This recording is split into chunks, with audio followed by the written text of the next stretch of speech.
play in VCT full stop, and then he comes in. Look at the Asian pools he's playing. He's at this point pretty much played everything, and role-wise, Paper Thin, he's shifting and moving tournament to tournament, and he's looking great on everything he plays. There's been a tremendous amount of weight put on his shoulders as a player this year, for such a young player as well, to come in, to have to change all these roles, to be put in so many high pressure situations, and he's mostly performed. Now, the last time against Leviathan, it wasn't his best performance. He had like -17, I think, in his K to D. Definitely not what you expect out of him, because he's usually fragging out of his mind. So he's a big piece of the puzzle here today for Heretics to get over Leviathan like they couldn't before. He's a player in the mold of the absolute best rookies we have had in this game. If you think back to the all-time first-year performances for players, you think of Zekin in 2022, you think of Alphayer that year as well. And the similarity between all these players is playing a variety of different roles, showing massive amounts of maturity despite their young age,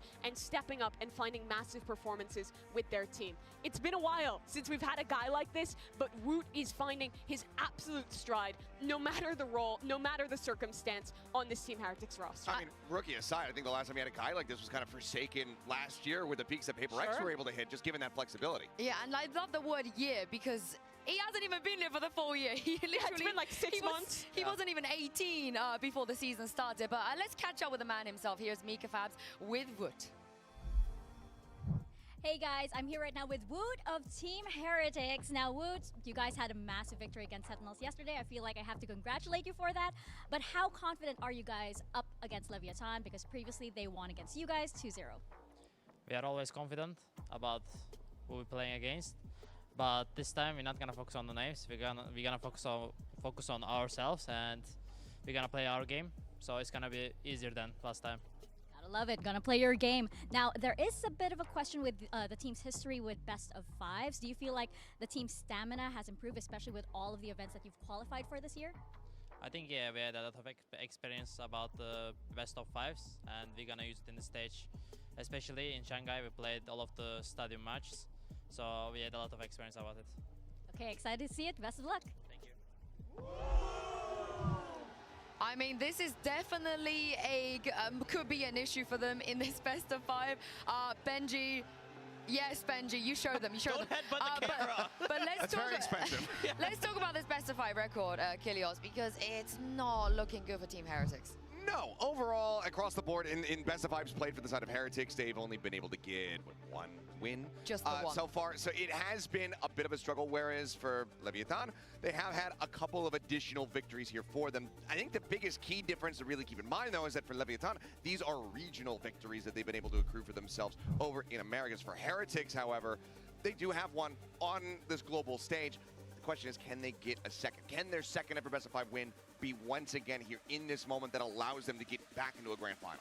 And I hate to always bring it up, but the deeper we get into this series, a map 4, a map 5, I think that is where you really have to test how resilient are these rookies. They've proven it in Shanghai before, but this is a different level. This is the biggest stage of the year. This is a tough opponent, and this is the biggest match of pretty much all of these players' careers. So rising to that occasion and proving that you can be resilient in this long of a game against a team who has players who have lifted trophies on a stage just like this before is the real test today. Yeah, that's what I'm worried about, because the only best of five that they did win was a 3-0. It feels like, Paper Thin, if we ever go into that map 4, map 5 territory, things get really, really, really worrisome for Heretics. For sure, and they stumbled against Gen G, right, in the finals at Shanghai in a similar situation. But it wasn't America's team. They were going up before that, you know, so who knows? Maybe they're going to be able to flip the script here today. Maybe they're going to be able to have that performance that they couldn't quite do if it goes a little bit further beyond. Yeah, and it's time for the results of our MasterCard fan poll. Earlier, we asked you guys which team is moving forward to tomorrow's grand final, and the results are in. Oh my God. Good okay. Lord. Well, that's just like the big best thing ever. Oh, excellent. I mean, just almost perfect parity. Good work, in the fans. fan poll. That, yeah, a round of applause for you, a golf clap perhaps. That was the closest poll I think that we have ever had. Yeah. I think it's fantastic to see, because I think that it honestly could be that narrow of a margin, but as you can see on the Bring ground. it in, Mimi. Bring it in.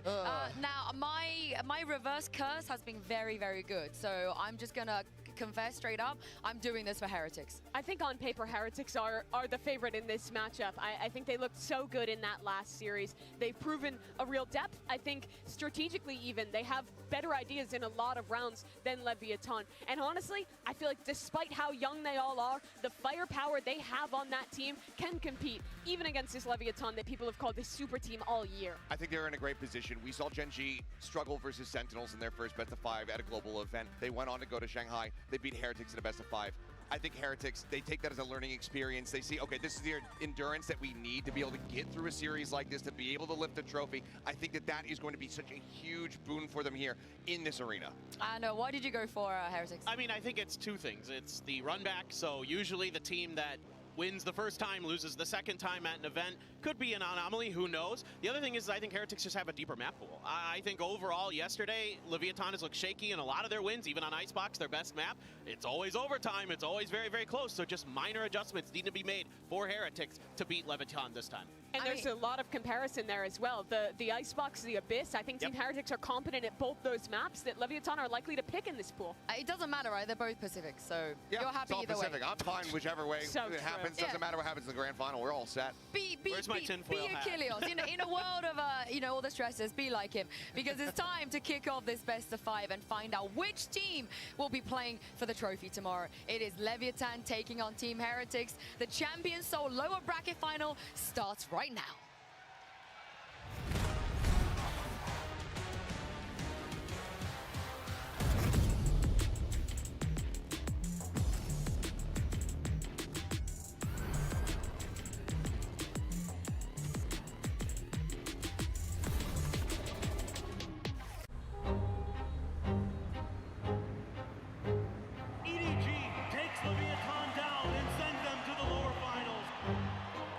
You're an AGL, you blame yourself a lot. That second trophy for Calm, for Aspas, a little bit further. Out of reach, but still obtainable. Especially because I felt like I made so much mistakes. These are definitely like the high pressure moments when you're in your hotel room, fighting your demons. But the most important part is just bouncing back from it. I think we are as ready as possible. We played close to maximum amount of best of 5s that you could this year. The more best of 5s you play, the more experience you get. So we're ready to play against Leviathan, we're ready to play EDG after. Team Heretics, they play really well together. They have really good individual moments. The slow creep up, the noise has been made. Can he get that shot? He absolutely can! We beat them before, but it was a close game. Last time we played Leviathan, I think what they had is more confidence. So this time we just make sure that we do not hesitate. Mini move quick as lightning. We cannot doubt ourselves. We need to get the revenge. I truly believe that we're gonna win Champions. Tonight! Huge for That's what they like to see, boys. Let's go! They definitely had their good moments in Madrid and Shanghai. So I think they're gaining the experience as time goes by. But I would say having 2 world champions is really important. Aspas with his own knife to start to take things down. So I definitely think we have the edge. We have 1 more life left. We're gonna give our all to win this tournament. And hey, I'm stone cold. Good luck.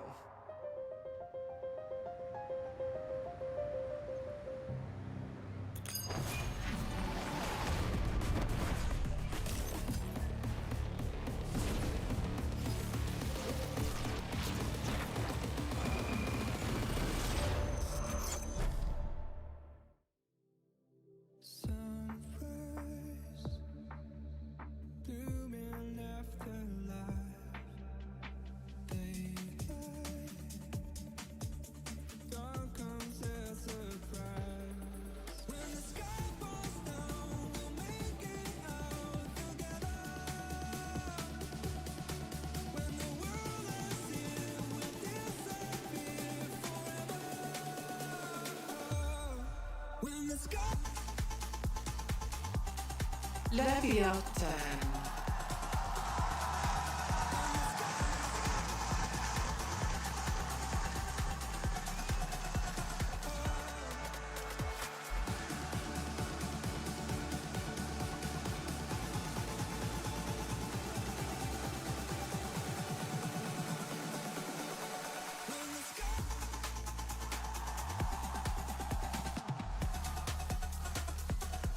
Team Heretics.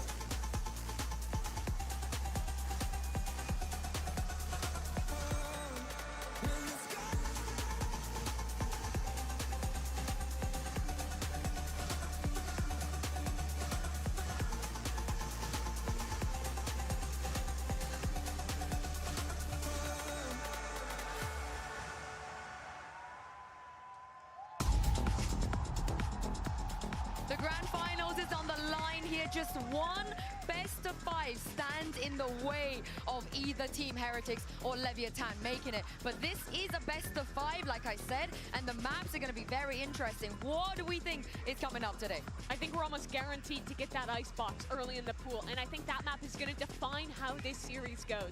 Leviathan has played it every chance they've gotten. It's gone to OT every time, and they've won it every time thus far. Right at the top of the show. But Team Heretics really pushed them last time. I'm so happy Heretics decided to go for the sunset this time as well. I think that's the correct choice. Yeah, opting back into that map, one that was not in the pool when they played against Genji in that final that they ended up losing. But as you said, maybe that icebox, it was close the last time they played it, but it has been close every single time for LEV. They cannot get a win on this map in this tournament without it going to overtime. We saw it yesterday, another 16-14 scoreline, 15-13 the last time these two teams clashed. How many rounds do we get this time around? And this is why I'm so concerned for LEV. I feel like Icebox is like a must-win map for them because I think Sunset Abyss, those are both heavily Heretics favored in my book. Abyss. I don't know what they're doing there. I think they're a bit off the sauce there. I don't know why Lotus, but...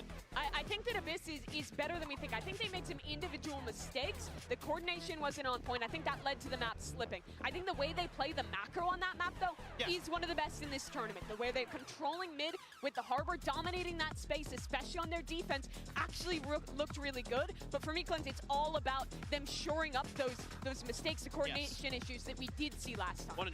And they just don't have that much time to course correct, to make those improvements, to make those adjustments. My biggest concern here is that icebox right off the top, because for me, I think LEV, if they want to have a chance in this series, they need to be able to secure the victory there. Otherwise, you could be looking at a 2-0 start from the side of Heretics. That can really just really work you down lower and lower, you know, mentality-wise, with your mechanics, with your play, and it could just end up being a blowout off the back of that.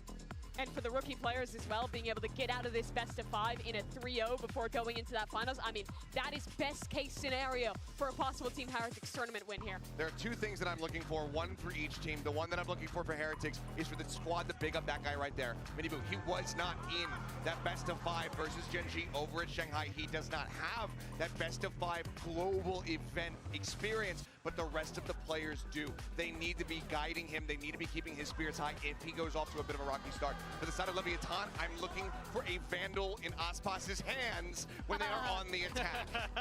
And I'm looking at Kong. He was in the lower final last year. He won it then, he won that tournament, and he is the player who mentally keeps Leviathan in one piece. Here's my worry, though. I'm going to reiterate it one more time. Every single best of 5 this Heretics have played, when they lose one map, they have lost the entire series. They knew Icebox was coming. We knew Icebox was coming. There's no excuse here to let it slip. No, absolutely not. And there's no changes whatsoever. And I don't think that is going to come as a shock to anybody. This is high stakes. To throw a spanner in the works right now would be such a bold move. So it's going to be stock standard for both of these teams coming into this one. And I'm looking at this, and I know I gave flowers to Leviathan for the way that they play this map during my telestrator, but honestly, it's little things that need to be adjusted here for Heretics. A few better decisions with their ultimates and other things during some of those rounds could have been their map. Well, I can't wait to get into this series. It is time, everybody. And of course, time to introduce your casters. Have fun with this one. Pansy and Steel. Thank you so much, Yinzu, the desk leading us here to now. This is what legends will be written about. This game to set them in motion, potentially to lead towards that trophy, that grand final. Only one game away, but a best of 5 is a whole new battleground between these two, Josh. Heretics have an illustrious history in these moments. Leviathan on the other side, fabulous. They've got previous winners in these games, in this server. But where does your mind go? We have to touch on form, surely. My mind goes to many different places, obviously, but form is a great one. If we want to look even just as far back as yesterday, they look so different than we've seen them before. You know, LEV, they lost, but they were looking so good still. It was just EDG looked better. Heretics, the resilience aside of them with the aggression we haven't seen before to take down Sentinels, and we're going fast into this first pistol round as well to start things off. Spot on. Heretics on the defending side. Obviously that means Leviathan on the attack, and already the man known for being the can opener for Leviathan is down. Aspas removed instantly. And now Heretics don't need to overextend. They can calm it down, sit on the side, but that's an opening and a big chance. Removing that anchor sets Heretics out to shore, out to drift. They have nowhere to levy, and the shots are hitting. Calm with a belter straight through middle. And I love what Tex is trying here. As long as he doesn't go too far, he secured them so much space. Oh, he's been outdone though, Rienz. Remember what he was like in that final map. Do they go back for this? He calls him back. He calls him back. All of the Team Heretics players are rotated right now, but because of that Viper wall being refreshed with that Harbor wall, right now Team Heretics is going to stay and stay and stay. And King, look at his positioning. He's waiting to cut off the rotations as well, try to get another pick off, and this is so hard to trade out as well. The silence is deafening now towards B, and they know it. They're behind the wheel here. The positioning from King could be outstanding. There's no way the Miniboo checks this. No way. He thought, and he actually did give it a go, but it's King who's rewarded for his diligence in approach, and the follow-up could have been happening, but no, back and forth we go! And Heretics carving a path back into this, but come in their way. A 1v2, a Sheriff, and almost full utility. Do not forget, he still has everything he needs and a plant. It's planted for Belt. He's got 2 shots. He's got Dart. Rienz is one-shottable. Woot, just 2 bullets to connect. This is a very winnable situation for Calm. This is going to be difficult for Team Heretics. The first shot lined up. He's ready. Sends it. That's the first. The second, soon to follow. Now got the tag, but he now needs to swing. He needs to make sure, and he's absolutely doing it. 3 HP. He still has to land. What? Oh, Is that it? No one got off! The time is gone! Calm, staying cool enough, but by the grace of God, they get away with the first. Wow. Come on. He got off.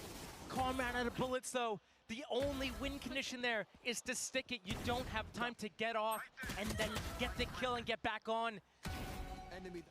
But he goes, instead, he thinks about stats.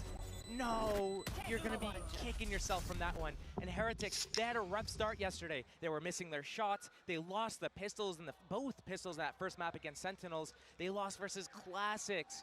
Boo had to backpack them on this map of all maps. But right now, I'm already seeing kind of the little things that are being placed around sprinkled. We saw already that Tex lurk up to take out Boo. Boo, predictable on that jump spot. Yeah. We saw that rotate back from A to B, and the kill on Benji as well, right at middle. These are the things that I fear about, because Lev is so good with these lurks, with the flank timings, and with their audibles, and Team Heretics, they can't get caught here. Boo can't get caught at mid, at B, and Benji can't get caught at mid. And stops, control towards the orb. And again, early Vandal out for Aspas. He was dealt with very handedly in that first round, unable to get much play building, but here we are going to be seeing a gamble stack from Heretics, opting for the 4 towards B, just 1 over towards the A site. As it stands, slowly but surely, Leviathan are taking that A space.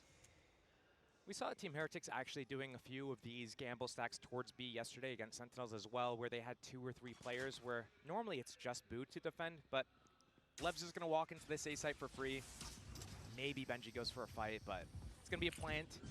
Yeah, going to be a convergence. And starting on Icebox is actually kind of interesting, because last head-to-head, it was a Leviathan 15-13 win, but it was one of Heretics' worst maps statistically, so the fact that they got that close is surprising. And then Heretics surprised us yesterday as well by picking this against Sentinels, and they closed it out. But it's going to be a 2-0 start for Lev. And at this point, I do start looking at the orb progress as well. Com doing very well towards his. Obviously after that first round, no surprises there. Mazzino not far away. And he's actually on farming this up. Lovely for him. Be quite close now. Aspas needs to be cautious to not use the Vandal, and he doesn't. Very clean work from Lev here, managing to navigate away from the stack. Caution paying off, and the second round for themselves. It's this round right here where the half really gets going. Lev try to keep that progress towards those ultimates, towards those, picking up every round that they can get. And yeah, you're right, Calm is pretty close to his ultimate as well, and he's been pretty good with it. Oh yeah. Landing his Hunter's Furies, getting value out of it with a tag on a player or just blind, just launching it, getting the zone value, but normally he just comes out with a kill. Bonus time. Still got that one Vandal with Aspas, the rest more towards Bulldogs, and the Outlaw there is going to be interesting, but not too many light shields to be able to try and pick towards. It'd be Boo who'd be the one suffering if he does get a fight towards it, but very fast mid-work. Look at King already. Straight up middle. Manages to get past the turret undetected. They have no idea about this. Benji none the wiser. Wu looks like a victim in the making. He takes a look to the left, looks to the right, and he waits. That's patience, that's discipline, and that's a good goddamn reward. King! Outstanding impact already. Right up middle, perfect planning, and the reward is there.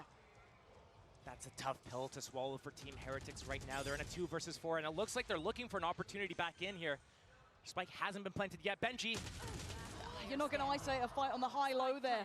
Not happening. And Boo just needs to save that. That round was over, like as soon as that Cascade blocked that turret line off.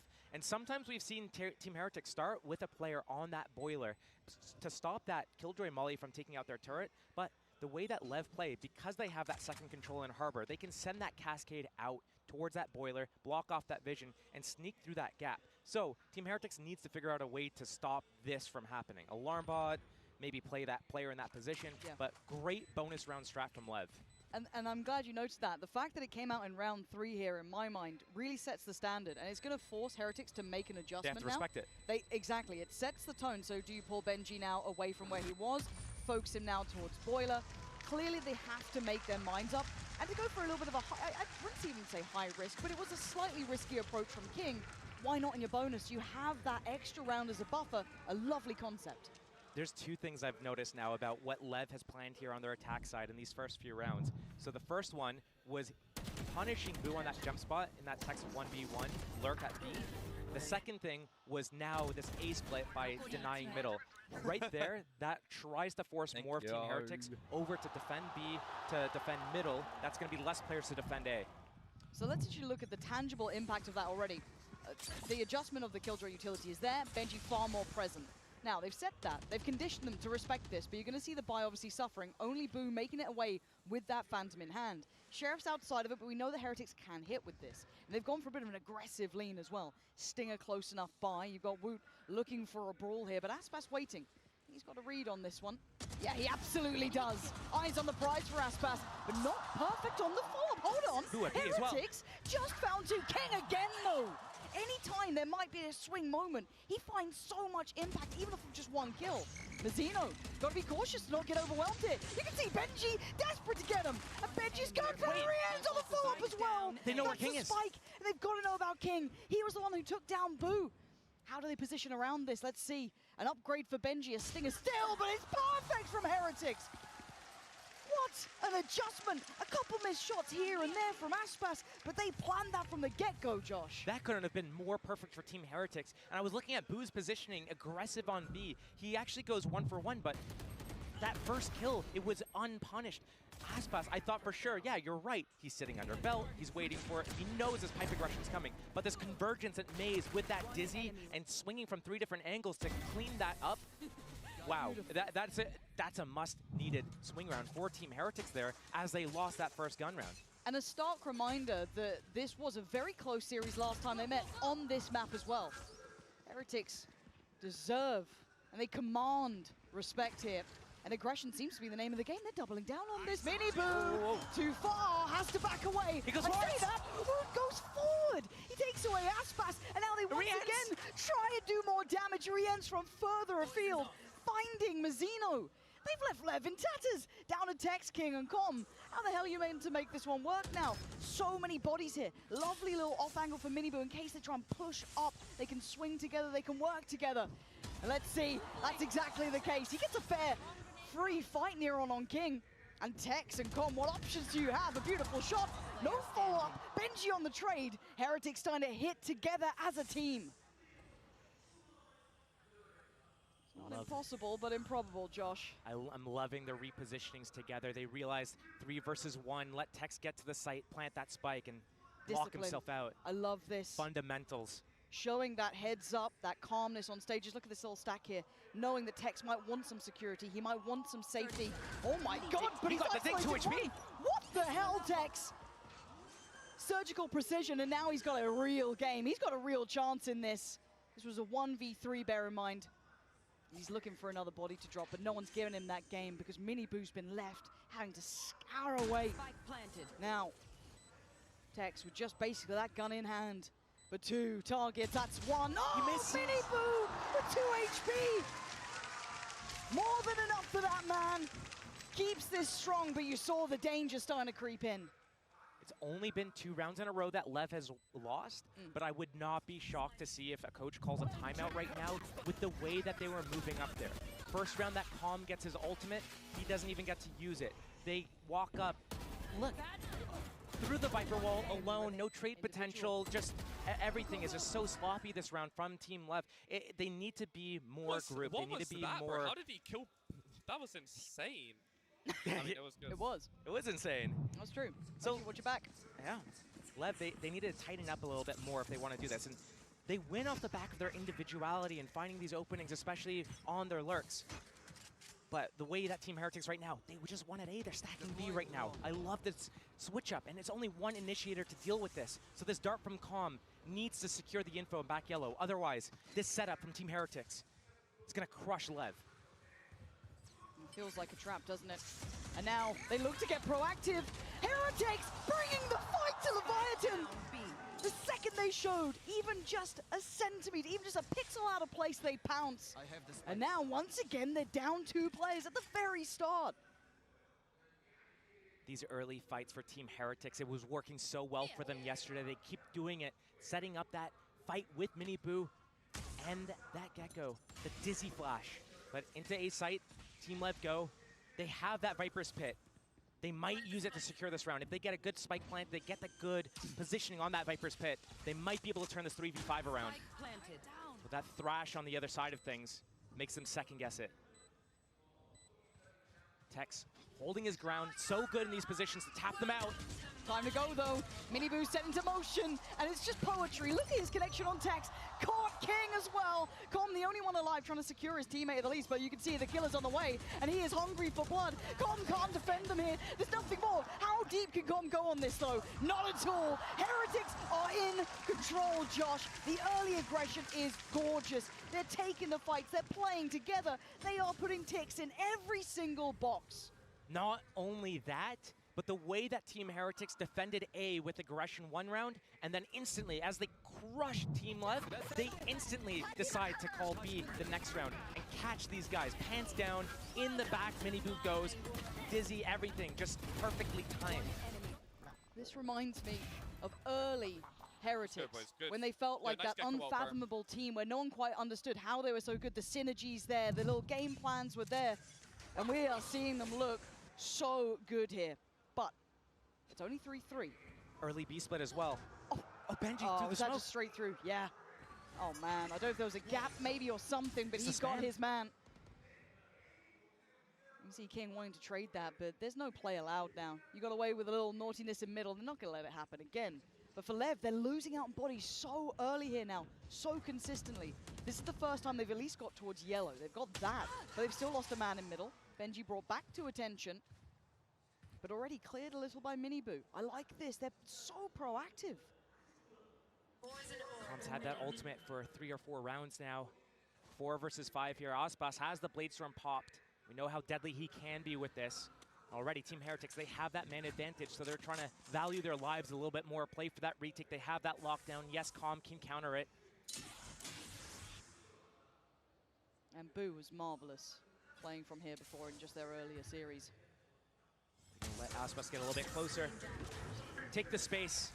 Deny the ability for Team Heretics to get close and get that lockdown. 30 seconds left. Plants in, post-plant now. One of the previous strengths Heretics held with a retake prowess. However, Aspas with the knives out. You can never underestimate it. Hunter's Fury will be burnt to deal with the lockdown. I can see that come in, but it's King holding the line. Somehow he gets traded eventually, goes down, but it's all on Boo. Ain't gonna happen now. King, wonderful impact. He has been the saving grace in my mind for Leviathan.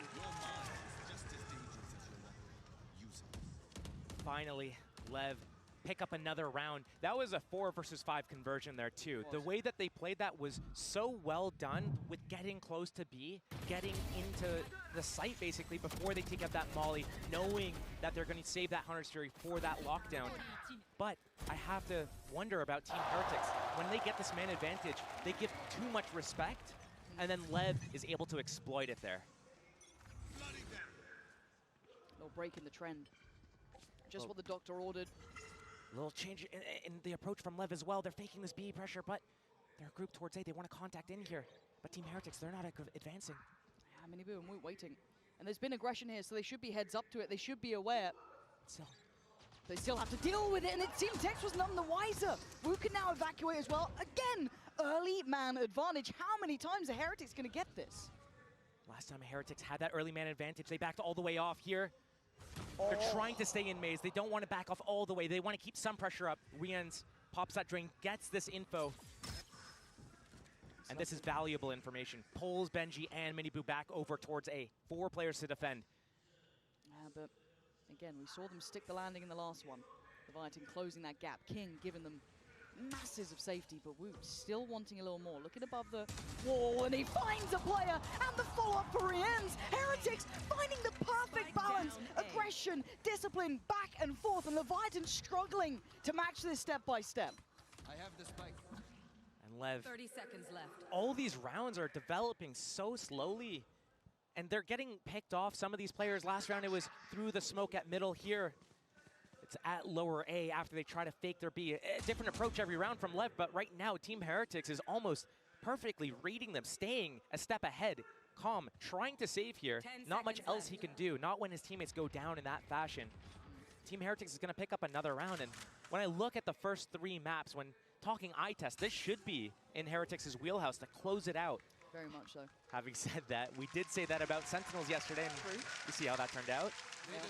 But I feel at this point, all the teams we have here in these later parts of the tournament, even if you go back to yesterday as well, everyone can turn up. It feels like it doesn't even matter the veto at times. Obviously, there are strengths, but everyone here's capability is so sky high. Now, we're hitting round 9, and we do have that timeout. You theory crafted that you're seeing frustration. I mean, not great deals of it, and obviously the tempo of this game has been very hard to pin down, it feels like, for LEV. It's a timeout called. But how do you get a grip on this? Because, again, we've had the early aggression from Heretics. They've been often going for that. Both sides, we've been seeing it work well. But then also they know exactly when to fall back, play patient, play passive, and make Leviathan take that space. So how do you deal with this? One of the things that you have to look for is that on LEV, they only have that Sova as an initiator. So to actually find out where Team Heretics is playing, you have to face check them. You have to show your body, take that duel. So what they have, though, that they can rely on is that double controller. To use the cascades, use the walls, to be able to deny info and create more pressure. What we haven't seen is how Tex is dealing with the turret and the alarm bot from Benji. If you create a little bit of pressure through middle by maybe mullying the boiler turret or peeking it and destroying it, then it causes Team Heretics to complicate things. But also, you can definitely take control of the map with just a dart and just a cascade and save your drone. We've seen a couple times now, though, that someone from LEV has died early through spam, through smoke, or through aggression in a high-low setup, and we're not getting any value from anything going on right now. But what LEV is good at is inserting Aspas on A, moving together somewhere else, and then letting the round develop, seeing if Aspas can take any duels. I mean, he's rated as the best duelist in the world. You give him the duels, you set him up on A like they're doing right here, they move somewhere else, leave him alone to take a timing if he wants it, put pressure somewhere else, take out that turret, take out that alarm bot, pressure Boo back, cause a rotation, and then go for it. Still a minute 20 left, and it looks like Aspas actually doesn't want to stay inserted here. It's going to be King instead. He's had value before. He snuck into A, for example, on pistol round. Here come 4 towards B, and Boo. Oh, this is so dangerous. This is so dangerous. So much on his plate. That's 4 players here. He's going to get contact and fall away. Tried to make a little bit of a stand, but he doesn't outstay his welcome. It's the right choice. Leviathan taking all that B space. First time they haven't lost a player early. Ult comes in, quick rotations coming in. They were rewarded last time when they were... Oh! Okay. What a shot from Aspas. Mechanically, still one to always be feared, but Boo from the backlines. Did Aspas see the player? He absolutely did. But he's got one left, one right, one above. Boo gonna take away Texas. Benji finding Aspas, and again, Heretics holding the line. But look, at King. Pistol round all over again. Rinse, step, repeat. Do they expect it now? Do they read it now? The silence once again deafening, ringing in their ears. The King gets active. Oh! Boo with another big shot. He is the backbone right now. So much faith in that man. Leaving just Mazzino. Oh, there is nothing to be done here, Josh. 10 seconds left. Just a save again. And after that first shot, Aspas got from top yellow on Rien, snapping over there towards Snowman. You'd think Lev finally finding a rhythm back in. Nope, shut down, instantly responded to. The lurks aren't working. They're not, the thing is, they're setting up these lurks, but when they're going towards these other positions, they're fully committing and too much losing loss too there. many bodies. If you just want to force that reaction, show your bodies. Once you've shown enough people there, or if you tap the spike if you haven't shown enough bodies there, that's going to force that rotation. Now you just fall back. But right now, they're trying to push Snowman with that Viper lurk through A. They're trying to do this late round connection, but they can't even secure the map. I've got to say, what we're seeing here from Heretics is very, very beautiful Valorant. It's a perfectly balanced affair here. And it's putting Leviathan through their paces on a map that I'd say is probably one of their stronger points too. Love watching Leviathan here. They don't get clean victories. We've heard that from the desk, a lot of OTs, but still, a very strong map. Knocked down. Team Heretics knew about this. They had Sova Gecko in position to deal with this lockdown. Harbor wall's already up.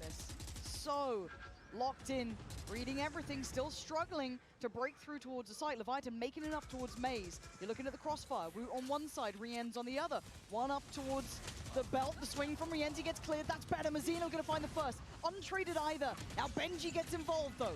Chaos on the site. They know there's two on the site from the Dizzy. Tex goes to roll. Oh, Woot with back-to-back impact, but still, Lev this time have the player advantage. But they don't know about Mini Boo. A hit and run. He's out of there.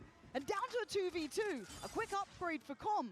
Can they find stability? Will they be outdone by the lurk itself? Look at Boo's positioning.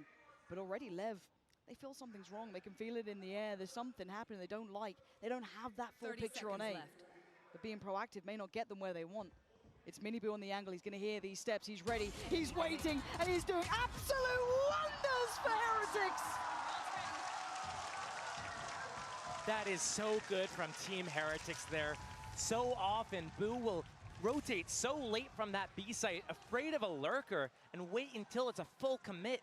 This time he goes for the flank, but because Lev hasn't planted, they haven't fallen back into Boo yet. Miniboo knows, okay, they're pushing through, they're looking for me. He holds that position. Beautiful work, but again, another great convergence here on Maze, getting back into that top site, that nest area. Team Heretics is fighting so well together here. And usually we look at them for retakes. Here, they're fighting together, 4 people on the site to defend it. They have the perfect balance, and it's terrifying to witness. And you can see the Lev are struggling to find a solution. They haven't found that one cure to their ills. Maybe trying to deal with some of that utility now. Maybe starting to explore middle a little bit. Apply pressure. Don't allow Heretics to have these secure rotations. And look at the reclear from Heretics. Yep. This is what Lev needed to do. They broke that turret. This is the first time, we're at round 11, that they're actually dealing with this utility. Look at how Team Heretics has to move. Boo is alone at B. That alarm bot is the only thing spotting for his middle. Benji's spotting for that tube walk-in. And Boo has to give up all of B site here. King, Tex, walking up. They're going to take this contact. They're going to force a reaction. But instead, Lev, they're actually called back. They know that they have this site, but they don't have the lockdown this round to work with. They had it before. Team Heretics, what is this read? Look, they're already rotating. They're going to beat Lev here. What are their tells? What have they got going on? They've got such a good read. Boo now absolutely knows it. Looking to invest the ult. Gives a molly to stop the plant as well. You can see if that comes in. Aspas trying to hunt him down, though. He's looking for that opportunity already. Going to have the ult coming in. Miniboo's fallen. King holding the line. Mosh on top, but it's going to be awkward from CT. It's King, desperate to do damage, but Heretics trading back. It's still a 3v3. Boo's ult in play. Rien still has his, and Benji is let loose, closing the gap. There's the ult from Rienz. No. Does connect. He's found him. He's taken away Aspas. He's clearing. He's setting up Benji, who's so reserved, so on point. But Com needs to clutch here, but he can't even see the spike. How much can he do? A tap's drawn his attention. He has to keep spamming. He can't escape. Boom brings him to his knees. And Heretics playing the perfect half here. You have to keep in mind, Lev won pistol. They won that round 2. They converted the bonus. They were 3-0 up. It's 7-4 in favor of Team Heretics. They've been almost flawless in the last 8 rounds. Unstoppable. Their reads have been perfect. Their rotations have been timed perfectly. And when I looked at this map, I'm thinking win conditions for LEV. The lurks, the flanks, breaking that util, being a thorn in the side of Team Heretics. I see that on the bonus, that early flank on A, the split, perfect. Where has that been since? It's been missing. MIA. Operator out for Riens. They're going in. Hello. Go on, Aspas, have a round. Give us something. Keep them in their place. Right now, Woot shows no respect. Doubling, tripling, quadrupling down on aggression, and Miniboo almost rewarded. This man looks feral the way he's trying to just chomp away at them over towards A. But it's only him now. Big advantage for LEV, excluding the HP on Aspas. They have everything they would need, but Miniboo is unrelenting. He wants back in. Got faith in Benji towards B. He's got Boo over here as well. A little bit of info for Miniboo. Maybe pauses him for just a brief moment here. LEV waiting for that slip up from Team Heretics. Team Heretics, 3 versus 5, maybe looking to equalize it, going for an aggressive peak. LEV can punish that, clean up the round safe. But right now, the full regroup and Benji, he's got the alarm about to cover his left. All he has to do is look right. His timing was just, okay, no, it's fine. It's absolutely fine. And a couple of knives come whizzing past, but it's Com to find him. Now, we look at Boo, we look at Miniboo on the way, but they're far. This is the first time Leviathan have, it feels like, found that pattern, that, I guess, the tempo to play this right, and they have a free plant. And a Viper's Pit to secure if they need it. Calm, also Hunter's Fury. This is going to be difficult for Team Heretics to break through. That one-way orb to help get out, but Mazzino, bottom of the site here. And the flank. That's gonna be 2. Hold on. It's down to a 2v2. Aspas was already so low. The spam's so close. No way. Another body dropped. They're cutting down everyone in their way. But can King clutch this up? Boo commanding him to turn around to pay him attention. But King waits with patience, head held high. And he's gonna hear this. King now just has to play it to the clock, and he does. King keeping Leviathan within touching distance. That round, that half, everything here has been teams reading each other. LEV, not the start they wanted, but still in touching distance. Once it got to those dangerous rounds, the real thick of it, it was a Heretics game, but Leviathan showing tenacity and giving us a close affair at 7-5. Don't go away from this.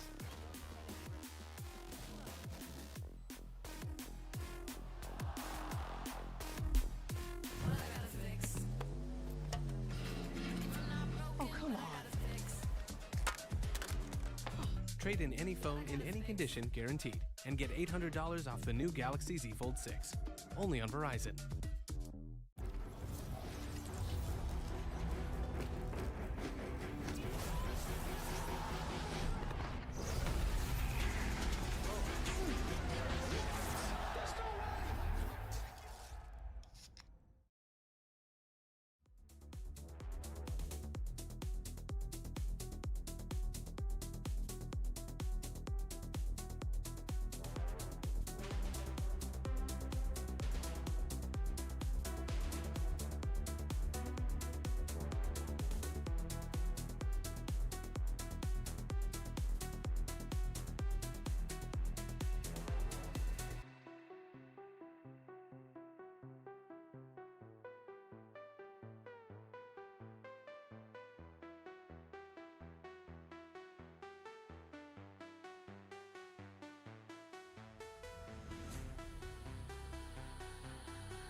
A 7-5 half here.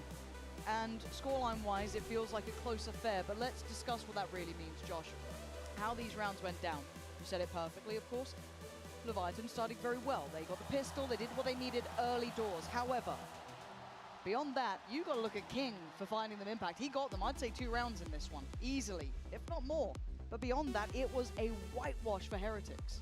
When I see that game plan coming in for LEV to pick up those first few rounds, I think, okay, going into the second half, we're going to see something very similar. But what ended up happening in that first half after those first three rounds was Team Heretics getting in the faces of LEV and stopping anything from developing.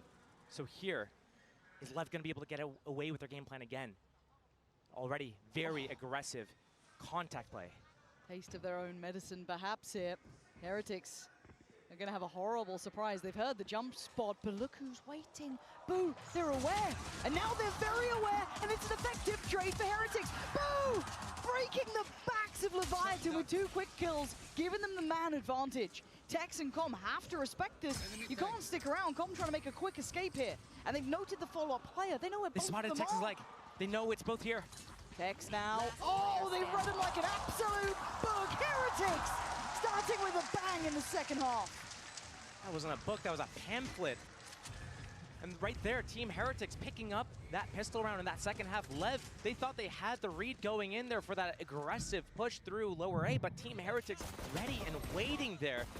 Maybe a little bit of a weapon switch at that moment, but the way that Miniboo was jump spotting from Bell to see if anyone was holding that deep line, no one was there, no one was pushed up on that fire angle. So it's either full passive on A or this aggression's coming in. Team Heretics ready and punished it. This is a terrifying start for Leviathan, considering they struggled into the gun rounds. You were hoping that they'd at least pick up the pistol to be able to close gap, but now, yeah, they're on the receiving end. You can see Miniboo, once again, ferocious in approach, but he's going to be quelled here for now. Doesn't want to overextend, nor give too much away. They can show patience here. You're looking at, on the other side, Tex has the Sheriff, the Xeno as well, and Aspas, so there's always a little bit of danger, but a stack. Stack is at the wrong site. And Team Heretics is going to probably walk into a B site. They're popping the drones, and as we see them play on every map, basically, they like to group in these 4 or 5 man plays. If there is one lurking around, they're just holding that space and going for a really late lurk. But to the detriment of Team Heretics, sometimes they play rounds too slow. In a situation like this, when you're going against that eco, you want to make sure that you don't go into a stack, you don't get surprised. But not having options to fall back if you need it is something that has been a struggle for them. But in a 5 versus 5 post plant against Sheriffs on 3, Classics on 2, this should be an easy cleanup for Team Heretics. Now it's just all about prioritizing who gets the ultimate orbs. Is it Rienz? Is it Woot? They're the closest right now. Yeah. Miniboo. I mean, he's a hungry boy. You can see it every time there's an opportunity. He's giving it a crack. Doesn't want to get traded too far away. They're just going to fall off towards the backside of yellow.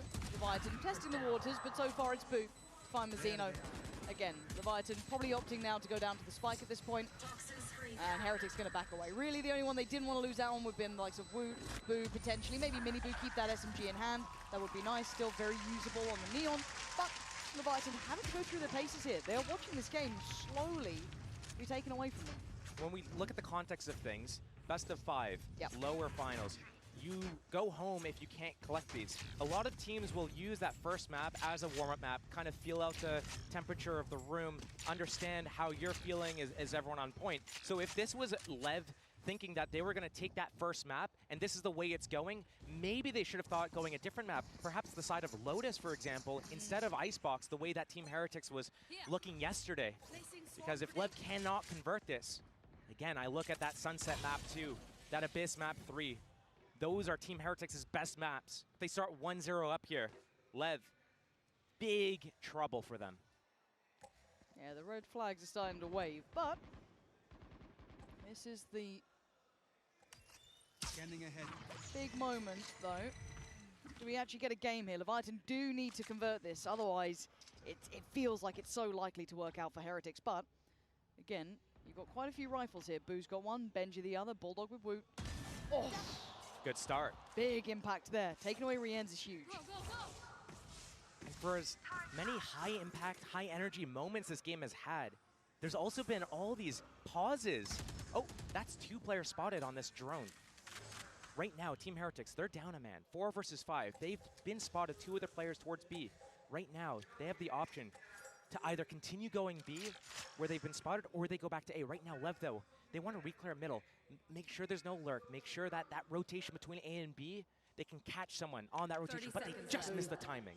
This timing could be outrageous. He's seen to. Boo's done a good deal of damage towards Mazzino as well. And while this happens, they press the issue towards A, speeding things up. Aspas waiting patiently. Could be death from above, but he decides to back away, play it patient. Tex shows none of that patience, none of that respect. He goes in head first, finds himself to a swing from Mazzino. Doesn't look good for the time. We're looking like this one is going to peter out here. This was the bonus for Heretics. And a big moment for Leviathan to try and stick, really, some sort of resistance starting. There we go, Leviathan 4 alive, and very well handled in the end. A bonus for Team Heretics, not converted, looking at the end of the round there to deal as much damage as they could to Lev's economy, just to set up those next rounds here, playing that long game. But again, so many pauses in the round. It's like there's so much tension in the air you can feel in these moments. 30 seconds go by, 40 seconds go by, and barely any progress in the round. And he smiles. It's like there's these big, high-impact moments, and then people are suddenly get scared, nervous. Yeah, the gravitas of the matchup itself certainly showing, as King has been solid as a rock, but he's being hunted down. Miniboo was thinking about it, but he wasn't alone. There was Com here on this site as well, so it's not like you get a fair fight on one. There is backup to this. But it's pressure, it's map control, it's forced the reaction from Lev, but stealing the space, King getting behind yellow like this, yes, Team Heretics knows that this is in play, leaving Benji here to maybe take this duel. That re-clear on the drone. I want to keep my eyes on how far forward he is here as well. I also want to see how Team Heretics reacts off that drone. At least going to invest the Dizzy. Benji wants this fight. I mean, he may want the fight, but the timing's going to be everything on this one. They're going to pause here, probably looking to see if Benji gets rewarded. And now with the crowd, they're going to start turning around, checking behind them! And King commands the crowd, and he gets his reward, takes away Benji. And now you can see the 3 players on A on red alert. Aspas maybe got a feeling on this one, and he is right. The Dizzy dealt with, he can't get back in time. However, Mazzino, Tex, keeping the A site safe. Tex is starting to heat up now, showing some real heavy hits. As Rienz will have to watch that clock tick away. Timing not going to be on his side. And this looking like a rather lost round. Beautiful from Leviathan. And that first half had us talking constantly about Team Heretics and some of their players specifically when we look at Rienz, when we look at Benji and some of the positions that they play as the Sova, as the Sentinel. We have to look at Tex and Aspas here as well. Like, we can't not talk about these guys. When it comes to snapping and getting those one-taps with the Vandals, these are 2 of the players on that team to do it. Yeah, there's other players that have different types of impact. I can see the Reddit threads already. Yeah. I can see them. Yeah. I can't believe the crowd gave it away. Yeah, welcome to Stage Games. It's okay, we'll just start turning off the X-ray. Now let it happen. I'm down for it. At this point, though, it is Sheriffs and it's Bulldogs. So this is enough to humble Heretics, right? This brings them back very much in the room. This stops being what could be a tear-away game. This is now game on. Absolutely, it is game on. And again, these grouped hits right now, Lev having that read. 0 players to defend that B site. Ooh, I think they know the A hit's coming in. Hold on. You may know about it, but it doesn't mean you're going to be able to stop it. Miniboo already taking away Tex, who's been pretty much the rock of this A site. As, you know, Aspas has been doing okay on those entries, but he hasn't been the headline player here. But a readjustment. Wait, what are they pinging? They're pinging like they want to split A through middle right now. I mean, you took down Tex, why not try it? But the timing could be everything here. Com trying to make up for that. Maybe just take a glance. He takes more than a glance, but he loses his life. I don't think that was worth it at this point. They've put question marks now all over the map. And now with that kill, Benji retrieves that weapon. He's going to group. They're going to be as 4. They have that Thrash as well to invest. They have the numbers now on their eco. They're going to have A site for free, get that plant for free, and he's going to be able to recover his Thrash for the next line. But early prey take maybe, perhaps. I mean, they've got to do he took on his teammate with his Thrash. Oh no, Rienz. A little awkward. But Boo's still here. They still need to clear out Boo on this, and if all the rest of Heretics can keep their attention turned, he's going to be death from above. A terrible surprise waiting. And now we look at what's remaining. Just Aspas in a 1v3. So many angles to try and clear by himself, and only 40 HP to do so. Benji got the rifle. Woots got himself the Bulldog. It's a disaster in motion for Leviathan. And Heretics will be happy with that impact. I love how just as we start talking about how the scores are getting close, how Team Heretics is bleeding these rounds, they go on to an eco round. You'd think it's LEV crawling back round by round, but Heretics, with that first pickoff, with that Sheriff, transitioning, just getting these trades as well, just the positioning together to be able to get these trades is so good from Heretics right now. LEV trying to rely on their individuals to be able to close these rounds out, but it's not working for them at all, and it hasn't been all game. Aspas one away from the ult here. Mazzino 2 off. I think Benji just noted that cascade through the wall. He's alerted to this. He's going to sit in that spawn. He's going to wait for that push through and allow his teammates to go forward towards B. LEV, yes, they're transitioning over. Yes, they have weapons right now. But again, Heretics, they can just wait this out. 15 seconds, then they go again. Viper Orb's going to come back up. That neon wall, they just cross, they disrespect it, they get in there. Benji still alert to that A push. Right now, still waiting. 4 versus 3 on this B site though. This is in favor of Team Heretics. Yeah, Benji's starting to lean a little closer though, just in case. The Mini will wait on the drop for the wall. He's gonna get one, the trade is so good. Great spacing from Heretics here. High Dizzy off the back and Rien's want to try and make it uncomfortable on the side. Mazzino trying to dodge above and around as best he could. Support's on the way, but it's far away. Tex taking the long rotation. You can already see Benji's utility will be in play for that. Aspas has to go all the way around. We're gonna need an Aspas round here. Maybe Tex, maybe Mazzino. But they're gonna need someone to do some heavy hitting here. Tex gonna have to take the damage on this one, and Aspas already falling. It's Tex and Mazzino with the world against them. Heretics eyeing up that 11th. The composure is just perfect from them. Leaving Tex to try and walk this back. He's been noted. First one found. It'd be a 1v4 and nothing less. The clock is ticking. I'm already seeing Rien's sitting safe, sitting far away, making sure there's no naughtiness and there's not. It's 11 for Heretics. Josh, they are playing an exceptionally good game today. They are showing that same form that we saw from them yesterday, carried over to this next day. Best of 5, lower finals. When we see them getting to these stage of tournaments, this is where they start to crumble, where, you know, at least 3 different regional matchups, they've crumbled. Vitality, Fnatic, and KC were some of the few that have taken them out in these types of stages. But here, looking very confident to keep steamrolling through LEV right now. Setting up the tempo for them. They look happy, they look confident, and it doesn't look like they're expending all their energy just to pick up this first map. It's a best of 5, it's a marathon. It is. Have we even had a single Heretics timeout? We haven't. Yeah. We haven't. I mean, I think from what we've been seeing, they have the read. They found the perfect tempo to play at. For Leviathan, they are behind that. They are behind the curve. They've got a couple of ults here, though, and if you're Leviathan, you kind of need it to work out. As we highlighted, as we said, this is a marathon. Yes. But a map like this, losing it this way, it's not a good feeling. Even if you know it's a best of 5, even if you know that, you're still not enjoying what's being brought towards you. These are high-level plays out of Heretics, and that sounds silly almost at this point. Of course, we expect that, but they are playing really goddamn well. I mean, they've got the perfect read. So, LEV, let's see what you got. This is the difference maker here, because this half is already tipping quite heavily towards Heretics now. Time to dig deep. Yes, it's a best of 5. Yes, team needs to get to 3 map wins, but to give up your map pick in that first round right before you play against your opponent's best map, that's not the start to a BO5 that you want. Team Heretics off the back of that timeout, the triple peek on middle. They're just flexing a little. They are making this so hard to deal with.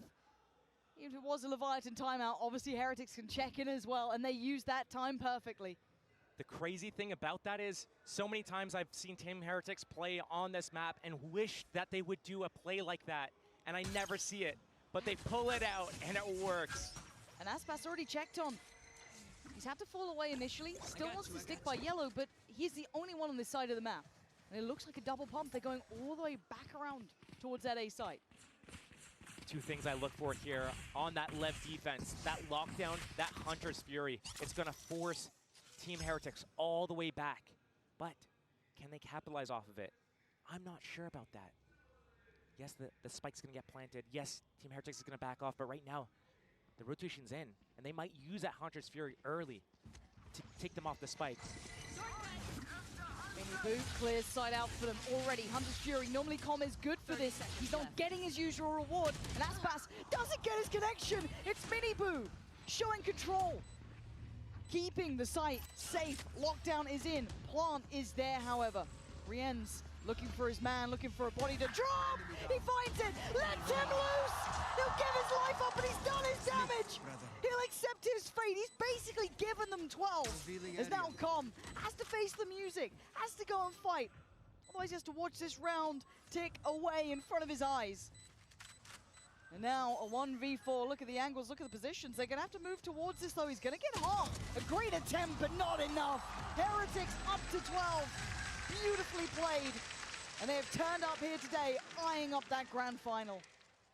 I'm loving the evolution of this team right now as well. The way that they're introducing new elements to the gameplay that I haven't seen all year from them. The way that they go for that triple peek on middle, destroy a turret on that boiler angle. They find a pick instead. The way that Rien sits in this lockdown, waiting. Bro, just tell me, go. Push. I push, and bro. if anyone comes in a second or two before it pops, he's going to get the rewards for it. And it pays dividends.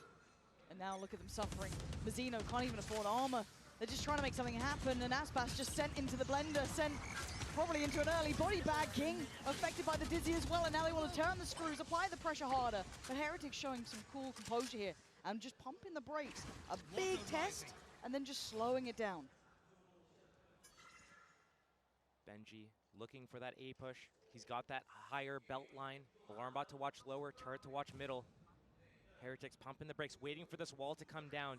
They still have that neon wall. They're still going to go here with that dizzy, combo it. 3 players for LEV to defend, though. It's going to be a big brawl here in the next 10 seconds or so. As soon as this orb goes down, that's the cue. That is the time to go. And Benji creeping up A right now, looking for that fight on Com. Gonna get it. Contact's there. He's confident. He wants him dead. Com has to try and fall away from this. And they brought the player over. You can see Mazzino now worried about middle. They're causing all these doubts. And Heretics holds. Not going yet. And now we go. Do they clear back yellow diligently? Yes, they do. That's going to be one man found. That's King down on his knees. Miniboo carrying on his reign of terror. Gets down Aspas as well. The site now waving the banner of Heretics as Com and Tex far away, and they know it. The ult on top for Boo. Smothering and shrouding the plant here. Leaving Tex and Com praying on miracles. Last round of the map, seemingly LEV just going out with a whimper here, needing to crawl back and go the distance. Last time they met, it was 15-13. A Leviathan win on this map. And the difference a couple days can make here. Heretics looking so goddamn lethal. Tex gives it a go, but that's all he can do. As Com now in a 1v4, the time is up. This one's done. This has been a display of power. Message sent. Heretics are here today, and they mean business. If LEV want a chance to climb back and get back into the grand finals, get another trophy on a couple of their players, they need to dig deep on this next map. Sunset is coming up. Heretics, it's been their strongest map all year. What does LEV have in store?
Neil Zinio of Team Heretics, who have just taken Icebox from Leviathan. Congratulations on that, very good start.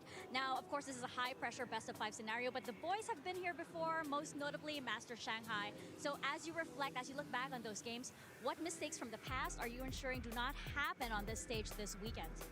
I think for me, like when in Shanghai, like we had a good run against, I can't remember, I think it was G2, we 3-0'd them, so we have good experience from Shanghai. We played that game how we should have played the other day, so for us it's just to focus on ourselves and keep our fundamentals clean, and we should be fine, but we played well in Shanghai in the lower bracket, so nothing new for us really. And of course, coming up next is Sunset, your stomping grounds, feeling confident, right, surely? Yeah, of course, Sunset's a map that we're really confident in, but again, they're a really good team, so we can't just expect it to the win just to appear. Like, we need to play at our best if we want to win. So, all right, well, thank you very much for your time and best of luck. You gotta be very confident if you're Coach Neil Zinio right now. And the boys on Team Heretics, they looked great on map 1. I've got Paper Thin and Mimi here with me, and a very special guest. It is the IGL of Fnatic, Boaster. Welcome. Thank you. It's a pleasure to be here, as always. I made it to the stage, woohoo! That's all that matters. You made it, you made it. Now, what did you make of that first match? Did you expect Heretics to come out on top? Yeah, I believe Heretics are going to win this series, and I think they played exactly how I thought they're going to play. Rian's popping off. Miniboo with a little cheeky surprise there. I like that. Yeah, I mean, it was really good out of them. I think that Miniboo in particular having such a big improvement from some of the games we've seen from him on this stage. A lot of the re-clear ideas they had set up with that Neon were on point throughout this one. And I mean, overall, just a pretty surprisingly, I think, dominant win here. LEV has yet to drop this map at this tournament, but here they get completely locked out, especially in that second half. Yeah, I'm sorry. I know you wanted to talk about these 2 rounds and on LEV. Yeah, I just feel like in terms of LEV's comp, we used to run it, but it just doesn't have enough utility to do any brute forcing through the back of site. And you can see here as well, like they used the Killjoy ulti, but that's quickly countered by Wu and Rian's there with the utility. And then it's just about this timing. When you're executing on A, you have to wait for the wall to drop. And it's just the wall's up by the time they've gone back in, you know? And they're just not using that timing that they're getting from the wall dropping.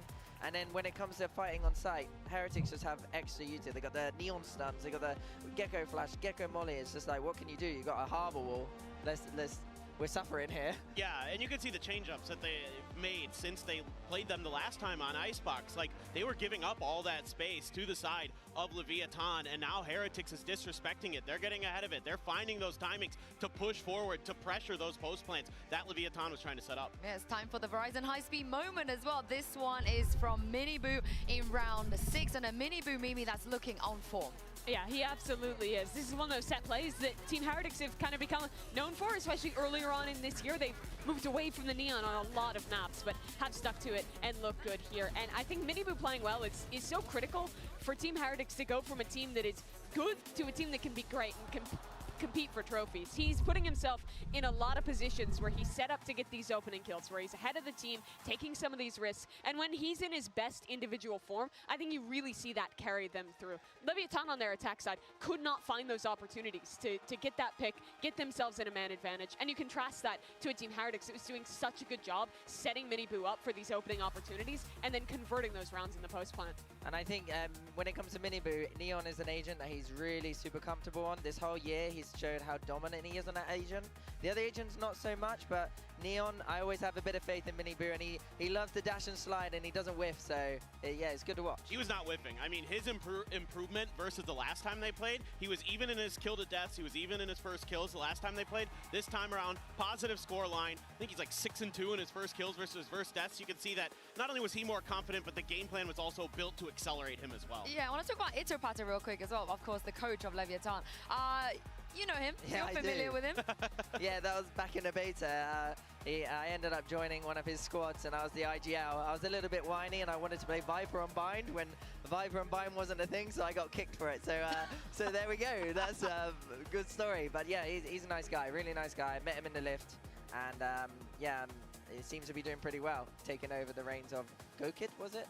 Yes, it was. Before he was the assistant coach on this team, then after I think stage 1 took over full-time as the coach for this roster. And I think you did see a lot of that turnaround. I think the fundamentals in particular is what really improved for Leviathan. The players talked about how he's a coach that is pretty focused on a lot of those kind of micro things, really helping players improve individually. But they're going to have to lock in after losing Icebox here. Yeah, and let's send it down to Mika Fabs, who's with Coach Itapata ahead of map 2. I've got now Itapata from Leviathan with me here on stage. Now, Itapata, I guess, like, you know, of course that didn't go exactly the way that the team planned. So what surprised you the most about how Team Heretics handled that map, especially considering Icebox is your stomping grounds? I don't think we were surprised by how they're playing. They played how we would expect them, and I'm pretty sure we played the way that they expected us. It's just that they played better than us, and us on the micro level, we didn't play that well. We didn't play that well together. So I think that was our biggest issue the first game. And how are you feeling about Sunset, knowing that it's Team Heretics map pick and a map that they're all too familiar with? I mean, Sunset is also a really good map for us, so we were pretty happy with how the V2 went for us. And we're confident in our Sunset. Just like every other map, we're really confident in our Sunset. And yeah, hopefully we can close it out. Well, that's right. It's not over yet. So let's get back to the game. Thank you very much for your time. Thank you. This is a marathon, not a sprint, a best of 5. And this man on your screen, he is looking relaxed, calm and chill, but he is the first player ever to reach more than 1,000 kills at Champions. Oh, you're joking. I swear I was like right behind him as well. If I was still in this tournament, I would have beaten him to it. Yeah, and I think Paperthin was close third if you were close second. I'm right in there. I'm right in the running. No problem. Yeah. But yeah, Aspaz, I mean, Icebox, it didn't really go his way, but Sunset, what can we expect? Yeah, it speaks volume to this guy's experience, and on Sunset, well, we can expect maybe a bit of a turn of page. You were talking about how good Miniboo's Neon has been all year. It's what defined Team Heretics' turnaround in EMEA, but they moved away from it, playing back onto the Raze comp after this, and Aspas is actually playing the Neon. They play the Breach instead of the KO. Most of the Americas teams make that choice, but what do you make, Boaster, of Miniboo switching off that agent that I feel like has been so good for him all year? Yeah, I think I remember speaking to Neil in the lift, and he said the boys, they got a bit stale on it. It's what happens when you get too comfortable on a map. You kind of forget the fundamentals, forget why you're winning it, and it all gets washed into one big kind of pot, and you're just like, what's going on? Is it a readable map now? If you were Leviathan, do you think that you can maybe get on that map and actually beat them? To be fair, we've played the map 5 times, and I feel like we were quite good at it, all things considered. So I think the map itself is quite easy to play. Whether you can read Heretics is another thing, though.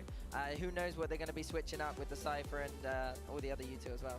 Well, I'm kind of curious if maybe Leviathan switches it up now. They've played Neon the last 6 maps in a row that they've played Sunset. Maybe now's the time to go back to that Raze to see if maybe they can also find that change up. It seems like a lot of teams are starting to kind of be wishy-washy about which way they prefer, because you know, Neon, yes, really good if you have a tremendous Neon who can really dash in, get those kills, but it is going to be the same for the side of Leviathan. They are going to stick with that Neon with Aspas, so they're going to try to go high tempo, see if they can best the other Neon on the other side. Yeah, on this defensive side, watch out for Leviathan's set plays to get space on the extremities early in rounds. They're oftentimes going to be fighting into A main with that breach stun, Aspas following it up. They have a lot of trap ID as well. But I think Team Heretics play a good, slower mid-round on this attacking side and know those setups that these teams that are playing into the Neon are likely to be investing in.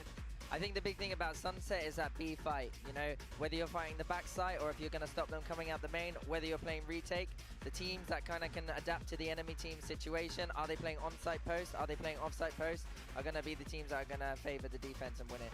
Team Heretics have only managed to win best of 5s, 3-0 thus far this year. This is their home map. This is a great chance for them to go up 2-0. Yeah, we do this in EMEA a lot, so I'm going to get you to do it here, Boaster. Do you want to toss to Pansy and Steel? Oh, you know what? Pansy and Steel, I'm tossing to you. Yeah, nice one. That was pretty good. You know what? That was solid. Well done.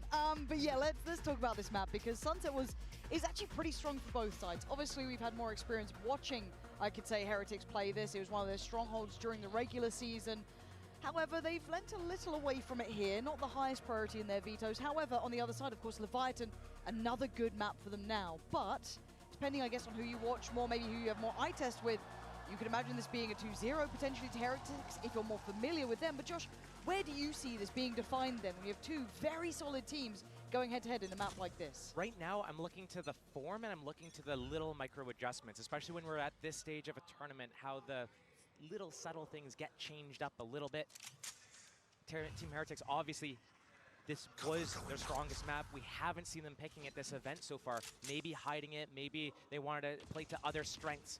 They've been picking Icebox and, you know, the last series against Sentinels, for example. But here, I mean, the pistol round's not even going to tell us anything. It's going to be those 4 to 9, rounds 4 to 9 that we're going to see. And as much as it may be a natural inclination for someone like Heretics to lean back towards this, it will be highly read, right? This is something that people will know about, they will look towards, and there'll be tape on it, plenty of tape. So for Leviathan, this is probably the best chance for them to have a very good read against the likes of Heretics. Let's see how they handle it, though. Again, we saw them starting to warm into the game, but Icebox was just I mean, it was a marvel to watch. Hex slipped back in. He's going to take the fight. Miniboo. That's a bold look, considering Miniboo is already somewhat expecting it, or at least being heads up enough about it. Quick little flash to control the back of the pillar. And Com tries to play forward, almost careless in approach. They're going in bit by bit, and bit by bit, they're falling! Wound on the follow-up. Leviathan, this pressure play they wanted to go for, that almost pre-take they wanted to try, it fell to pieces so quickly. Still, Team Heretics staying in the site, waiting. That firing squad. Miniboo got them in the back. But here, clearing out that spawn, trying to find out where King is. King actually might be able to isolate them. Maybe he's got smoke, paranoia. Two Darn to the right, one to the left, and one further on pillar. The swing off this contact is going to be horrific, yeah. There it is, there's no way out of that. That is a trap set in motion, but Josh, I didn't like them funneling back in through CT there. I did not like that either. That is reminiscent of the last map. It's kind of the same way that they fell to EDG. LEV has such strong players. They have such strong mechanics, and they're able to win some of these fights. It's not right about now, them, bro. they're not. It's not about them. They play so good that they have no chance. Really okay? well, but their spacing has been so hard to deal with that even if you do get one, you're instantly getting traded. Yeah. So the trickle out, falling like lemmings, LEV, it's not really working for them. They need to be able to play more fundamentally sound right now instead of trying to lean too heavily. I mean, he got the orb. He's happy with that. That's all you're going to get. So no worries. Heretics can just go through their paces. If you're looking for a danger man, you're eyeing up Aspas or Mazzino. The only ones to rock a Sheriff. Quickly going a little bit of a flank here. Is Boo to be holding the back line. Could set up Tex maybe here on the swing, but they still have to break the utility to get that close. Now a little more aware of what's coming their way. And really, the only ones you don't want to see falling is Boo and Woot. If you're looking for the economy to stay strong, have maybe a dangerous bonus here. And obviously for LEV, they'd love to keep them locked in. Cost them all those goodies. Rienzo can be one of those to go forward. Same with Benji. There's 2 players here. That's a body drop, not bad. Any more would be marvelous. Hold on, that's actually pretty big. That could be a rifle lost here. They're trying to keep him secure. Nice attempt. They've opened up the pathing. Wait, no time. Okay, so when I look at this, we're going into that bonus round. Team Heretics, they kept the 3 with the rifles alive. This is okay for these guys. Right now, LEV need to stand their ground. And what I need to see different from them that we haven't seen on maps, like last map like Icebox, is some sort of cohesion together where they're moving together. This right here, as they're trying to lock down this exit from B main, if they're able to do that on other parts of the map where they fight together, they use their teamwork, they use ability to set each other up, and then they swing together to ensure that they win with the trades. That is the side of LEV we need to see, but we're not seeing at the moment. Team Heretics, they group in this death ball, and they do it because it works. We're starting to see the best of Heretics early on. Now, whether or not that carries through is yet to be seen. Can Leviathan stop the roll here? If this goes also one-sided, it's going to be terrifying. The momentum building behind Heretics will be so hard to stop. However, this round, if anything, Leviathan have the better weaponry. They have everything they need to go forward here. Yeah, a couple of light shields, one on Tex and one on Mazzino, but that's fine, that's manageable. On the other side, 3 rifles and that Bulldog just to round it out with the SMG with Miniboo. And they've opted for mid-control. Heretics, though, they're going to get caught here in the open. The triple swing is fantastic for LEV. Gonna force him again for a fight, but Woot with a great shot towards Aspas. Hold on, it's not secure by any means. It's still very much game on. And a recheck and a refight, but a trade again. This is a bonus, and it's going this close. And now they might get that 3v2 on the B side. Benji taking the space, but there's 2 on back pillar. Okay, they found my wire. Got to know that he's close here. Hearing that go up, Tex divides, and now the counter swing. Benji taking great fights here. And bear in mind, King is a mile away, and this could all fall to pieces. What is happening to Lev here? King saved them from probably a worse scoreline on Icebox, and he might have to save them again. A 1v2. He's creeping closer, he's speeding up, he wants to fight and he's gonna get it. Takes away Benji, but now Woot on the other side. The paranoia goes in, but King tempers the pace a touch. Slowly looking for his man. Woot waiting on the other side. He's committed to the angle, but how long does he wait? How long does he think he considers the other side? But King, again, keeping Leviathan competitive in this. How many times can we ask him to step up to the plate? And you highlighted it last map as well. He was the one to keep them in it. Lev, I thought, finally, we get to see them move together. That drone replay on mid, they're fighting together with their abilities, they're fighting together with their bodies, and they're catching right now Heretics out in the open. This is a bonus, Josh. That's the bonus. It needs to be cleaner than that.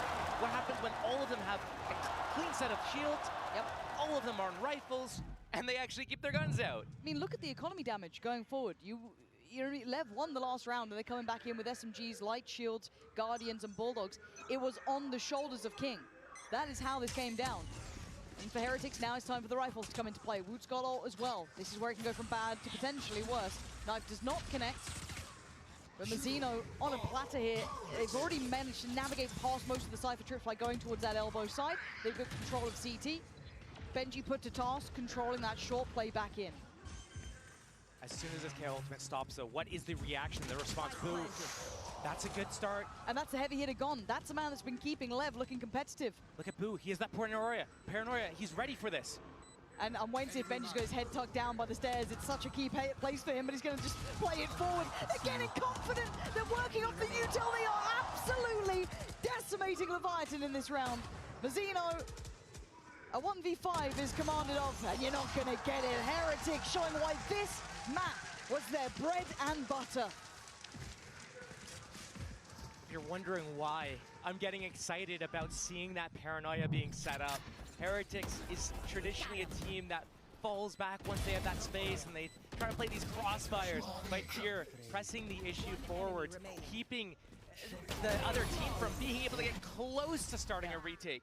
This is just such a nice evolution to see of these guys, because that was the #1 thing that I think they needed to work on, and they're showing it here when it matters most.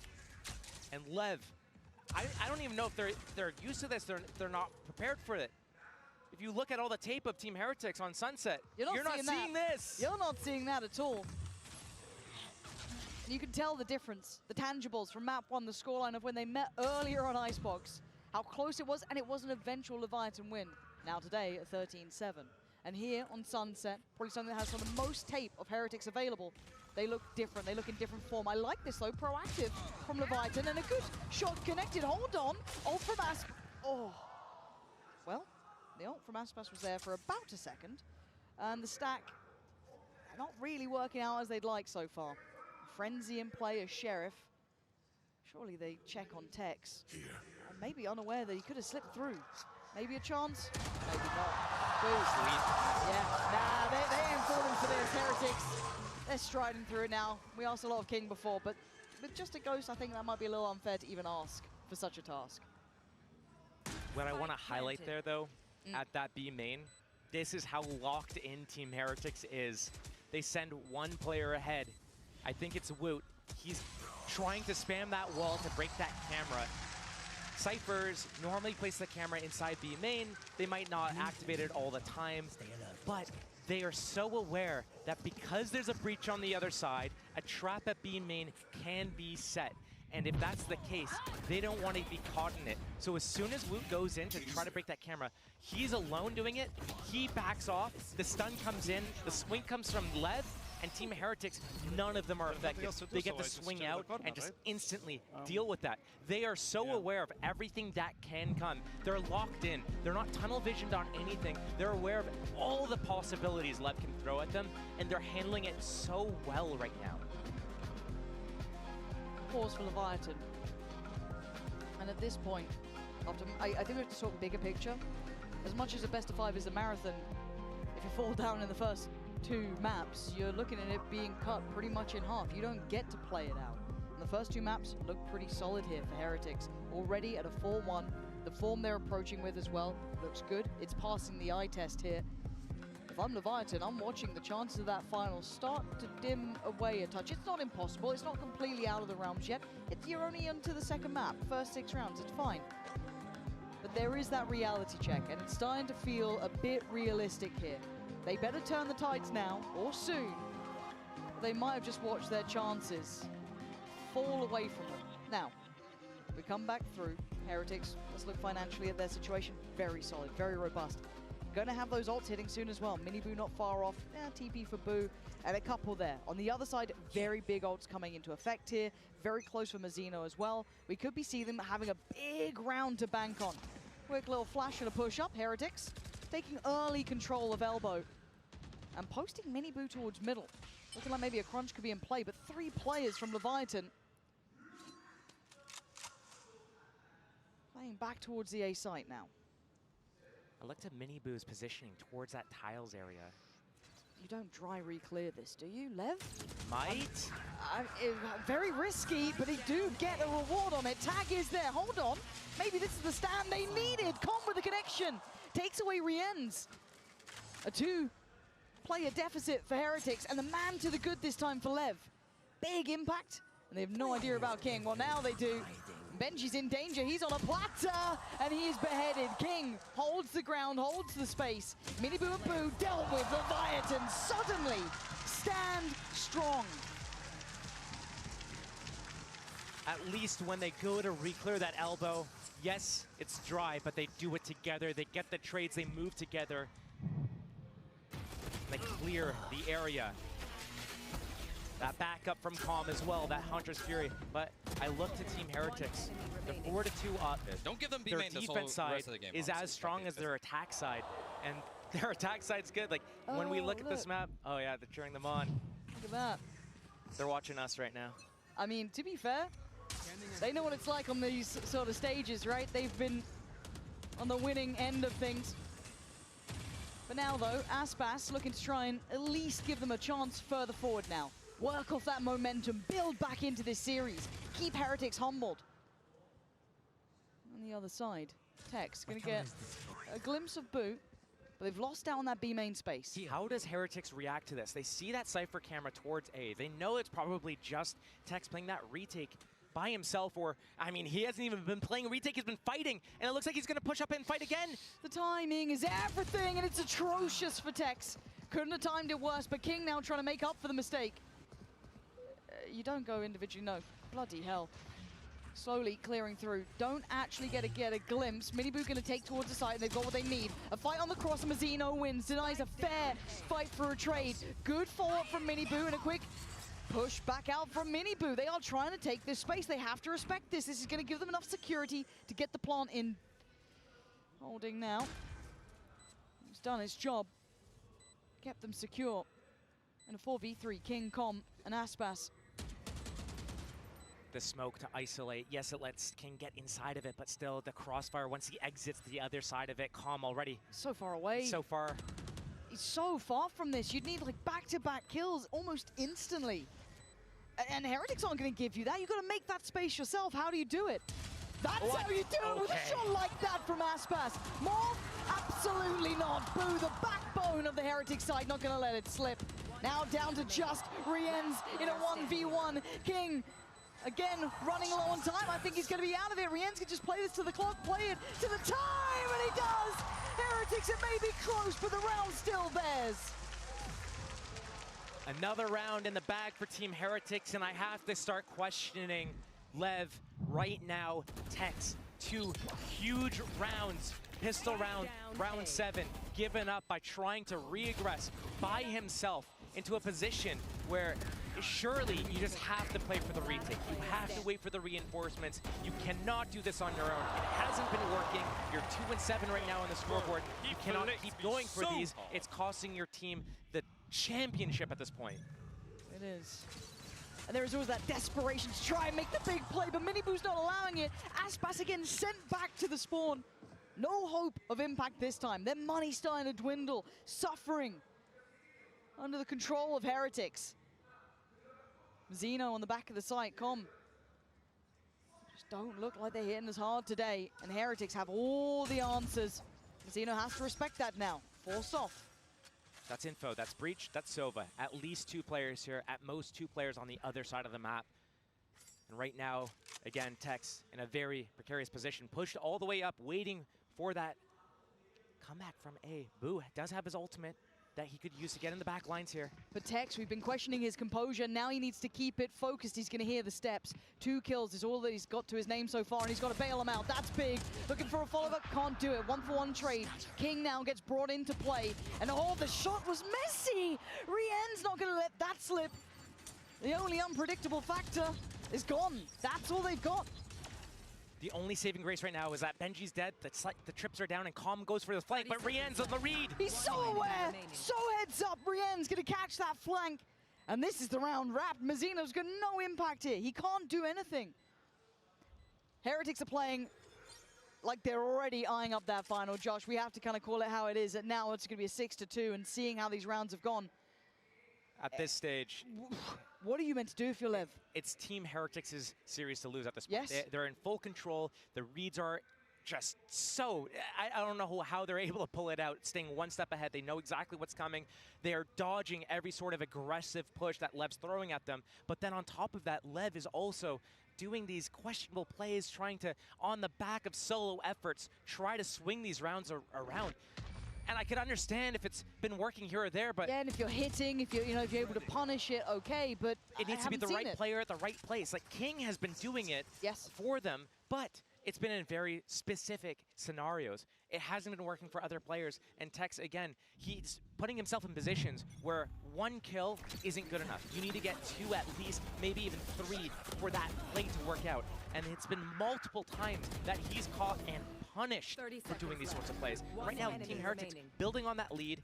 Yes, we're seeing ultimates come online right now for Lev. And yes, we've seen them try to get some different sorts of looks, different traps. And again, rinse, repeat. FB main. It feels like madness to be doing the same thing over and over, trying to make a way out of it, but he gets tagged. Rien's can't quite find him again, but they still drop Com at a 1-for-1 trade out. At this point, they can pause here a little. They got 1 minute and 20 still to try and paint their picture with. If that ultimate orb is still in main, Woot could grab that, use his KO ultimate to get into the site here. The only thing they have to pay attention to is that Rolling Thunder from Breach. I like what Lev's doing here. Yes. They're reclearing through middle. They can pivot. If it's A, cool, they got that camera, they got that tripwire, they can go for that retake. But they're doing it together, and it's the first time we're seeing this. That's massive. This should be the trap. Well, Woot reads that. Now they know everything. Now they should have the full picture. Benji trying to work back in, but it's traded out. Boost still alive until then. Aspas. There's the impact. There's the man you need to wake up here. As Rien's in a 1v2. Reposition, spike down. 40 seconds to work with Rien's. He's still the man. We saw what he could do just yesterday. And another chance to remind us of his own brilliance. But a 1v1 against Aspas. He knows that Aspas was nearby. Neon can get anywhere in an instant. Rien's, if he time ticks too low, he'll be limited in the options where he can go with that spike. 20 seconds. He's got to try and fight the monster himself around the corner. Rien's tries to pick up the pace, and now Aspas can evacuate. 13 seconds. There's nowhere else to run. He has to keep going on this pathing, and he has to go fast. 8 seconds now. Can he find his man? Aspas slowly creeping away. Aspas has played this like an absolute genius. He has done so goddamn well. Aspas is the man they needed for the job, and he was absolutely there when they needed him most. 50-50 gamble. Rien's reads that Aspas is going to go for the fight, but Aspas waits like a lion. He waits for the perfect opportunity to strike, and because of that, he wins the round. Rien's doesn't plant that spike, that time runs down, but a different look from LEV. They're moving together again. That's the second time they move together. They pick up the third round on the board. So, are they starting to clue into what they need to do in order to get ahead of Team Heretics right now? This could be the turning point. And Aspas wants to keep up what he started. Oh, God. It's just brutality. King at least going to try and avenge his fallen teammate. There are bodies here now, but the support's arriving. Benji's coming over. Are they just going to brawl this out? That would be madness, surely. One way going to be reinvested, and you can imagine this side of the map gets closed. If you note that the smokes are down for the attacking side, the positioning right now of LEV with common market, because that crossfire cannot be dealt with at B, there's no smokes to block off that market line. Right now, the lean is on mid and on A right now, but King trying to hold this one-way smoke. But the pop flash. It's going to be hard work for King. He's forced away and he's dead. The reaggress is divine from Heretics. Know exactly what they wanted to do. Tex trying to retake that space, and they got to scramble here because Tex is on the hunt. He needs to close the gap. Oh, the cosmetic stun strikes again. Rienz takes away Tex. Mazzino and now Oncom to try and do something that's impossible. Heretics backhanding Leviathan. They are large and in charge, and they want that grand finals. This has to be a second timeout for LEV. They need to find an answer. Yes, it sucks to use 2 timeouts in one half. We've seen it though. We've seen it work. Sentinels did it yesterday on Haven against Heretics, and they were able to convert that map right now. He didn't even get affected. Rienz got away. He got away. Again though, LEV one step behind, losing that like first blood so frequently. Again, Heretics, they look unstoppable. Okay, that's... Okay, I say that. I mean, that's pretty nice. But again, we've never really questioned the mechanical capabilities of LEV. We know that they can hit, but they're just not hitting as hard as Heretics overall. I think that's just been the main story here. And when they have been hitting, they've been being traded instantly because of the positioning of Team Heretics, how they go shoulder to shoulder with each other. But again, another bait setup. I like this. Yeah. First time that Tex is going to have support here. But King to take first contact. The spacing, not there, not there. It was a timing. Tex popped his camera, so he got off the angle. Normally, he should take that first contact, bait them into King. Oh, but again, yes, Bus. 3 versus 4, you pop your ultimate. This is desperation right now. Watching at straws and finding nothing for it. At least going to deny the first attempt of the plant. This could open up the chance for a pre-take. Boots down low, and now back on the side. Aspas has to be the one to lead the path. Mazzino by his side, but it's down on a 1v1, and Aspas down low again. Boo sitting pretty, sitting perfect on HP, but Aspas a threat at all times, at all HPs!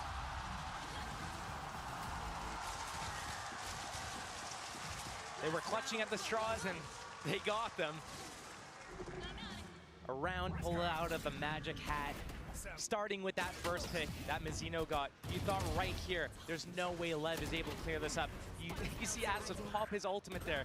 Okay, yeah, not gonna happen. But then, so many of these players are so low HP.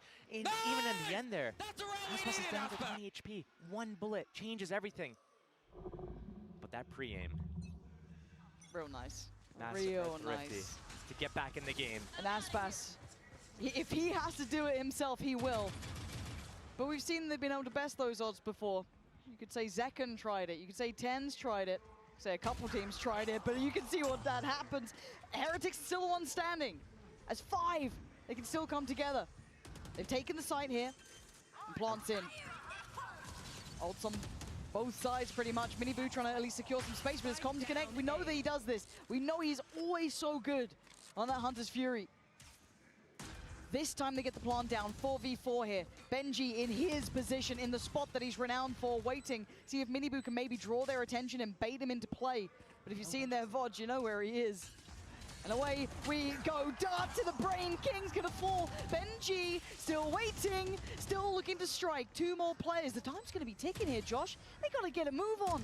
Okay, that's how you do it. You create a new avenue of approach. Oh, Tex, back to back, big damage. Good counter work from Rienz, but Miniboo deals with the player from CT. Now we look towards the site. Miniboo overwhelmed, and it's all on Rienz in a 1v2. Time, oh, Rienz takes away Aspas, the time's gone. That is clutch as hell from Rienz.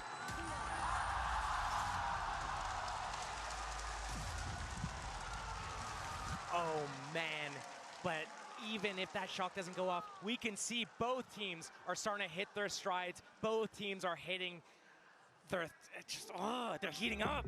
Yeah, we're starting to get a game now. Yeah, this game is really warming up here. We're seeing Aspas having to really up his levels as well. He's starting to hit hard. You saw Mazzino right there, King clutching up, but the answer back.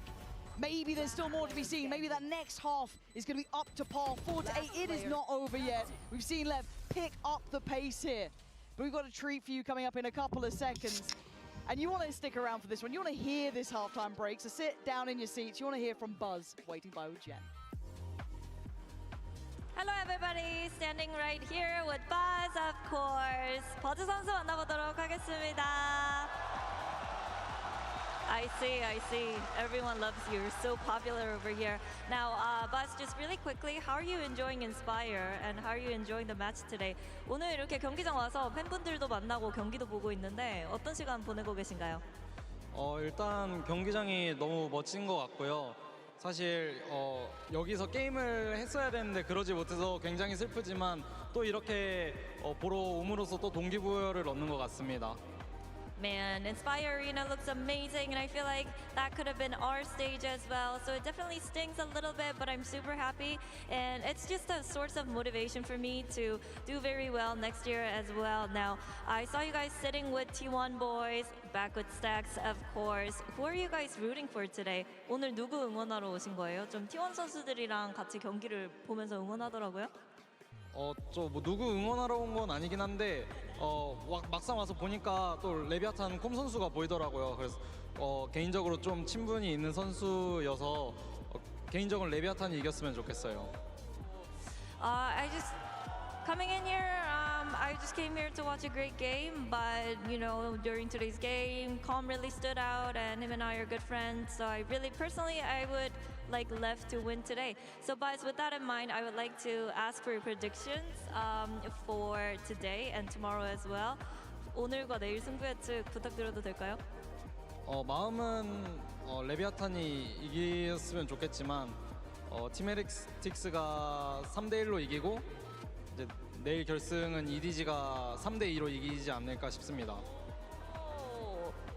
I want LEV to win, but I think Heretics are going to take this one 3-1, and tomorrow EDG is going to win the whole thing 3-2.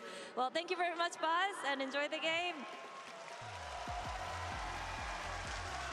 Okay. Do you agree with Buzz's assessment? That is a bold prediction there. That is bold and brave and brazen.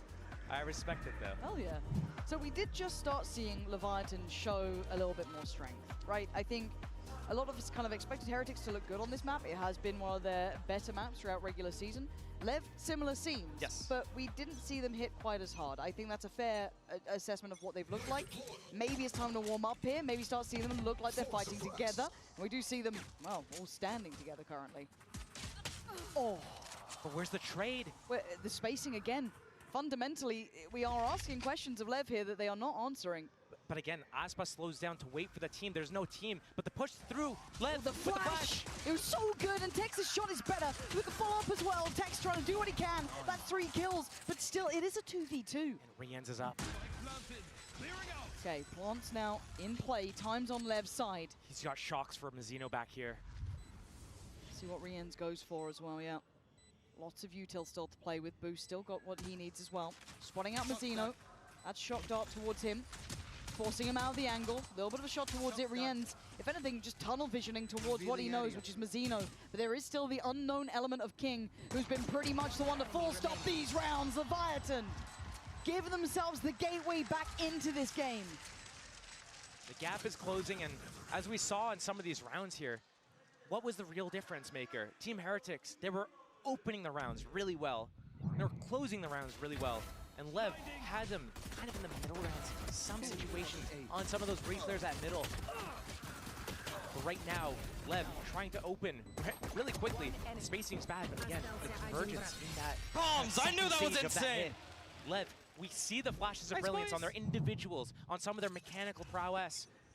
It just needs to come together as a team. Rinse and repeat, we go back again. Boo on the chopping block. Leviathan coming his way. Mini Boo by his side, but LEV being held back by the smoke for now. Haven't seen them really flex throughout the map. This is very much all in towards A. Plenty of sheriffs against them too, so could have their work cut out here. Decide to temper their own pace. Another gamble read from Team Heretics. Right now, stacked to the right site. But the utility from LEV, there's too much of it. I think this drone's also going to spot out Miniboo in the back here, and LEV might pump the brakes. Yeah, did he walk away from this? Because you're already looking at Tex. Yeah, and he hears it. The timing on this. And a great shot. Doesn't need to outstay his welcome here. He's done so well. This has opened up so much space for them to go back towards A if they want to. Here at the rotation, he knows he's being crunched right now. Now is go time for his team. Oh, what a hero. What a hero play from him. He's got 3 players focused towards him in middle. He's opened up the A site, rolled out the red carpet, and Aspas going to take steps. 30 seconds left. Taking a few more to clear out towards CT. But they've snuck back through towards the site. King with a quick turn of attention. They can all see what's going on here. There's no gaps to be found. Leviathan strong together. Credit to Tex there. He had a very rough first half. That move then, that little bit of a moment for him to draw all those players was exactly what they needed. I was very critical of him in that first half, especially those 3 rounds I highlighted. But looking at that last round of that last half, as he's coming in on that retake, the positioning, the timing, the pace he takes, understanding that it's not his job to press forward. Nice comp, guys. Let's go. Shooting everyone down. Then he goes into pistol and gets a 3K to convert, and then here, keeping everyone occupied. Big work. Again, so singular and focused. Miniboo already sent away, but Boo stuck around. Punished King, and now, no way! Miniboo double back! He went back to check. Doesn't leave Boo to fight alone, and look at the absolute mess of bodies left over towards Elbow. It's on Aspas and Com to try and find some threat here, try and close the gap, and Miniboo, oh my god, so evasive! Miniboo, you are absolutely brilliant at this! Oh my! Okay. Heretics aren't out of it yet. I thought this could be the turn point here. If Lev could maybe bully them away from that bonus as well, who knows? But that was a real moment there. Miniboo never falling too far away. Little bro had big bros back there as they're peeling off, and we've seen them hold down sites. We saw them against Sentinels on Haven as well, about how they locked down that A site together. Here again, backing each other up, making sure, hey, you fall back, I got you. Hey, you fall back now, I got you next. And Lev, just as we talk about how they're getting the stride, they get slowed down. Benji, don't get caught by that neon slide. No matter the instance, you gotta respect Aspas. Getting a little closer towards the ult here. Not getting the full look towards the site, but the knife gonna find a fair few connections, I can imagine. Yeah. It's this comp in general. When you have that breach and that neon, you're playing with fire. If you're Cypher and you're trying to get that camera in main, you try to get that jump spot info, you can get punished so easily and open up the floodgates. But a missed opportunity for Lev. What I see here, though, is they've left King in B main. We usually see this type of play from Lev. They deposit players, they work the map, they cause the rotations, they manipulate it, they want to put people in certain positions, and then they activate. Activate King, then activate Aspas, then activate Tex. I quite like the tempo change as well. Patience, oh, the knife. That's very good. well timed, but do they read into this? Do they rotate? This is now going to be kind of that counter read. You can see the spam trying to find where the traditional camera that comes from Benji would be placed towards in market. Oh my god, this is perfect from Heretics. They knifed A, they got the scan, they keep that stack towards B, and right now Lev wants to do the market split. In they go. Benji was affected by the stun. He's still the only one revealed so far. Rienz couldn't close down on the kill, but Benji comes away from the stun, looks towards main and takes away King. They may have market, but it's going to be Tex's position that could be everything. He's carved them up some space, and now it's on Boo. That's Spike down 8 seconds. Oh, has he done enough? He might have slowed them down just enough to deny them. I think it's too late. I think Com knows it as well, as Heretics just stay alive. Team Heretics, another brilliant play. That knife scanning A. Lev knows they've been spotted there. Expect that rotation with the time left that Heretics is going to over-rotate to A. But Heretics was 4 on B the entire time. Right into that trap at market and no time to get back to that A site. They gave so little away as well. All the contact they kept having was basically on Benji. They got no further reads. They didn't find too much. Guys. Good job. And again, just Boo catching that one player on the cross. Spike dropped, done. That was it. That was the round wrapped. So we go again here. Double digits achieved for Heretics. Lev, they're getting close, but you're seeing them start to have to really dig deep on this one. Showstopper found for Miniboo. That A orb was free, but it looks like Lev still split in that 3-1-1 right now. It doesn't indicate that they want to end on this B site just yet. Just pressure, look for that pick off. Find an opening. Resuppressed again. Maybe baiting a reaction, a push from Boo to get into a precarious position over at A that Tex could punish. And here comes the reposition from the attackers here. They want to come over towards this A site.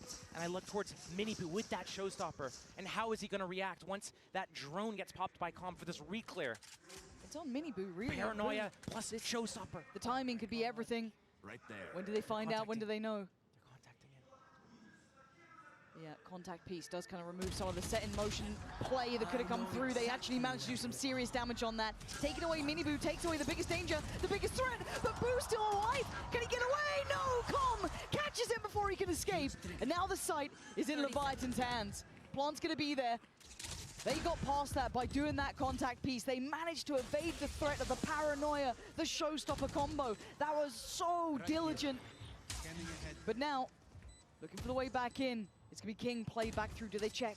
Benji, notorious for this position, and he swings and he strikes. He only gets one, but he sets up the trade, and Leviathan do very well here. I love that contact play from Lev. That's something that Team Heretics doesn't really have in their repertoire. We don't see them do those contact plays. It's usually heavy util, clear out everything, do a util dump to get into that site, and they usually miss timings because of it. But Lev being able to just walk in here as 4, the reason why it worked so well as well was that Boo, he was so afraid of that flank up from middle. There was nobody to stop that from Team Heretics. No trip, no camera, no player. And because of that, he doesn't have the Paranoia ready. Boo isn't in a position to spot them early enough. They've broken the money. They are taking these steps back. It is a mountain to climb here, even though the scoreline feels so close. But they've got some really good ults. They can bank those, maybe bring it out if they need. We've seen rounds like this go wrong in the past. Now they've got to be on the money. The danger man is Benji. It's going to be mid-convergence here. Team Heretics, they're all moving over to mid to reclear. Yes! Great shot there from him. Trying to bring back that weapon. Don't allow it to be an easy pickup. And remember, they still have that Showstopper on Miniboo. He's towards A. If they go back to A, that could be disastrous. Still, another 2 flashes for Woot here. Re-smoke towards middle, but that Owl drone is going to clear. Sees nothing so far. They've got to have an idea. They're now heading towards the site. Which one? Which one? Take your pick here. TP, info from Boo. Sees all of them. Great knife as well. Do they speed up? Do they slow down? 50 seconds. They can adjust. Slow and steadily, they walk towards A, but they look to be backing. Deep trip as well from Benji. He's Benji's got the rifle. box. Benji has the gun. He is the man who can stop this. Does he hear it in time? He's certainly going to hear it now. He's got his trap in play. He's got everything he needs. Support's coming through. Aspas, first man in, does get caught and takes away Benji. That's the dream start with a double pump. They're going back towards A. They don't know everything yet. Do they figure it out now? But as this happens, Miniboo's gone too far. He's already drifted off from this. Brilliant work from King again, giving them so much space. He popped the Showstopper already. Can he stop this plan? Wait. Oh, he didn't go around the corner. So all of that chance is lost here. Now, back line broken. Hold on, Com gonna pop the ult. Now there's only a few standing. King, the one to try and do it with Com as Boo, the last one alive now. Leviathan taking them on a tour around the map. But Heretics left in pieces. This is Lev's stand. Lev's chance to bring the game back here. And Boo knows his odds are looking pretty rotten. Leviathan, here we go. We're seeing the resilience, we're seeing the resurgence, we're seeing them back in this game. I see a way back in for Lev. Yes, they're showing it a couple times here or there, but the reason why is because how they're leaving these players. They're going back and forth. They do this pendulum swing. They're waiting for the overreaction from the defenders, and Team Heretics is going right into it. They're falling for it. They're over. I left a stinger for them. They're getting caught, and they're not winning their duels anymore. Lev is starting to fight back. Team Heretics use their first timeout of the series to talk about what's going on. The gap is closing, and they're starting to feel it a little bit. Not only is LEV catching a stride, but now they have the reads and they're toying with how Heretics is moving around the map right now. This is so nice to see. Not only that, but Team Heretics, they use 2 ultimates in that round. Showstopper, 100 Shear. I think also Boo uses ultimate to get that information over towards that A main before that clear came in from LEV. So 3 ultimates on an eco round like that when you're already in the lead. Imagine you had that for this round here. Yeah. You don't have that anymore. Coaches need to call that timeout, pump the brakes. Guys, we're in the lead. Let's keep this lead. Let's not overreact. Let's tone it down a little bit. Let's breathe, think about what to do. Let's close it out. Few more rounds, that's all we need. Let's get there first. Yeah, I'm so impressed with King during this game though. Again, it's easy to be blinded by the lights of Aspas sometimes. The guy is truly a superstar, but King, the way he gets them space, he gives them options, his timings are just perfect in this. He's been a wonder to watch. Now, with 4 rounds on this half, they've closed the gap. It's game back on. Heretics with their first time out of the entire series now look to find some impact. And they only catch 1, I believe, on that knife. So maybe a little bit of a misinformation here. See how they read this. They look to go back towards B. Rolling Thunder. Here comes the ult. Doesn't affect the players, however, and this dart could be huge. Benji can't close in, though. The follow-up stun has caught him. That's great. Rien's going to be warded away. This is a brawl now. How do they get out of this one? Mazzino controlling the site, trying to find security for that plant. Secure safety, but Wood, Benji, Rien's, they drop the bodies, they drop it to the ground, leaving Tex a little adrift, but he finds his way forward, fighting through Market, looking for a follow-up towards Rien's. Tex with impact. Now Boo in a 1v2, and they are getting the hell away from that B site. Scrappy rounds, Boo, 1v2, we've seen it before, but this is still so difficult. Tex, he's been looking so just different from that last half. Cypher camera up, Trip to watch the flanks. Yes, Omen is able to get past that potentially, but this plant position is the only thing that scares me. If Mazzino goes down, Tex might not be able to defend that. Luckily, Boo doesn't have any teleports, just a smoke to isolate angles and move in. Yes, he can smoke off elbow and move in, but so many angles he has to clear on the way. Yeah, it's so difficult. Camera down. First puzzle passed, I guess. And Tex slips a little bit deeper. So there is a 1v1 on the site here for a couple of seconds. Obviously, Boo doesn't know it. Checks to the left, dips to the right. He wants in. Tap on the spike, should draw a player forward, but he's missed him. He didn't catch the timing, and Tex catches his man. Tex in that round was instrumental at saving Leviathan. When these rounds start getting hard to predict because you see kind of what's happening, you think it's LEV, then you think it's Heretics, then you think it's LEV, but then it's Heretics, but then it's LEV again. In the end, the way that these rounds are going back and forth with just the lurk timing from Tex here, for example, crucial. It's to be able close. to pick up that second kill, but that pre-take coming in from Heretics to start it all off. It's anyone's game still. Who wants it more? Step by step, Leviathan are getting closer. They've broken the bank again. Boo this time. Whoa. You don't want to see, you don't want to see it. Aspas showed him how it's done. I'll do it with the Sheriff. No, I'll do it with the Classic. Now again, they don't have much to play with here for Heretics.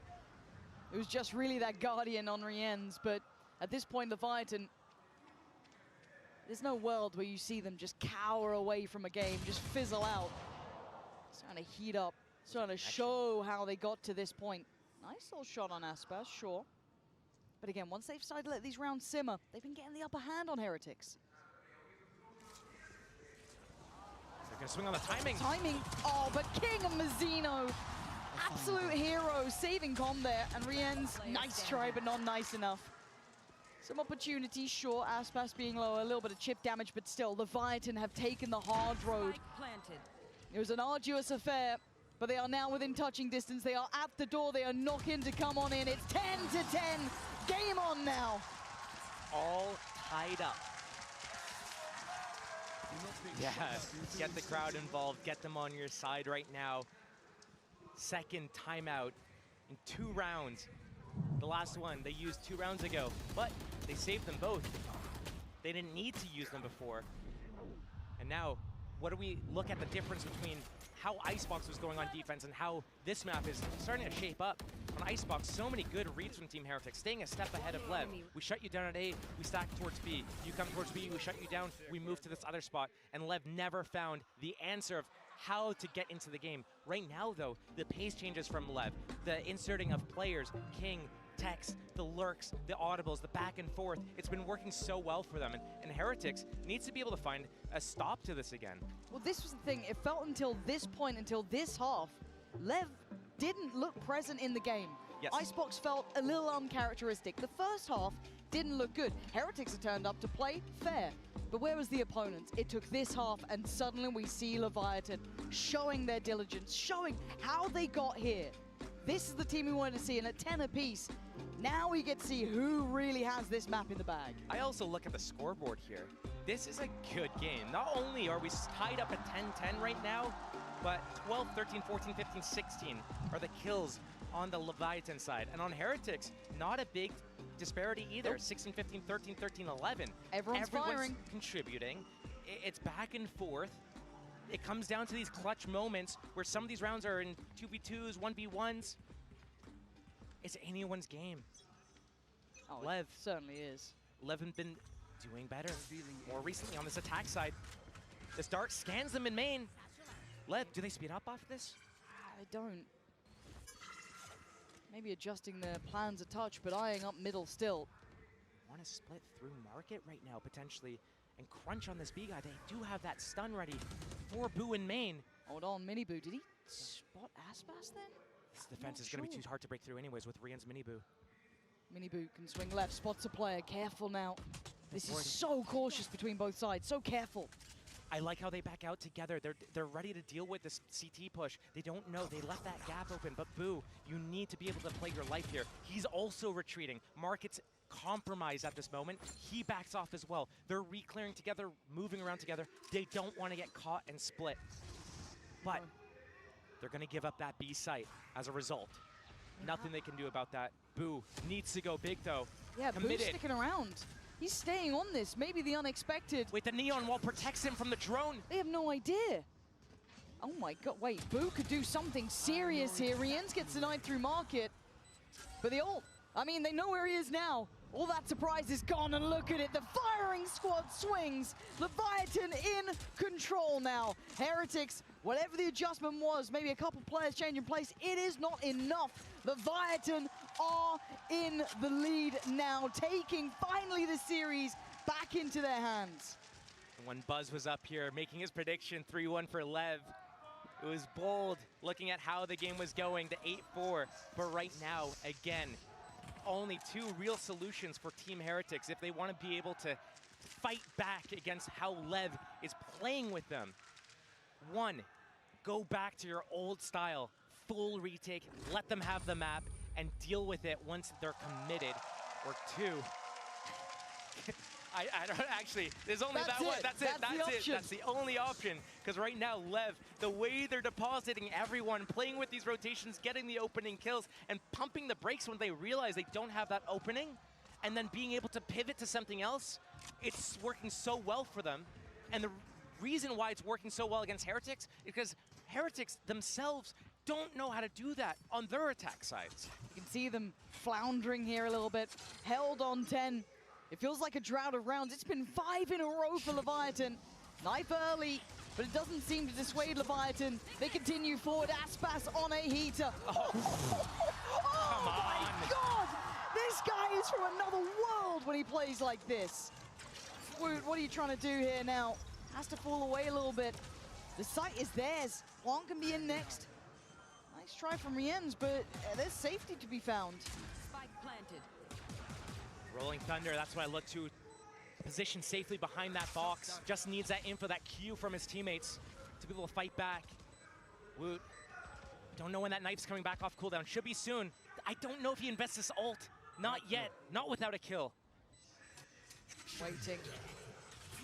Patiently, flash, push. They already know where they are. Leviathan holding them at the door. There's no way in. There's no access. It's going to be surely 12. Rienz can do nothing about this. One to the left, one to the right. And look at Com's positioning. He's not going to let this one slip. falls away from the side. Let's Rienz try and tries. You might Rienz, you still got to find another player, and you ain't got the time to do it. Com just needs to survive, and he does. It's 12 for Leviathan.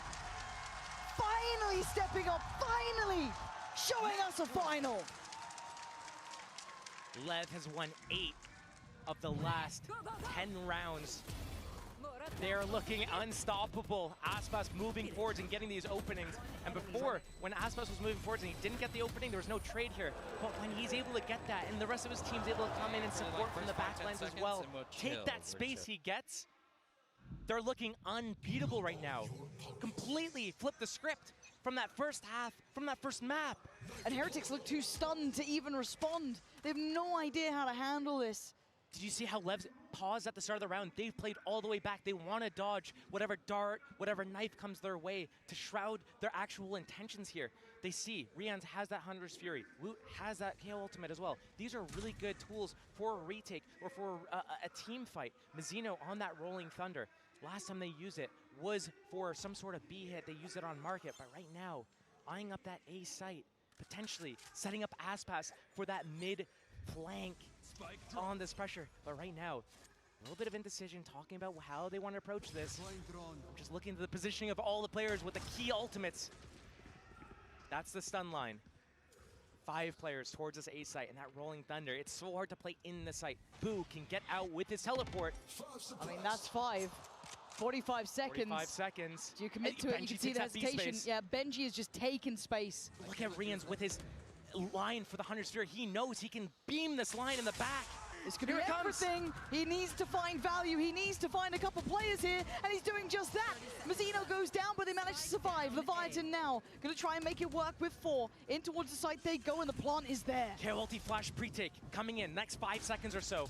They got to make on Benji work as well, but the body. Is this or it's done? Is this or it's over? Benji, oh, it's perfect with Mini Boo, waiting for the aggression, reading it well, and King's good. I don't think he's this good. Heretics finally answer back after a drought of rounds. A beautiful ult from Rienz, softening the targets up, taking a man down, and now giving us truly an option of OT here. Now Mini Boo has a showstopper. Woot saves his ultimate as well, and the timing on this knife, that value that it got, puts them 1 round closer to taking us to overtime. LEV still a little bit of indecision there. They've looked so decisive in the other moments throughout this game on their attack side. But here, they've still got so many ults, Josh. That's what scares me with Heretics. They've still got ults to bank on. You've got Aspas there with his TP for King. I want to see LEV use Aspas through middle on a flank on one of these rounds. Whether it be getting what you want. Whether it be a B split through market and Aspas goes through mid, or an A split, either way, I want to see it. Here. They've seen the feet. And they've seen the shot! Spam. Dude, he caught King! Just off the camera, just spotting the feet crossing. And Benji, the value off the cam, outrageously good. So down a man to begin with, and King as a loss is a big one. He's been so impactful. Heretics is fine to play the retake. Again, let LEV commit. Let them be where they cannot move anywhere else. Hat for the info to confirm. Maybe use a little bit too early. Wait for that spike plant, pop that, see if Calm's on that flank or not. Right now, here comes the rotation. A minute left, LEV's moving. Boo. On Icebox, he got punished that one time, but you've been so good, but getting away. Breaks the drone, perfect. Don't overstay, you're welcome. Boo! Is this where you stayed around too far? Tech lurking through mid. I like this from LEV. They're moving around, they're causing the rotations, but Team Heretics, they're fine to play that 5v4. They have 2 really crucial ults to do it. Coming back around here. Back to B. 30 seconds left. You're looking at Tex. He was a monster in middle before, but now you can see them hungry for him. The showstopper's gone. That was wasted. Did not find his man. Tex still alive. He has controlled them, kept them cornered, and now the site under Leviathan's control. It's OT or it's GG, at least on this map. Com trying to fall away. Leave this into the hands of Aspas. But you can see the KO ult. Tex, value, Leviathan with Benji. a fire lit underneath them. But is it enough? No way! They know he's Rienz! They know where Tex is, surely. Benji, Rienz, defuse, and it's OT! Heretics taking us the distance in map 2. When we talk about how Team Heretics needs to respond, there's only one way they could do it. Sit back, let Lev commit, and come back with the retakes. Oh, Woot with that start is so mad. And even after that, Tex doesn't go down to the showstopper, still comes out with another kill. But still, just coming out, spawn together, tandem, Cypher, and Sova, Riens, and Benji, they're so good at this. Hey, on their rolls, you know what they can good do. at You this. give them the Sova, you give them the Cypher. They'll give you a couple rounds, and in a moment like that, 12 apiece. In the final hour, they get bailed out. Because look at that run around. It was 6 back-to-back, and Lev looked solid as a rock. We digress. It's OT now. It's anyone's game.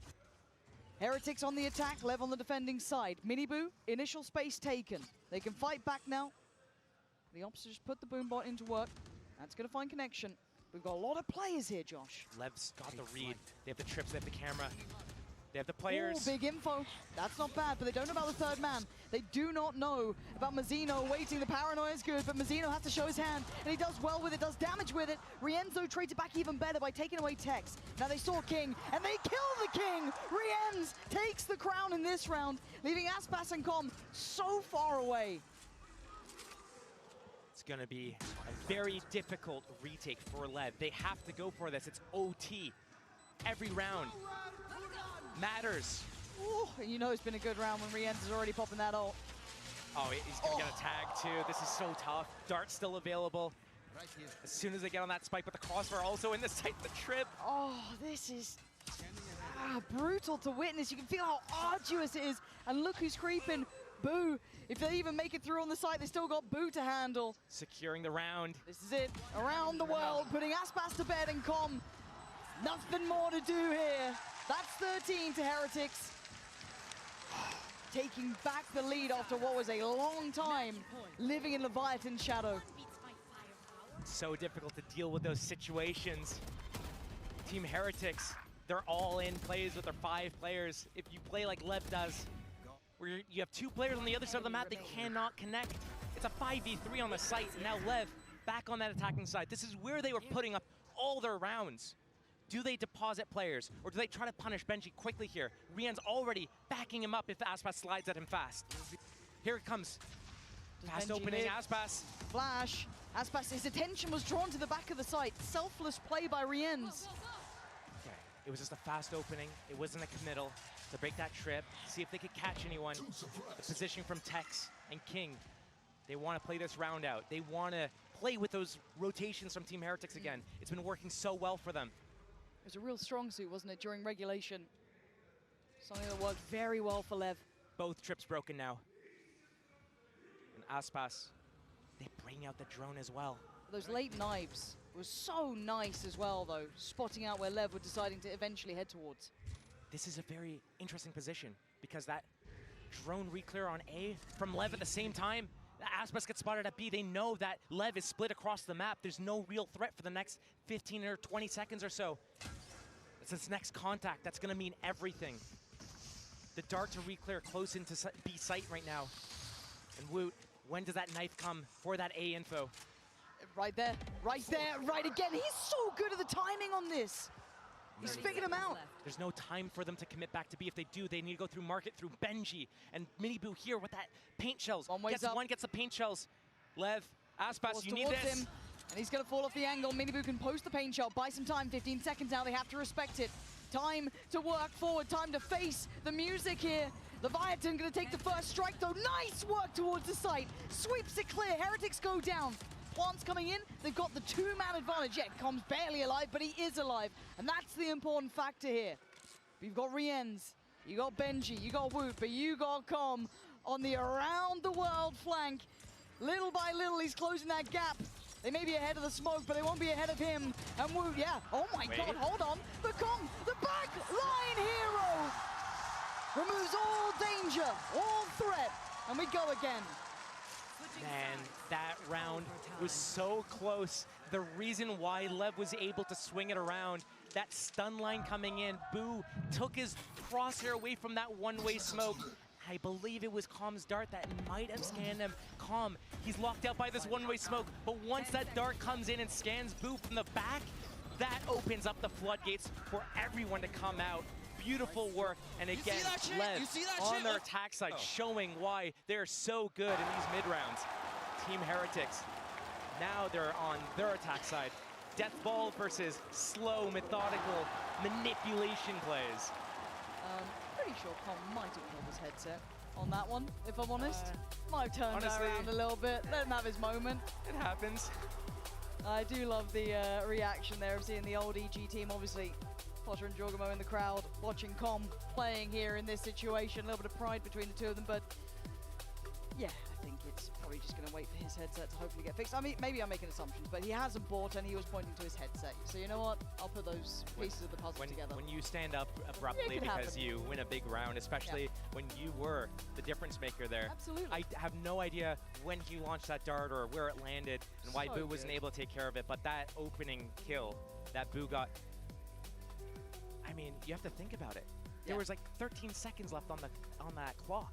If that kill doesn't come in on that timing, Team Heretics probably closes out that round as well. Looks like we're good. They pushed it to OT. I mean, they got OT earlier. Team Heretics bring it back. Team Heretics could have had the lead right there. Instead, we go again. Now everything's slowed down. A different approach. LEV contacting through middle on their defense side. Again, the mind games come into play once you hit that overtime. Oh, it turns into a totally different game, doesn't it? It can kind of shed the realities that you've learned through regulation. Aspas noted. Hello. Death ball ready. Sight is clear on that knife, but the pre-tick is ready. Yeah, look and see them work off this, but I don't think it's as effective as they'd hope here. But it's the pressure from CT that could be the surprise. But it's Miniboo and Wood looking blind, but still hitting. How the hell did Wood get that kill on Com? I do not know, but it works well.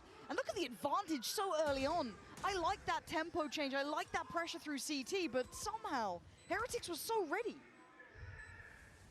This is so difficult. Again, a 2 versus 5 this time for LEV. This is so difficult to break through, and Miniboo, Rian's both close to their ultimates. If either of them get a kill here.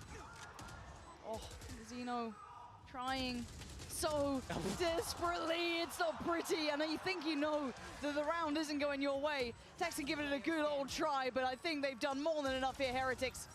Zeno desperate to try and take a stand, but at this point, time's against him. Heretics, lovely form in that. Again, I quite liked what Lev tried to do, but it just didn't seem to be, I don't know, catching off Heretics. They seemed so aware. It was almost like they were getting PTSD from that moment against EDG when... that's how they got it. Yeah. Oh, that's how they got it. See, when I'm saying I don't understand how they won that. Through with smoke. Two of those. I mean, this is what I'm saying. Like, this is how some of these rounds Lev lost yesterday against EDG, for example. EDG is so good at those smoke spams, and whoever makes it through this round here is going to have to face that again in the grand finals. But Team Heretics, again in the lead. They win that round. They use their OT pause right now. They want to close it out. They have that defense. The defense hasn't been great for them. They've been winning in the last 2 rounds of relegation, but the overall entire defense half and in OT, they haven't been picking up these rounds. They haven't been converting. So right now, coach input comes in. What do they have planned? What do they want to change? How are they going to catch Lev off guard? Letting Lev commit was working until it wasn't. Now, what else do you have in store? And Lev, how are you going to respond to this timeout? You've been taking that B main fast. You've been trying to catch Benji, and then you've been manipulating these rotations in the mid-round. It's been coming down to the wire. The last few seconds of the round, where 1 or 2 crucial kills at a specific timing has gotten you into that winning position. Do you have it in you to do it again? 13-14. What do you guys got? That's the question. The answer awaits. Pre-aimed at that knife. Wood's been good with these. It's that second one that he gets that he's just been able to somehow find them time and time again. This is a change-up of the defensive setup. Benji over towards A. Hasn't been here before. Dodging that knife. It's been done before by Lev. And instantly on this A contact. Smoke, stun, they're in here. Pacey. Will they expect that Benji trip? Aspas on that slide. Well, because it's been Boo, it's been Miniboo over here traditionally, and if more often than not, Lev have been winning that fight now. They've really got that tempo down. Rien's re-clearing middle. They have to expect this trip. There's no defense here. If Aspas swings into this, Benji gets that first kill, that cage gives it away. This should be everything they need to know here. Smoke just went up towards short as well, but I'm looking at the options that Wood has. Does he play forward? No, he's going to pop a flash towards it, but that's about it. They haven't stepped towards the site just yet until now. Benji's in a lot of danger here. Currently corralled into the corner, and they're very cautiously taking the space on the site. As I watch this main action on A, I think about this Boo versus Tex minigame that's going to play out over the next 20 or 30 seconds or so. Knife misses, gets one. But Benji has to be forced out of this position. Benji is in so much danger. Nearly isolating him a couple of times here, but this pause on the site, it's given pause for thought. Getting paranoid about middle, about a flank. Now they go for the plant here. Leviathan toying with time. Speaking of paranoid, there is no paranoia in play. Boo across the map. He needs to group with his team. He needs to get the value from his paranoia. Late. So very late. Mini Boo, the one to be affected by the paranoia coming out from LEV. And LEV have 5 players on the side, and they've got no reason to move just yet. Waiting with the First darts. smoke. Second smoke comes out elbow. This is it. It's go time. It's the go signal. King, Com, waiting on the side. The paranoia is good. And Mini Boo flies in, but it's Boo to find Tex, and suddenly they're falling like flies. King can only do so much. Heretics extinguish the fire that was lit underneath LEV. Map 2's theirs, and they go 2-0 up. LEV made it so close, making me think for a moment that they were going to take this map. But in the final moments, Team Heretics are able to bring it back, and it's unreal. We're going to see them take that Sunset map and take it into map 3 Abyss with that 2-0 lead in the series.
Red Bull gives you wings.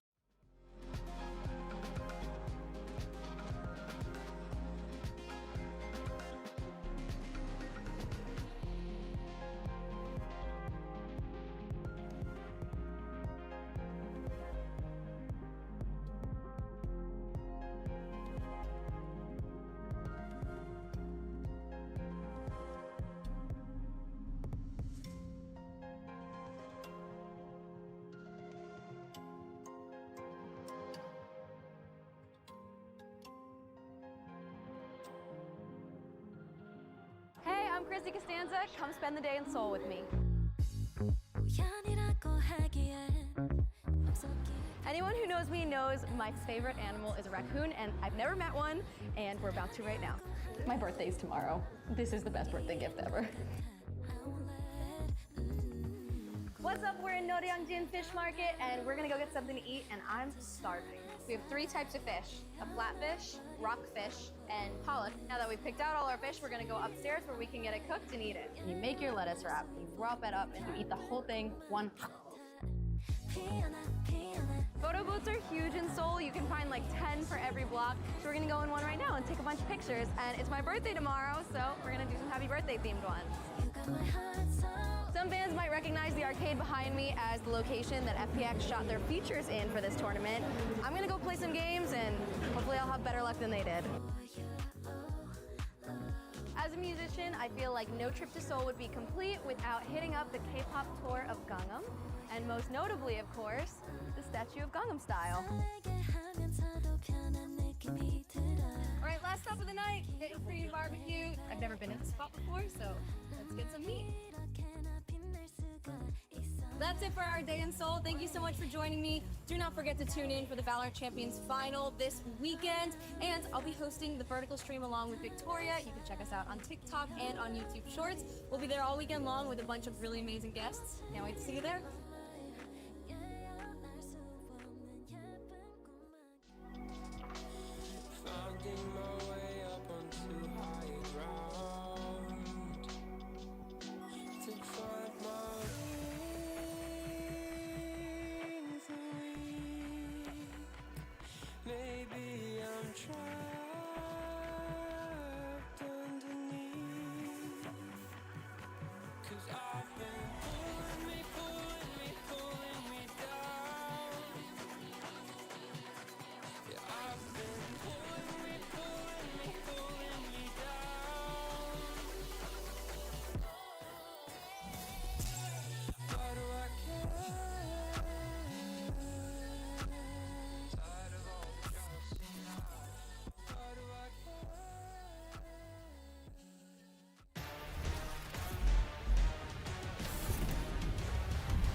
Hello, my name is Bo and I'm playing for Team Heretics. Yeah, we just finished our game against Sentinels and I'm feeling normal, like usual. I try to not get over emotional because job is not done. There is a lot to do still, like 2 best of 5s potentially. On a body, and he does! Takes away Benji, backline open, Paranoia sent, Woot denies Sarsi. Good trade for Second. Trying to step down towards middle tonight! Huge from Rians! I think Leviathan is a strong team because they have a good balance of players. Like they have passive players and they have aggressive players. Like the way their team works role-wise is a little bit different than other teams. The way Aspas plays Duelist is like a little bit different, but what he misses, like his teammates compensate. So that's why it works. That's why, you know, like he has insane performances and stuff, and as a team they perform really well. Like, it's just the chemistry between them, like, in-game wise. I feel good facing them again. Like, once we got to top 4, we knew that if you want to win, we need to beat all 3 teams, no matter the sequence, which team we play after the other. So we were ready to play against Leviathan, we were ready to play ADG after. Team Heretics, they are 2-0 up in this lower bracket final best of 5, and everybody's excited. We're excited, the fans are excited, the vibes are good. Who's having a good time? I'm having a great time. I mean, that match was insane. The So overtime there, I don't know how Team Heretics pulled that off. After the amount of rounds they lost in a row in that second half, it's absolutely ridiculous. I'm shocked. I mean, it just keeps happening with these teams. Like, they keep going to these overtimes, they're crazy back and forths, and this time around, though, Heretics is able to get it on their map pick. Just a really tremendous turnaround that they had. They made some good adjustments at the very end when they needed it in the heat of the moment, but it looked shaky there for a while. No, it did, but I'm glad that we got that overtime. We missed it in that first map of Icebox. I was like, oh boy, it's going to be a very different story, but this one, it went the distance. It delivered on all fronts. It really did, and I think that Leviathan even recovering into this a bit was so impressive because this first half, I think they looked pretty weak. They were going for a lot of these early set ideas, sending Aspas in off a breach stun, and so often Team Heretics was waiting it out, baiting out these set plays, getting the early advantage, and then closing out in these late rounds. Sure, we had some moments like this with Aspas clutching up and keeping them in it, but by and large, this was a map about Miniboot dominating the first kills and shutting down those set plays. Yeah, and he's been looking so good. We were scratching our heads when they went up against DRX and we saw the pivot away from that Neon. I mean, you think about Miniboot, you think about that Neon, you're like, okay, they're going into Sunset, their map, and they're making a change. Why? And then he absolutely cooked DRX. I think he dropped like 20 and 9 or something in that set. His ACS was through the roof, as you saw there. And that continues here. Showstoppers, maybe a little bit of work on those. But overall, the Raze performance and pivot, I like this from Heretics. Yeah, that brings us to our HyperX reflex moment. And this is from Rians. We had quite a few moments, I felt like, in that map, Clint, that could have been a HyperX. No, there were crazy plays. I mean, Aspas started to heat up on the Neon. He was having some amazing ones too. But this right here is so brilliant. The util timing, absolutely perfect wins them the round, gets the kill into Aspas right before it gets to half, and that makes sure that the defuse cannot come through. He was stellar, not just here in the utility, not just what we're seeing in this replay, but throughout the entirety. I think he ended as the top fragger for Heretics, and for the entire map, he is insane. One of the best players we have in the world right now. If Team Heretics close out this map and end up winning that finals, I think there's a really clear argument for Rien's being the MVP of champions. This guy's had an outstanding performance every match, winning critical clutches to keep them in close games, having consistently excellent utility, and delivering in individual moments more than almost any other initiator player at this event right now. I mean, we talked about it maybe somewhat jokingly at the pre-show, but this guy has been statistically the best performing player on this team throughout their run here at Champions, and that is continuing here on this Sunset and maybe into this next map here of Abyss as well, because he's going to be just as important on this one. He is going to be indeed. And let's talk about this Abyss, because this was LEV's choice. They had a couple of choices. They could have gone a few other places. What did you make of this decision? I mean, I think for sure in their minds, they have to be feeling like we can definitely do this. Like the mistakes we made against EDG yesterday, very, very fixable. Like Mimi was talking about early, the macros there. It's just some of those micro decisions, how they can clear some of those angles. Like EDG was giving them that space in mid and then holding like B-Link and other angles outside of mid and then setting up crossfires there to try to deal with Leviathan's pushes through there. And so I think if you just find ways to either save a little bit extra util to clear those some flashes, some things like that, you have the opportunities to take advantage of that space and make those execs a little bit easier on yourself. These two teams couldn't have more of a contrast in their year thus far. Leviathan, they were expected to be in these positions to come out here and win at events like Champions. They haven't achieved that yet, and they're against a team who's now 2-0 up, who went into this year with 4 brand new rookie players and are on the eve of their second international final set. I mean, this is everything for Leviathan. They have to now pull off a reverse sweep, something that happens so very rarely. If they can't make that happen, we are not going to have any repeat trophy lifters. No one will have lifted that Champions Trophy in the past. This is do or die for Aspas and Calm. And now that they start on that attack, my eyes once again do go to Aspas. Can he be that tip of the spear that was lacking for them yesterday versus EDG? And this is an opportunity for Team Heretics. Every single best of 5 they have ever won on this roster has been a 3-0 Pansy and Steel. This could just be their time. Could be. It certainly could be. There's every opportunity. But again, those grand finals of champions are truly reserved for greatness. And now Heretics are one away. They've done everything they needed. A reverse sweep is required, Josh. I mean, LEV were heating up. They were getting back in that second half there on Sunset. Signs of life. Have you got faith? LEV, they were hitting their stride, but we saw from Heretics what they were doing. They were delivering to us this new kind of new look, this aggressive, confident style. But when LEV started toying with them, that's when we saw Team Heretics. They got to revert back to what their old bread and butter was, what got them this far in the first place, and they were able to pull that out in a time of need. And it shows the depth that they have now. LEV, yes, their attack side was brilliant on that second map of Sunset.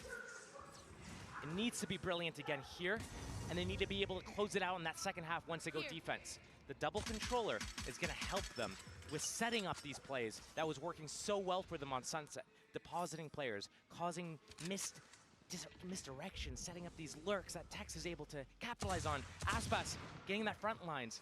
A little bit of fight going on. Bravado. Yeah. Just showing off the attention, and again, scary. This is just one of those reminders, and it's a rare occurrence, that it's not about the journey, it is about the destination. And this time, one more map and it's the grand finals. As said, a rare occurrence. So you're going to see this hesitance, this caution, this slow, steady, meticulous approach. And Aspas is creeping closer. These two are the heavy hitters. These the 1-2 punch. Who's on the other side? It's Boo, the backbone. The one who's been keeping this safe at times, the one who's been securing Heretics these rounds. Pixel shown, and the trap is sprung. Tex with a great shot, opening up the map, smoke up towards heaven, spikes on the way. Here. Difficult retake for Team Heretics without the smokes on Boo. Sheriff's in play. in a stranglehold on these choke points. It's going to be so difficult to break through. Minibu Rians have sheriffs of their own. They need these fights. They need the win. Okay, but Aspas still drops a body. Mazzino doubling down on it. It's Benji. It's just Benji, and he's got so much to do and doesn't have it in him this time. Leviathan get things started right. A good start to their attack side, and already a glimpse of what they have in store for us. The split pressure. King moving up at A, breaking those trips. That pressure at middle with Mazzino's walls to get that just misdirection, that doubt put in the back of Team Heretics' mind. And it creates that opening for Aspas and Tex, the two heavy hitters with those sheriffs in hand, to walk up and take that isolated fight on Boo at B, opening up the gates for the rest of the team. The start LEV need. Team Heretics, this is on them to show that they are worthy to defend against LEV's attack side right now. And it is a totally different, a real stark contrast in their current situation. As said, for LEV, it's do or die time. There is no other way out here, really. You win it or you die. That's the simplicity of champions now. And on the other side for Heretics, they've got safety of 2 maps. They can, you don't want to say sit back, but they're not fighting for their life right now. So there is that fire still smoldering underneath LEV. Aspas looking for a target, but doesn't find one. Super deep with this Outlaw, knows that just one bullet needs to connect to take them out. Right now, LEV has that map split. Into that A site they go. That spike is planted, but the kills, they want to rack him up. Mazzino, he wants to get to his ultimate. He's 3 orbs away. Oh my God. Get all 3 right now. Blood straight on through, it's Tex! Popping the hell off, 3 back-to-back with the Sheriff. And we asked a lot of Tex before, and he started to warm up. Now we're starting to really see him hit that stride. Double swing, and they hit. Aspas prowling. Oh, you can't run away from him. That's 2 now for LEV. This is when the game gets on. Team Heretics needs to start picking up the rounds right now, because yes, this needs to be a reverse sweep for LEV to be able to come back and win this entire thing. And already 2 maps down, that means that they've expended energy to get here, but so has Heretics. And not only that, now LEV is warmed up. Maybe it's one of those things where it takes a map and a half to get warmed up enough, but they're looking on fire, on point right now. It's a matter of, can they continue this? Same opening as Pistol around here. King. Normally that odd timing. For now, though, going to be thwarted away. And actually, they look ravenous for this kill. Look how far Minibu was willing to chase this. But still, that's deep info right now for Team Heretics. They're playing aggressive and confident. This is how they open up the last 2 maps. But I like what Mazzino's doing. If you're going to take over that A space, we're going to then try and pressure you to pull you back. We could split on you. We could crunch over towards A main. I like what he's doing. They've not followed that pathing, but it's pulled these players back. This is going to make this entire half interesting. Minibu. So brave to stick around on this. Push off the line. The defaulting. Both teams just pushing each other back ever so slightly, gently, some resistance. But look at how soft this defense is for Team Heretics. It's going to make this half so interesting with the fact that they're so afraid to play their 5-man retakes because there's always the threat of a lurk. Look how split they are. I've never seen them this spread apart before. Boo and Benji. Here comes the punish. Boo, the position is pretty good. They've got to be aware there's a chance. They seem none the wiser, but an exceptional trade for Com. Keeping them with a good chance towards the site to at least get the plant. Now Benji's on island, overwhelmed, and the bonus looking deadly for LEV. That's a plant, and that's safety. Minibu, Rienz, and Woot, they're not here in time. This is tough. Again, Boo down, no smokes in play. Rienz is alive, Dizzy, Dart. This is their opening here with that cove. They gotta go now. They gotta try and close down on these kills. And Woot's done so damn well. He's got Wingman ready. Tex is there though, and Tex has been sharp. They're going for the spam on the Wingman. It's not working. I'll tell you for free. It's working! What a fumble! That was so close to being theirs, but it was the bonus. Again, if we talk in reality, it's not the worst situation, but Josh, I didn't like that. It was good from Lev. It actually was pretty good. That wall coming up, if it's normally a player defusing, it's easy to spam them. That wingman being on that awkward angle, allowing Woot to be able to counter spam through with his Phantom. That's what caught Lev there. But still, it got really close. That was a bonus. That defense was spread apart. The defenders at B got melted without enough kills. And it still came down to the wire. Team Heretics needs to be cleaner. Bloody hell, Tex. He's a scary player, isn't he? The second he sees him, just swats him like flies. But does Boo manage to keep his life? He does. Big from Boo, but he could be traded. Spot the arm. Oh, he's dead to rights. Con puts him to his grave instantly. Won't expect a third player here, though. There's no way they expect Woot. But they're going to drone anyway. They were thinking about it. Went for the ult instead. Fair play. Woot's in a real spot of bother here. Like, what are you meant to do in this? He can sit back here. It's so hard to flush him out. They have no AoE. One shot. He can't get away, though. If he stepped too far. Punished. Aspas. Waiting. Rien's going to find Mazzino. I'm surprised he got away with that, but angle wasn't there. And actually, wards off Aspas. Pass the trips. Calls the team back. We've King seen doing this. King things. We've seen this. He needs to make sure he doesn't go too far, though. On Icebox, he did overextend once, got one tap, snapped by Rienz, that snowman. He can't let that happen again, so he's just going to hold his space, but the hat from Benji confirms that information, and now King needs the group. But still, 3-on-2. If they play this properly, Lev should have this round. The double... The double flank coming into play here. And Lev, they secure. Wait, they're splitting up. Why are they splitting up? Whoa, Why have they done this? Okay, just jiggling for info. info. That's fine, that's fine. That made me nervous, but Benji is creeping closer. It's Aspas he's got his fight with. Com up against Rienz. Benji up against Aspas. Aspas wins his fight, leaving Rienz in a 1v3. Caution on the corner. Ducks away from the dart. He knows he's got to fight around this, and he doesn't fancy it. Dipping away, shifting away, he has to give this up. And again, we talk about the impact of King here, and I have to reiterate it, because in this, it's not reflected in the scoreboard. So people may look back, may look at the stats and not see the impact he's had. But in this round, he got far too close on that B side. All the meanwhile, he was pushing through A. His timing, great. Yes, the hat tempered him, but he still got them a free side. That's the strengths of Lev's attack side right now. Yes, King has been doing it this series, but they have so many players that are capable of it. Absolutely. Sometimes they leave Aspas on that super deep island to be able to call everyone back and walk up and take his duels. Right now, this series, it is King, though, and Team Heretics, they have to make a decision. I wouldn't be surprised if we see an early timeout from the coaches just to get ahead of what's going on right now, because their aggression put down by Tex. When they play super passive, they get all their trips broken. They're afraid of those late flanks and the retakes. What else does Team Heretics have in store? Lev, their attack side's unstoppable right now. I think they've lost 2 attack rounds basically since Sunset second half came into play. Aspas still on that outlaw. And again, Team Heretics, they didn't have the economy for heavy shields all game. Now Aspas could rack them up. And I do like the gun buddy on it as well, knowing who his target eventually will be. You'll catch a glimpse on that. Another slow opening from Lev. We've come to expect this. The camera in that secret room just tapped on a timing from Benji to keep an eye on that. Here comes the info from Miniboo, but still, just classics in play. The Vandal on Rienz over at that B site. And here comes that split. Lev, pressure on A, the walk up on B. If Rienz gets to tap these B players out.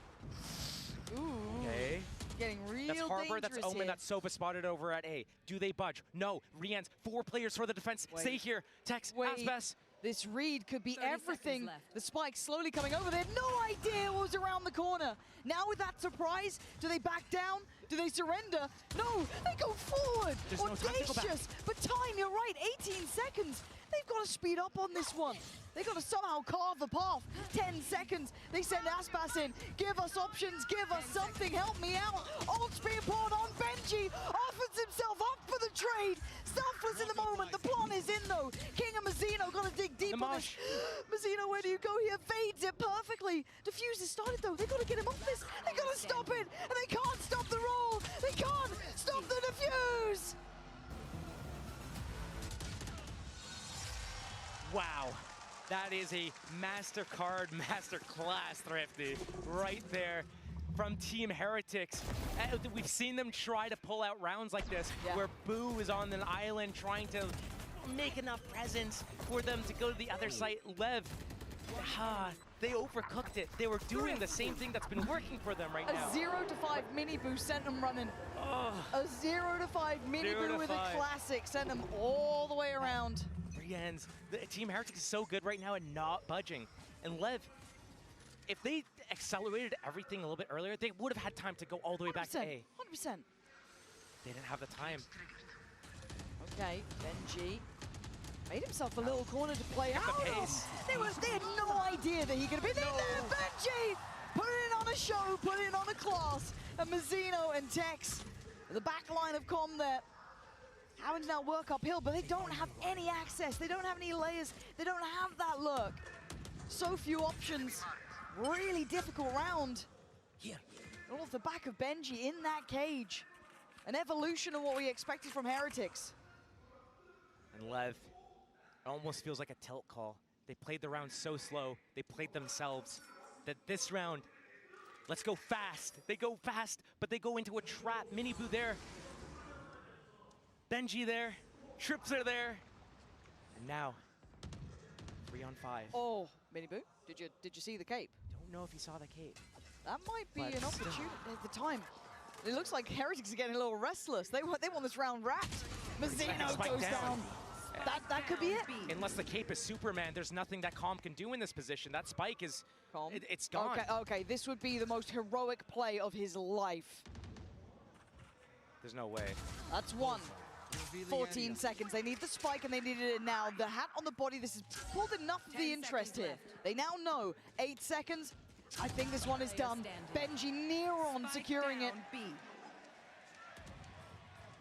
I don't know if he's going to be able to find Calm at this point. So the ace is not going to be achieved, but again, Benji in that position, set into motion. Josh, it feels like they walked into a trap, you're right. This needs to be a pause in the action for LEV. Right now, they lost 2 in a row. Not the end of the world. But let's digest how they lost those 2. The first one, they went way too slow. Way too slow. They played themselves. Second one, they went way too fast. If they find that sweet spot in the middle, take that map control, sow in some doubt in the minds of Team Heretics, and then play that round with enough time that they could bail if they need to. That's where they need to find themselves. But a switch up, Team Heretics at mid with that Mini Boo. Oh my god. LEV walking into the Lions Den again. There's no way. Okay, the drone spots them out. Cancel the strat. Good protocols. I mean, he still fancies a go, and they're not backing down either. Finally, it looks like they've accepted their fate and fallen away from middle, but you can see Aspas is still sticking around with Tex. Not completely relinquishing the chance of it, and Mini Boo, the readjust perfect. Denies Calm an opportunity into this round. I look at the setup, I'm looking at Sunset right now. This is exactly how Team Heretics plays it, with the same people, same spots and everything. And I feel like after getting contact on those players, you know there's still a chance there in middle. Yeah, Woot knows it. Reading the game well, understanding what Aspas wanted to achieve here. They're pinging it. You can see that they know that the smoke comes in, Aspas is lurking, Rien's picking up that angle. Ready to take that fight. Spots Aspas, knows that this kind of like lurk play towards A might be in play. Tex! B. On the ult as well. They really want to try and make something out of nothing. You got the 2 rifles, King and Mazzino with them. All players basically on the A side have to scramble over. Woot back to the wall. There's nowhere to go. You can't backpedal now. Aspas puts him to his grave, creates opportune chances. As Benji now can't pick which poison he wanted. King puts him out of his misery. The pawn's there. They made the path themselves, carving a way forward. But Mini Boo's already drawn blood. Location noted, however, makes this harder. Anyone dare take a fight against him? The timing! Aspas, when you need it most, gives Leviathan chance, gives them opportunity, and Boo needs to bow out of the round. Speaking of opportunities, Aspas reclaims that op. Tex off the map. Oopsie. But when we come back to the drawing board, when we talk about what's going on in these rounds, this is how Team Heretics actually starts faltering on their defense side is these splits on B site. Benji, Boo, whoever is there is so good at defending against the hit coming from in front of them. But once that split comes in from that side, that's when everything falls apart, because the position that they have when they play this passive means that they're caught between a rock and a hard place. They can get shot in the side.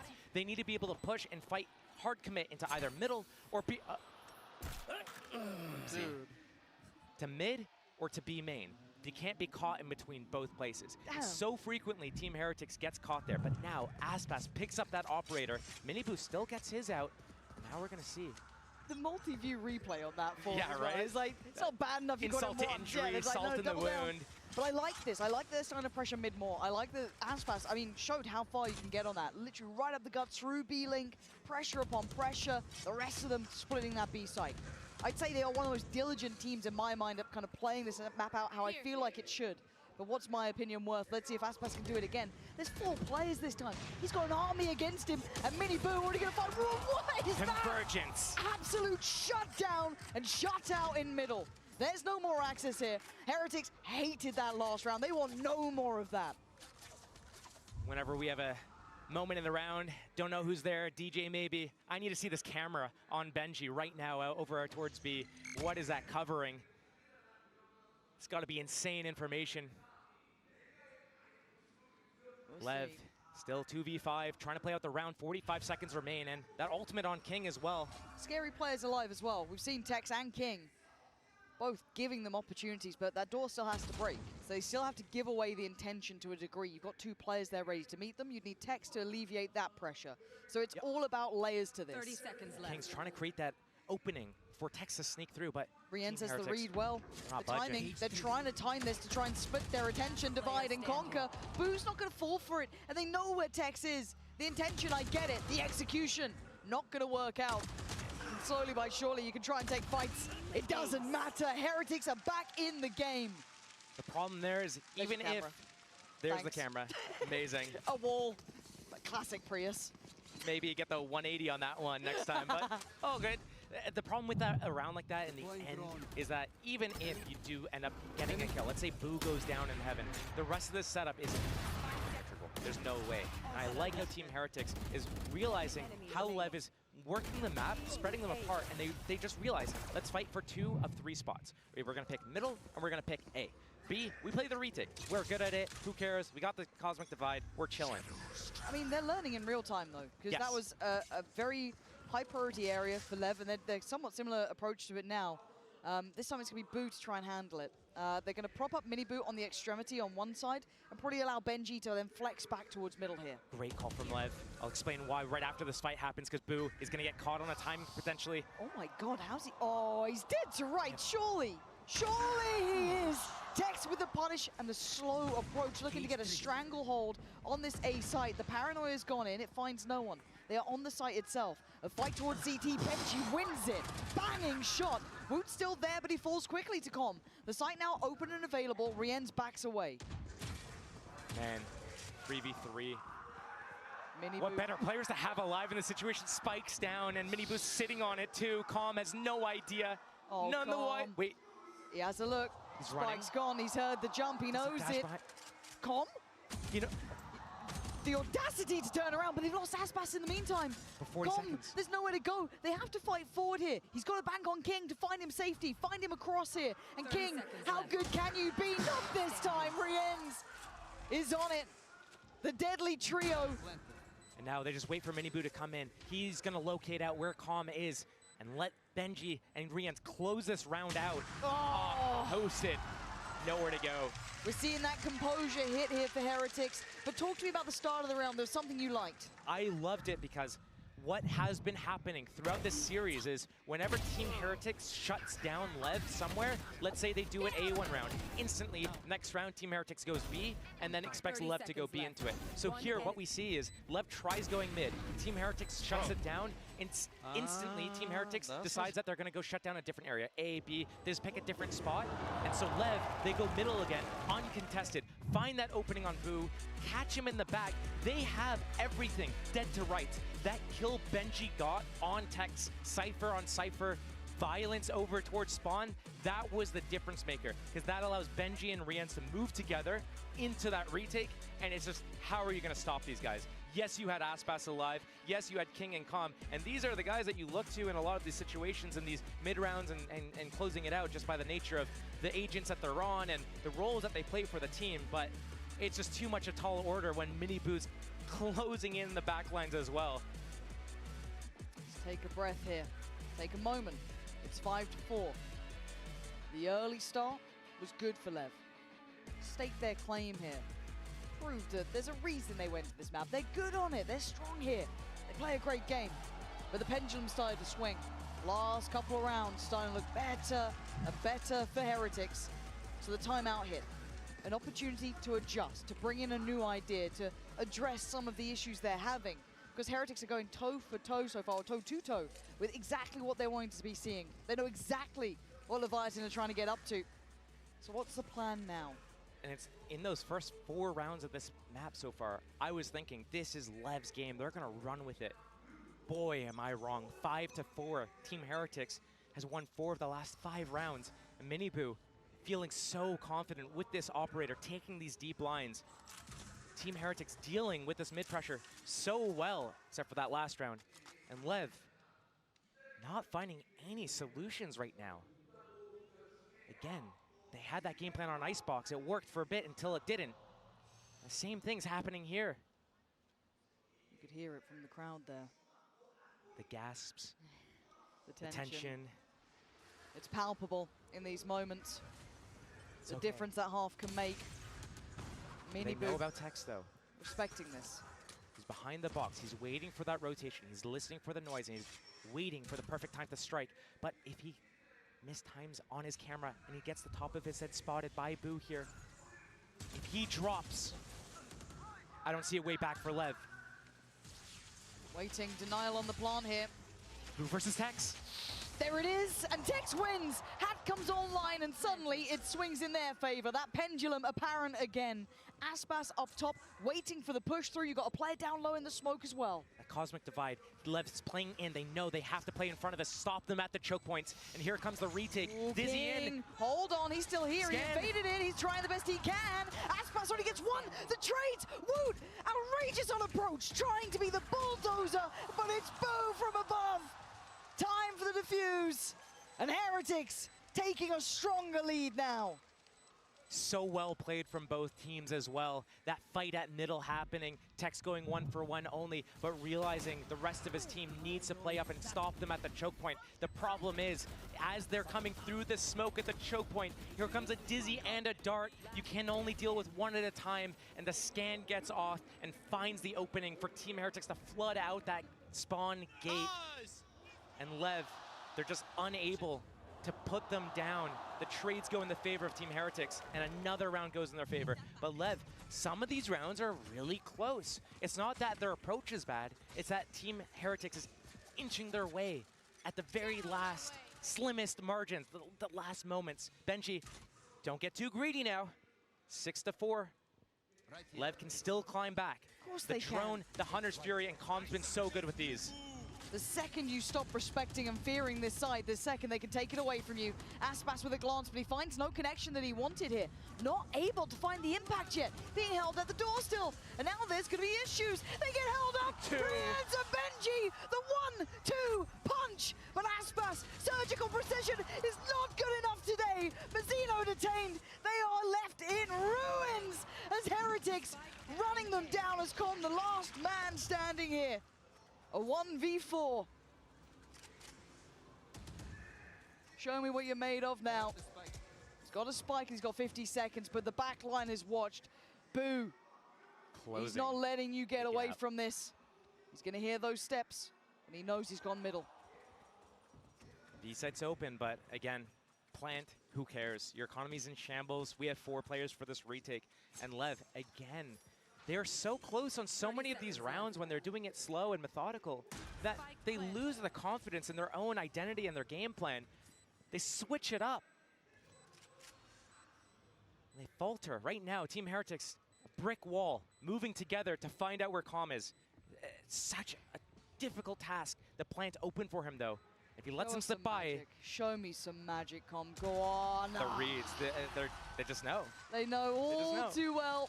Him looking for those finest of margins to try and find an opportunity to play with, but Heretics aren't having it now. So LEV does have a second timeout to use. They shouldn't use it here. There's only one more round. Is it worth one round on attack side? Unless they're going to get some value out of it for the defense. I don't think so. They should save that for the second half. So right now, LEV on the fly, in-game leader, needs to make the decision. What are they going to do? Are they going to try to go fast again? Run into a brick wall? Are they going to try to slow the game down? Get into these really interesting situations, the 3v3s, the 2v2s, and try to just get that confidence back to close out these rounds. They have the players that are able to do it, but they're not giving themselves the opportunities because they lost it a couple times. When you're at these stages of the tournament, if you lose that confidence in yourself to be able to close these rounds out, that's when it's truly over. Again, 5-man group, death ball. It looks so similar, but different players this time. It was Benji and Rienz who were able to punish last time. Here, they've had to rescind, fall away. Leviathan have done what they needed to at least secure the plant. First, oh, big pick as well for Mazzino. Punishing Woot there. Man up to the good as well. This is way better. Miniboo starting to get curious. There you go. And killed by King. This is way better stuff. Starting to see real synergy, real teamwork. The crossfire is holding well. Mazzino getting maybe a little bit too overzealous in this, but they have the numbers on their side. They can take a couple of, I guess, riskier choices. As Rienz, yes, you can take down Com, but it's the rest of the team that was never going to fall. 7-5 half in favor of Team Heretics. LEV starting the half very strong there. 3-1. They started, looked very reminiscent of their icebox, but they're going to be moving into that second half. They're going to be moving into that defense side. And Team Heretics has been looking so strong on some of these players. Losing the confidence on LEV is not what they want to have happening right now in this instant. Confidence is key. And in these moments, that's where it really comes through. These two teams excellent in these situations. They've been in similar positions before, of course, champions on one side. But to tail with a familiar foe, why not head down to someone who's faced them both? Zelsis and Kaplan, joined by Jen. Hello, everyone, and Coach Kaplan and Zelsis in the house! 센티넬의 캐플린 감독과 젤시스 선수 만나보도록 하겠습니다. 먼저 감독님, 어제는 패배에 아쉬움이 있었지만 오늘은 좀 편안하게 경기를 지켜볼 수 있을 것 같은데요. 선수들 모두 좀 어제 이후 어떻게 지내고 있는지 여쭤보고 싶어요. So Kaplan, yesterday was full of heartbreaks, but today you actually get to lay back and enjoy the game. So how's everybody doing today? Very, very tired and trying to figure out how to be somebody who cheers in a crowd. Not used to that. You know, only know how to cheer in a coach booth, so I'm learning today. 좀 많이 피곤하고 사실 경기를 보면서 좀 관중의 입장이 돼본 적이 너무 오래 전이었기 때문에 좀 어떻게 하면 좀 좋은 관중이 될 수 있을지 사람들을 응원하는 사람이 될 수 있을지를 계속해서 연구 중이라고 얘기를 하시는데요. 그러면 또 개인적으로는 어느 팀 응원하러 오셨는지 여쭤보도록 하겠습니다. So who are you rooting for today? And you know, may I get your predictions? Doesn't matter, EDG are winning tomorrow. But I gotta root for Heretics today. I mean, first of all, I want to have only lost in playoffs to grand finalists. And second of all, how can you not root for a team that all go on stage with matching Timbers hats? You can't stop them. 먼저 EDG가 내일 우승을 할 거기 때문에 누가 오늘 이기든지 상관이 없지만 그래도 헤레틱스를 응원하게 되는 게 사실 센티넬스가 헤레틱스한테 져가지고 좀 그나마 더 잘하는 팀이 이기게 되면 더 좋지 않을까, 센티넬스에게도 명분을 만들어주지 않을까라고 얘기를 하고, 그리고 이렇게 좀 티버 모자 맞춰서 쓰고 왔으니까 어떻게 헤레틱스를 싫어할 수 있냐고 얘기를 했습니다. Now I'm gonna turn to you, Zelsis. 젤시스 선수 만나보도록 할게요. 오늘 또 누구를 응원하러 오셨나요? Now, who are you rooting for here? I wanted LEV to win, but they're kind of getting rolled, so I'm going with Heretics. 레브 응원하러 왔는데 좀 지고 있으니까 헤레틱스 응원하겠다고 얘기를 했는데 마지막으로 어제 굉장히 무대에서 아쉬워하는 모습을 보여줬기 때문에 좀 팬분들에게 한마디 부탁해보도록 하겠습니다. We saw a picture of you taking in the crowd one last time yesterday. So anything you would like to say to the crowd here and the fans? You guys are amazing, and I'm so grateful all of you came out here, not even supporting Sentinels, but Valorant in general. I love all of you, and thank you all for supporting us. Buy the Sentinels bundle. 정말 센티넬이 아니지만 뭐 그래도 발로란트를 응원해주신 여러분 너무너무 감사드리고요. 센티넬 번들사라고 얘기했습니다. Thank you, Zeus and Kaplan, and back to the game we go. Poor old Jen having to also then shill for the bundle too. She had to dive in on it. She's like, yeah, well, got to translate now. Smart work there, but 7-5, let's focus back up here. Heretics in the lead. Lev closed out with a little bit of confidence in that final round. Maybe a spark here to bring them back. Maybe. We'll see. Only time will tell. Because as I've learned my lesson, these teams have so much to offer. You can never count them out too early. Miniboo keeps slinking up the gap. Oh, but look at the support system on that. Literally everyone involved in the kill, but Tex still here. Tex gets 2! He couldn't quite get the 3rd, but he did so well to do this much damage. And Mazzino's found a gap to work in. He's found 2 targets. He couldn't take them down, though. They stayed alive. And now we're in a 2v2. Boo, Benji up against King and Com.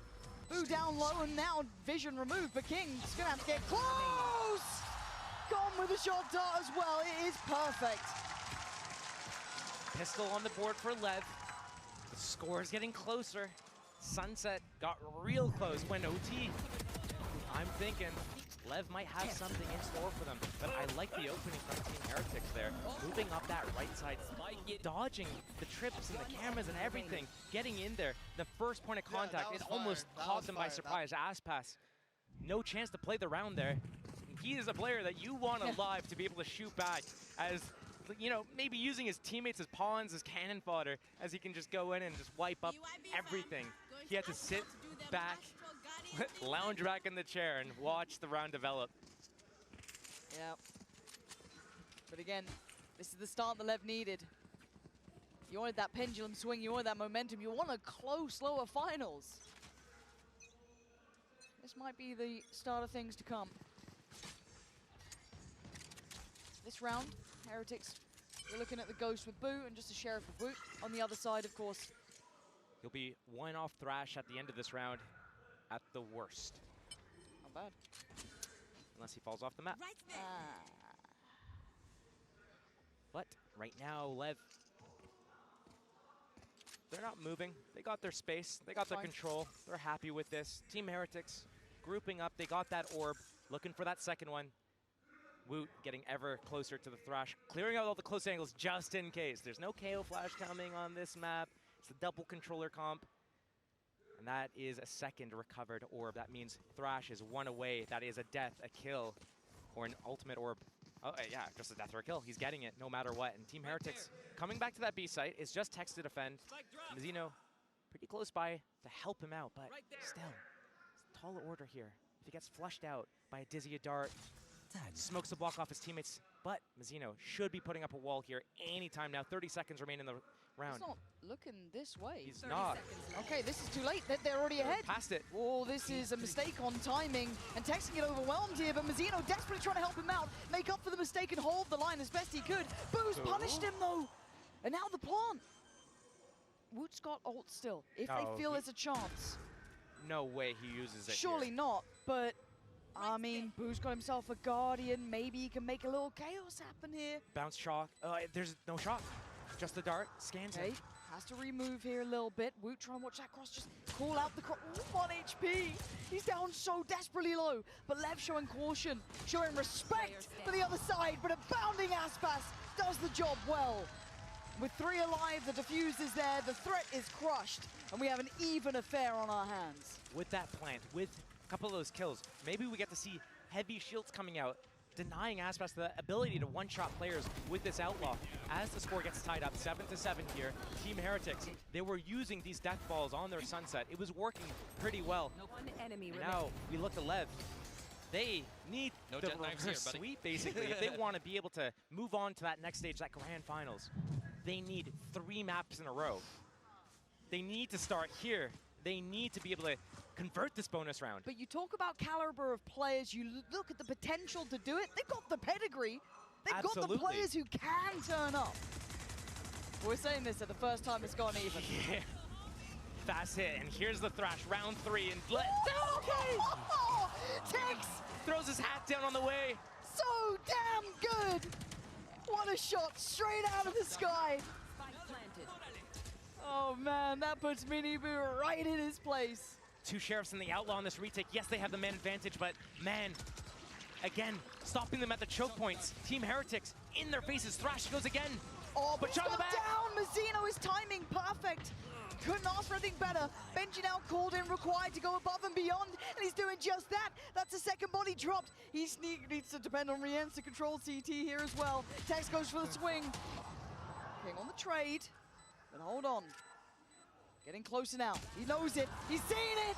Benji keeping Heretics safe because Leviathan then got dangerously close. I am loving this side of Team Heretics, though, that are getting in the phases and stopping them from being able to get any space. The disrespect. A lot of teams, they're in a 4v5 like this, they're against Eco. They might give too much respect. Barely caught in the back there as well on that Thrash. Timing, but yeah. the reason why it's so important to be able to play with this confidence and locking down the choke points is that it shows that you're confident to not allow them any space into the round. And when you give too much respect, that's when you start playing on the back foot, letting the other team just swarm you. So Team Heretics, they hang on still. They take the lead. Auspas on that operator, though, off the back of that save. They kept those Sheriffs, the Outlaw, so that he could afford this and put a stop to Benji's shenanigans. Right now, Benji, thinking twice about if he wants to move up or not, but finally he puts that cage. He can pop that at any moment in time in the round just to cause a shroud of doubt. But these players getting spotted here. It's only 2 defenders on this A site right now. If Team Heretics chooses right now to hit, to strike, that's it. LEV need to fall off. King and Com, they're trying to stand their ground, trying to hold the site, and maybe that's why. Oh, King beheads Woot! Tries to dip away in time, but the plant is in. A trade of space and the site. Time on their side. Miniboo, Boo, and Benji. Oh, but Miniboo, careful. He was completely vulnerable towards CT then, but they're so focused towards that retake through tower. So far away. Aspas has the operator, and King has 11 HP. They're so split, and the time's running They're ahead low. of the wall here. This double stack is hard to handle. How do you break this? What do you have? The second they try and drop, they might be dead. They might be brought down, dragged down. Desperate try from Tex and Mazzino, and now it's just Boo. But time is ticking, and Boo just has to play to the clock. He has to play it properly. Wait. Oh my God. Oh my God. You gotta get in there. You gotta stop shooting the thing and get in. Run! He's out of bullets. Why? Just run in.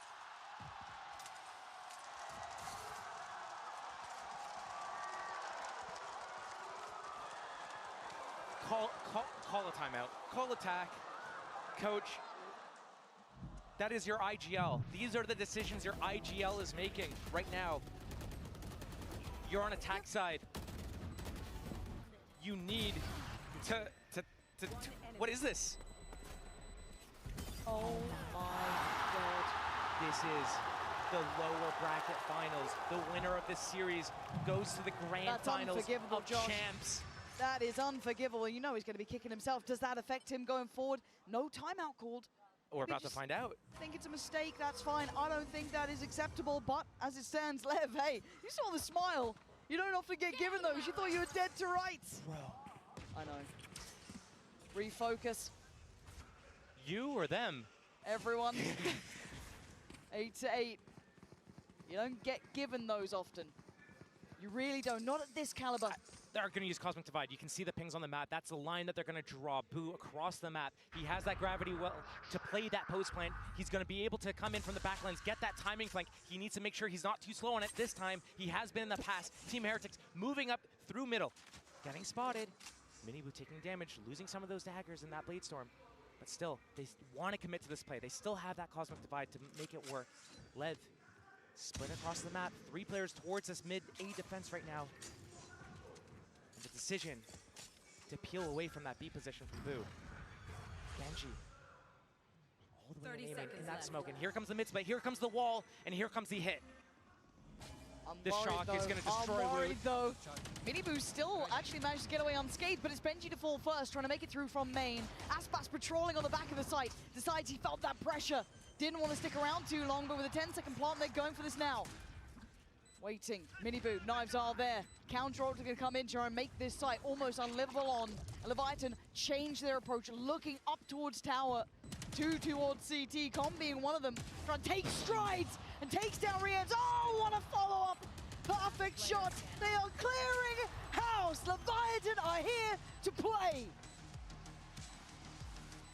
Leviathan putting up that flawless round here to put an end to Team Heretics. That's 2 rounds in a row for Lev right now, and just getting his feet caught as that smoke comes down. You'll see a lot of Omen players choosing to place that smoke a little bit higher up that will fall down, and if it's in the faces of their opponents, that means that the opponent can't see anything, but half their body is exposed. And now, here comes the timeout on this gun round for Team Heretics.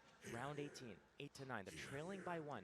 They've been good on their 5-man death ball attacks. Yeah. They have good ultimates to use on this as well. They know Aspas has that operator out, and it seems like A's been working. They've been playing these post plants really well, denying the ability for Lev to come out of the choke points. It's been working so well for Team Heretics. Yes, they only have 1 attack round at the moment, but if they stick to their guns, like, you have to keep in mind, the only reason why Lev picked up these last 2 rounds was because Boo shot all his bullets into a cove instead of just running in and killing the player.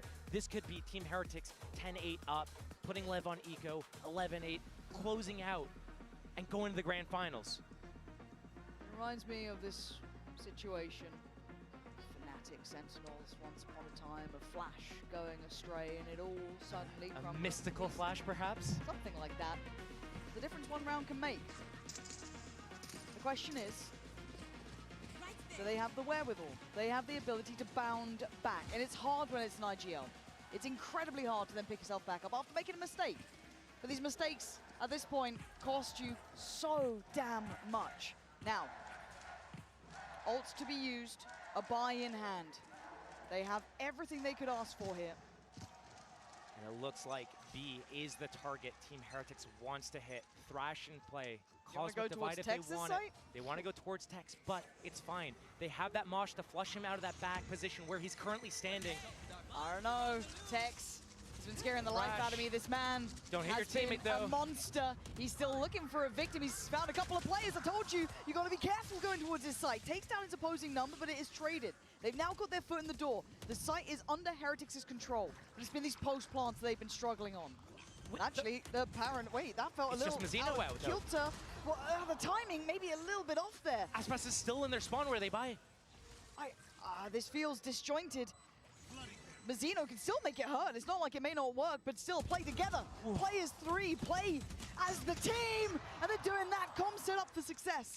Now down to Aspas and Com to try and work this back through. Rienz and Wood on the site. An isolated fight, and he takes it with both hands, leaving Aspas to fight. And he does. Punishes Wood in the back. There's no running away from this. Face your fears, but Rienz was a god on this map. And he needs to show him how it's done. Show his composure. Show how good he can be in Aspas. His hand is forced as Rienz keeps Heretics alive now. Aspas only fakes. He never commits that first stick. Rienz knows this. He is so good in these clutch moments. He knows the ins and outs of who he's against and how they're gonna play. And these opening kills, I see the Lev, the version of them that we saw in Sunset, where on this round, Tex running out, he's trying to 1v5, then it's the next person, then it's the next person. Again, here, Aspas has that operator coming from A site, and again, one's on the drone, one's running out, they're taking a fight, another trickles out. Lev, you need to keep it together right now. No more mistakes. Again, oh my god, Hunter's Fury on Rienz, Cosmic Divide, the 5-man death ball, 3 to defend this time, and the wall's up in time to stop this. Stars placed. But not oh, okay. Okay, here's the divide, here's the Hunter's Fury. Rienz sending that from far away. Miniboo's already been caught up. King, Com, together, holding the line this time. It's only Wood to be able to make it through. He's the only one still on site here. The other 2 slightly disconnected, but the plant is in. Aspas, Tex, and Com have to navigate their way back through, but look how far away Tex was. One shock, Mosh, and potentially a gravity well. Wait, but the flank is coming in. Com knows that they're going to play for this retake from back here. Com needs to pick the perfect time. It needs to be after the spike is tapped from Aspas. They need to use a cloud burst, tap that spike, draw their... Oh, the timing. Corbin, Lee, the difference maker for Lev. Boo trying to hold on. Oh, he's taking him down for the trade, for the time. He's got it. He's got the time. The back line was broken. He's got it. He's got it. These flanks, his timings have been spot on. I got nervous for a brief moment when he target prioritized the man with the dart out instead of the second player. If he had target first Woot, then switch to Rienz, would have made his life a little bit easiasier there. But getting that dart off, getting that scan off. Normally, Com's been caught in these positions. Oh man, Com's been caught in these positions before where he pulls out his utility as soon as he gets one kill and he gets caught in the open with his utility out. This time though, he gets that dart off, and because he gets that dart off, yes, he loses his life, but Aspas closes it out, gets that round, and Lev back in the lead. And the impact from that round, look at the damage it's done to their money. Just one rifle on Mini Boo. That's all. Couple, maybe a sheriff for Benji. So this one could hurt. And Aspas trying to prove a point, tries to get in their face. He got scared away from that Vandal. He has that Outlaw. None of these players have enough health to tank a shot. Aspas can deal with them all, basically, one tap central, but right now, the split from Team Heretics, there's... I mean, the tide could be turning. This is just a ruse, a diversion. I mean, the spike's still in Benji mid. Like Benji versus King.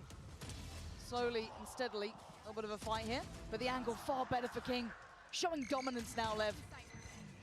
The spike is still in spawn, so this never felt like it had much intention behind it. Mini Boo. The only one really with the Vandal to play with for the Heretic side, but we can take a second here to an extent. There's always a bit of a threat, but as it stands, Lev are taking the momentum back in their favor. You can feel this turning around, and these players know what it's like to hold that Champions Trophy. You don't want to miss out on it. You saw Com fighting tooth and nail for that there. They've got themselves a plant, but I think Lev know where they're going. 2 versus 5. Mini Boo with that Vandal. But Woot, how much he can do. I ever tell you the story of the Mini Boo basically 1v5? Woot only had a classic. It's a crazy story. Yeah. Yeah. It happened on round 20? I can't quite remember, but we'll find out soon enough. Mini Boo, it was the timing that he went for the swing. It wasn't this round, actually. It was a different round. But now Woot, I mean... Another flawless one for Lev. But perfect. Again, like a few of these rounds, the last 5 or 6 rounds or so have been these low econ rounds for Team Heretics. They haven't, it's all off the back of that lost round from Boo. Everything else has been from that moment onwards. And right now, I mean, some of these rounds come all the way down to the wire, right? 3v3, Com got the flank off. It came down to Boo narrowly, 1.5 seconds that Aspas got that defuse. There's been a lot of retake rounds towards B, towards A. We haven't seen mid explored all too often here. It makes me question what that last round was. Was it to get information? Was it to cause chaos and try to find an opening to make it expensive? Or what was Team Heretics' idea in that last round? Because you're probably not thinking you're winning that round. No. But maybe getting a feel for what Lev's setups are to test the waters so that they can make a plan even with that here. said, I mean, King's walking middle on you. They're already doing things that maybe they wouldn't have expected. Boo was just walking up towards B. I think this is when this becomes kind of getting them back with their head in the game. It feels like it's slipping away from them here, at least in this map.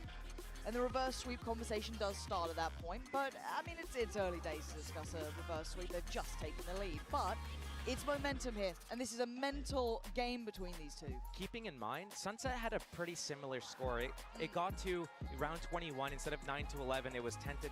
And then Heretics, they were able to bring it back from a 10-12 back into overtime, and then they ended up winning from that moment. So here, I could see definitely this making an impact and them going the distance here.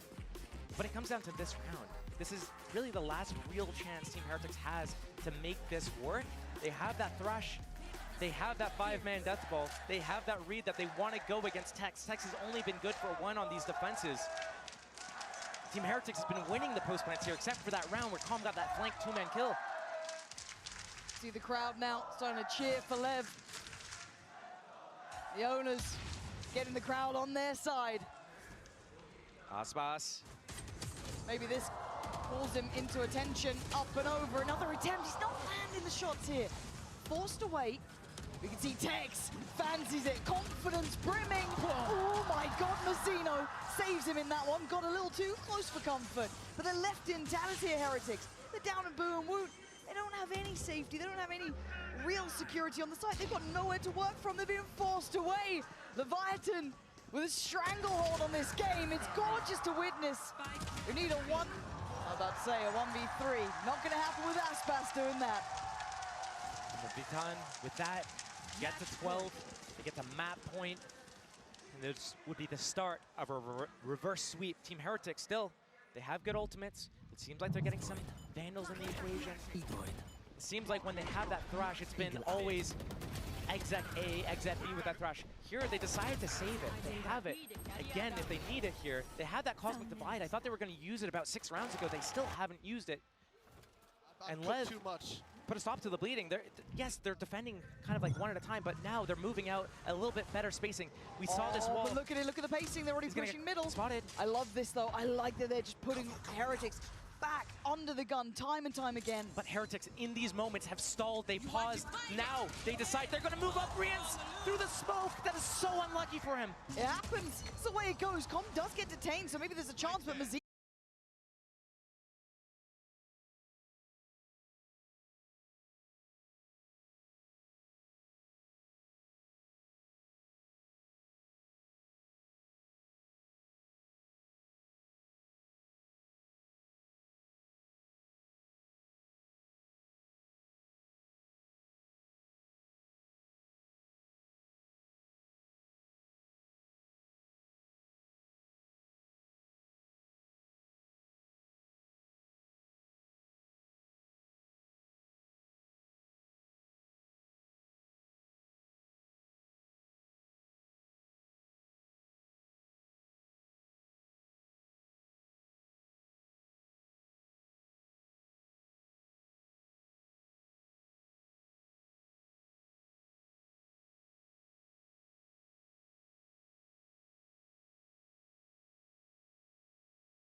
Yo, it's Tex, what up?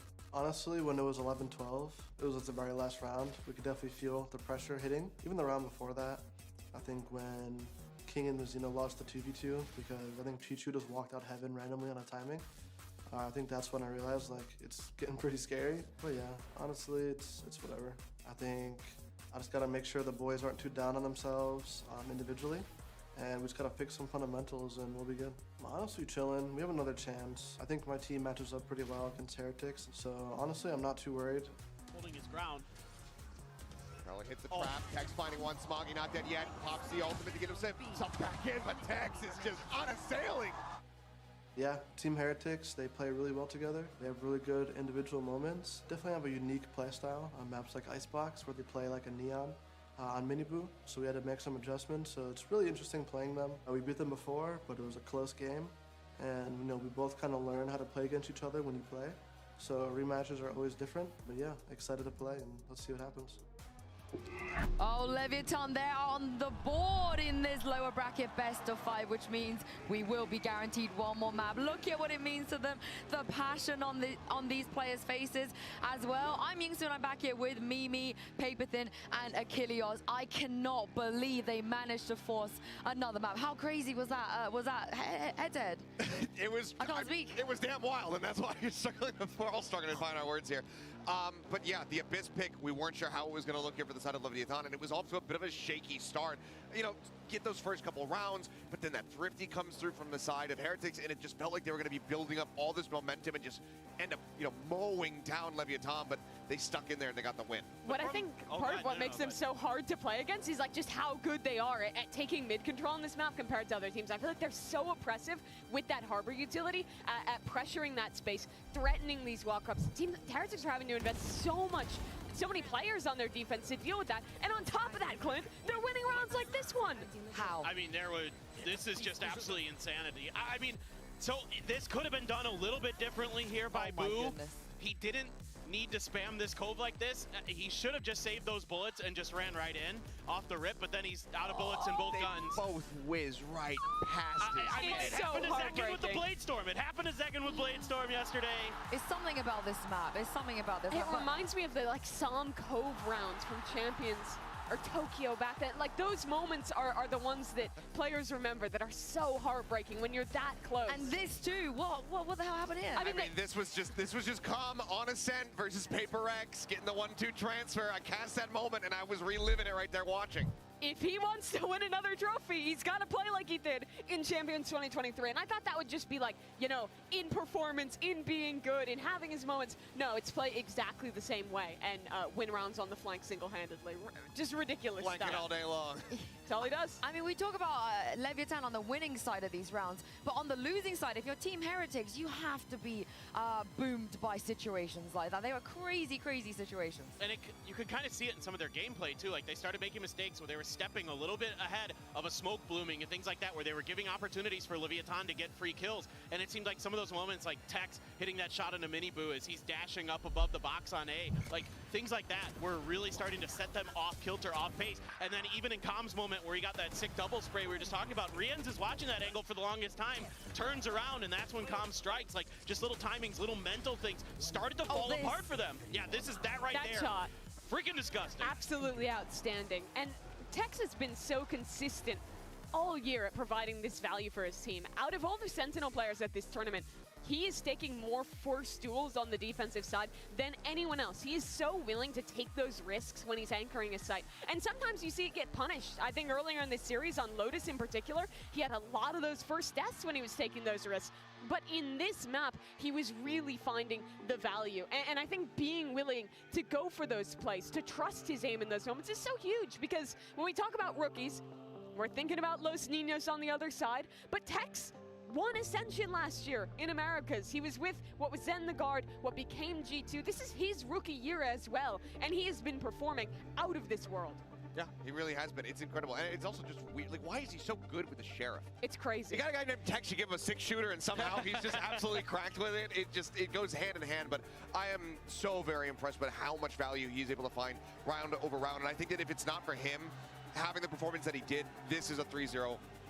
You know, completely and utterly. Not to say that nobody else on LEV did, you know, their own efforts here, but Tex did so much work on Abyss to keep them in this series. Yeah, and you got to give it to their coach as well. Itapata coming in here. I would love to be backstage and hear what he's been saying to these guys when they were 2-0 down to go out there on Abyss, paper thin, and turn things around and perhaps kick off the start of a reverse sweep. Yeah, well, I mean, my guess is it's coach speak where he's like, just stick to the plan, you know, all these, you know, kind of typical platitudes, but it's what they did in between yesterday and today. The little changes that they made, like Aspas being the tip of the spear a lot more often on their attacker side, able to break things open for them, showing different looks. One time they used the harbor wall to push up with Aspas after they picked up the operator for him towards mid. It got shut down. The next round, they just dry pushed all the way through and then caught Heretics completely off guard. So a lot of things like that were around. They're showing you a lot of different looks, and there were some very little minor changes in some of their formations that gave them a lot more success. And I mean, look at the change once Itapata took control as the head coach of this team. They were struggling early this year, and then the organization decided to elevate him to head coach from assistant coach before, and they've had that 12-3 record since then. The players have talked a lot about how much impact he has in fixing some of the more micro stuff about their gameplay, in adjusting compositions, things like that. He's been a huge boom for this team to have the end of the year that they've now found. And I think that it goes along with the trend that we've kind of been seeing across all of the different regions, which is teams taking risks, making changes, big overarching changes to the staff as well as the rosters, and then finding success off the back of it. Think about Mako going to IGL, this guy here, Itapata coming in, becoming that head coach, same for Muggle with the transition there on EDG. These teams are taking these risks and they're now being rewarded for it. And speaking of risks, we are going to go to Lotus. The Heretics, they had the choice of going Lotus here or Haven, and they picked the map. They have already lost against Leviathan on. And honestly, for me going into this one, I'm not even looking at the maps. I'm looking at the mental for this Team Heretic squad. Yes. This is a rookie squad. 4 new players on that stage who have had an excellent year, but have yet to win a best out of 5 this year. That is not a 3-0. No one's ever gotten reverse swept at Champions before, but if there was a team to do it, it would be the only squad left with former champion winning players on it. No doubt about it. And I think it's tough for Heretics because you've been in these situations against Gen.G, for example, right? You lose the first map, you win the next 2, you're in the driver's seat. Gen.G on this very map, on Lotus, comes out, slaps you on map 4, like 13-4, I think it was, and it just fell apart for them. 13-3 on Split, and Gen.G wins Shanghai. So they need to find a different mentality for this Lotus. No, they really gotta be feeling that, right? You would think that they've been there before. Yeah, they have been. And what I was hopeful when we're teeing up this matchup is that they learn from that experience, much, again, like Gen.G did versus Sentinels over at Madrid. Utilize what you learned there. Build that motivation and that endurance to be able to persevere through a long series. But that one player, again, that was not there was Mini Boosted. This is his first time being in this situation, so it is very much on the rest of the team to pick him up, to keep him focused and get him back into the driver's seat, because that Abyss was a bit of a rough showing for him. The player with more experience on the roster, though, is his older brother, Boo. It's so special that they get to play together on a stage this big with their family watching here. The team has talked so much about the relationship they've built throughout this year. They've been together playing in so many tournaments from the start and have been through so much hardship. If you think back to that lower bracket run at Shanghai, they have the tools to come back into this one and close this series out, but it is still going to be difficult against a squad like LEV. It just has to be Lotus, doesn't it? It's almost poetic that it has to be Lotus. But for Leviathan, though, they've done the hard part already to just stay alive. Pressure almost feels like it's on the side of Heretics. All LEV have to do is just to do what they already did against Heretics the last time. Yeah, I mean, the pressure now, as soon as you switch sides on Abyss, all of a sudden, all the pressure felt like it was on Heretics. Leviathan comes out, wins that Pistols, then those rounds start getting scrappy, but Leviathan are the ones, time and time again, coming out ahead of it. Heretics' mental starting to crumble a little bit, so absolutely, you know, you can see these veterans calm. The ever-present, just jubilant nature that he has keeps this squad in check, keeps them in line, and we'll see if Heretics can do it, but yeah, we will see indeed. And let's take a look at Agent Select. There will be no changes at this point. Why would you? I wouldn't. We don't expect any of that and don't get it. I think the biggest thing is that this is another map where Team Heretics felt like their Neon ideas were getting too predictable. They moved away from it. Now they're playing this default Fnatic comp, and I think they have looked quite good here, even taking down Fnatic on this map. But for me, all the questions go to their defensive side. They led in the series against Leviathan, and then they could only win 2 defensive rounds. Ended up losing that map and dropping to the lower bracket. Yeah, and that's something that you cannot have happen. You need to be able to rack up at least a couple on the defensive side. You know, 8-4, something like that, 7-5 more preferable. But if you're going to be going in, only 2 rounds accrued on the defending side, you're going to have a rough time. Well, this is it. Another opportunity for Heretics to close this one out. But Leviathan, can they send us to a map fight? Let's find out now and send it back to your cast. This is Pansy and Steel. This is the map where it all might change, where it goes from a glimmer to a reality of a reverse sweep. However, we're not there yet. They've met here before like they met on Icebox. This time it was a 13-10 towards LEV. They looked great, they looked strong. You had a great performance from Aspas too, absolutely melting. But we saw the Icebox changed. Whole new result, no OT, not even that close really. Well, it was 13-7 in the end. But has Abyss shaken them, Josh, or are they here to play? Team Heretics had that Abyss. It came down to slim margins. It came down to that big, crucial moment, the Cove moment for Boo. Here, though, I worry for Team Heretics. They've been shying away from this map ever since they made this change. Benji to Killjoy. Boo's on Fade instead of Smokes. Woot's on Omen instead of Gecko. What? They need to do something different. Nice little trap play towards middle, but Boo unaffected so far, actually. Managing to evade all the util and gets to retake that area. They get to re-clear it as well. Benji, his patience paying off. They're sitting deep. So the early foray, the early attempt from LEV, not really getting its reward. That actually pulled out a lot of really useful utility from the defense side. They don't have these pieces of util right now to use in the retake. The paint shells is gone. They've used Seize, they've used Stun, Aftershock. Yes, the stun will come back, but if Team Heretics picks the right site, if they're going here to A site, looks like that's where they're committed. That's where LEV's setting up that retake. It all comes down to the fact that Team Heretics is actually going to have better utility to stop this retake from coming in the first place. All they need to do is figure out that the site's open and walk in instead of using all of their abilities to get into the site. It is free for the taking. Flanks on the way, though. That turret will alert them pretty quickly that they should be surrounded on all fronts. I found my wire. One's going to come in, try and get the time on their side. Slow progress from King, so it's going to take a moment. Paranoia. Oh, belting shot, though, from Benji. Backline still remains his. Miniboo as well, finding success over towards CT with a follow-up too. And now, sadly for King, he's a little too far away to be able to set anything to motion with that Paranoia. Mazzino was meant to be on that flank before, but Benji... Oh, just about heard that then. He's still on the hunt. Beautiful. It's King, last one alive. Feels like a formality. And it absolutely is. Heretics 5 alive here. A flawless opening. There's a few things I look to in this round that makes me think Team Heretics might actually get a big runaway with a lot of rounds in a row here. 1, the way they dealt with that trap at B early round. 2, the way that Benji was able to smack that first shot down. He's looking like he's on point. 3, off of Benji finding out that that flank was coming in, instantly there was a reaction to push into spawn up that rope from the rest of the team. So Team Heretics looking like they're firing on all cylinders right now. Yeah, let's see how it goes on, though, because we do still have this round where you can never write them out. You're going to look for stacks, little maybe pocket plays. They're very good. You can see them almost attempting that first round, too.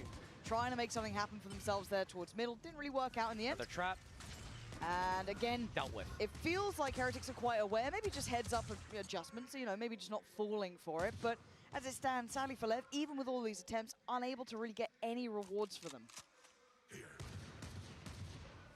Another good approach from Team Heretics here to avoid this trap.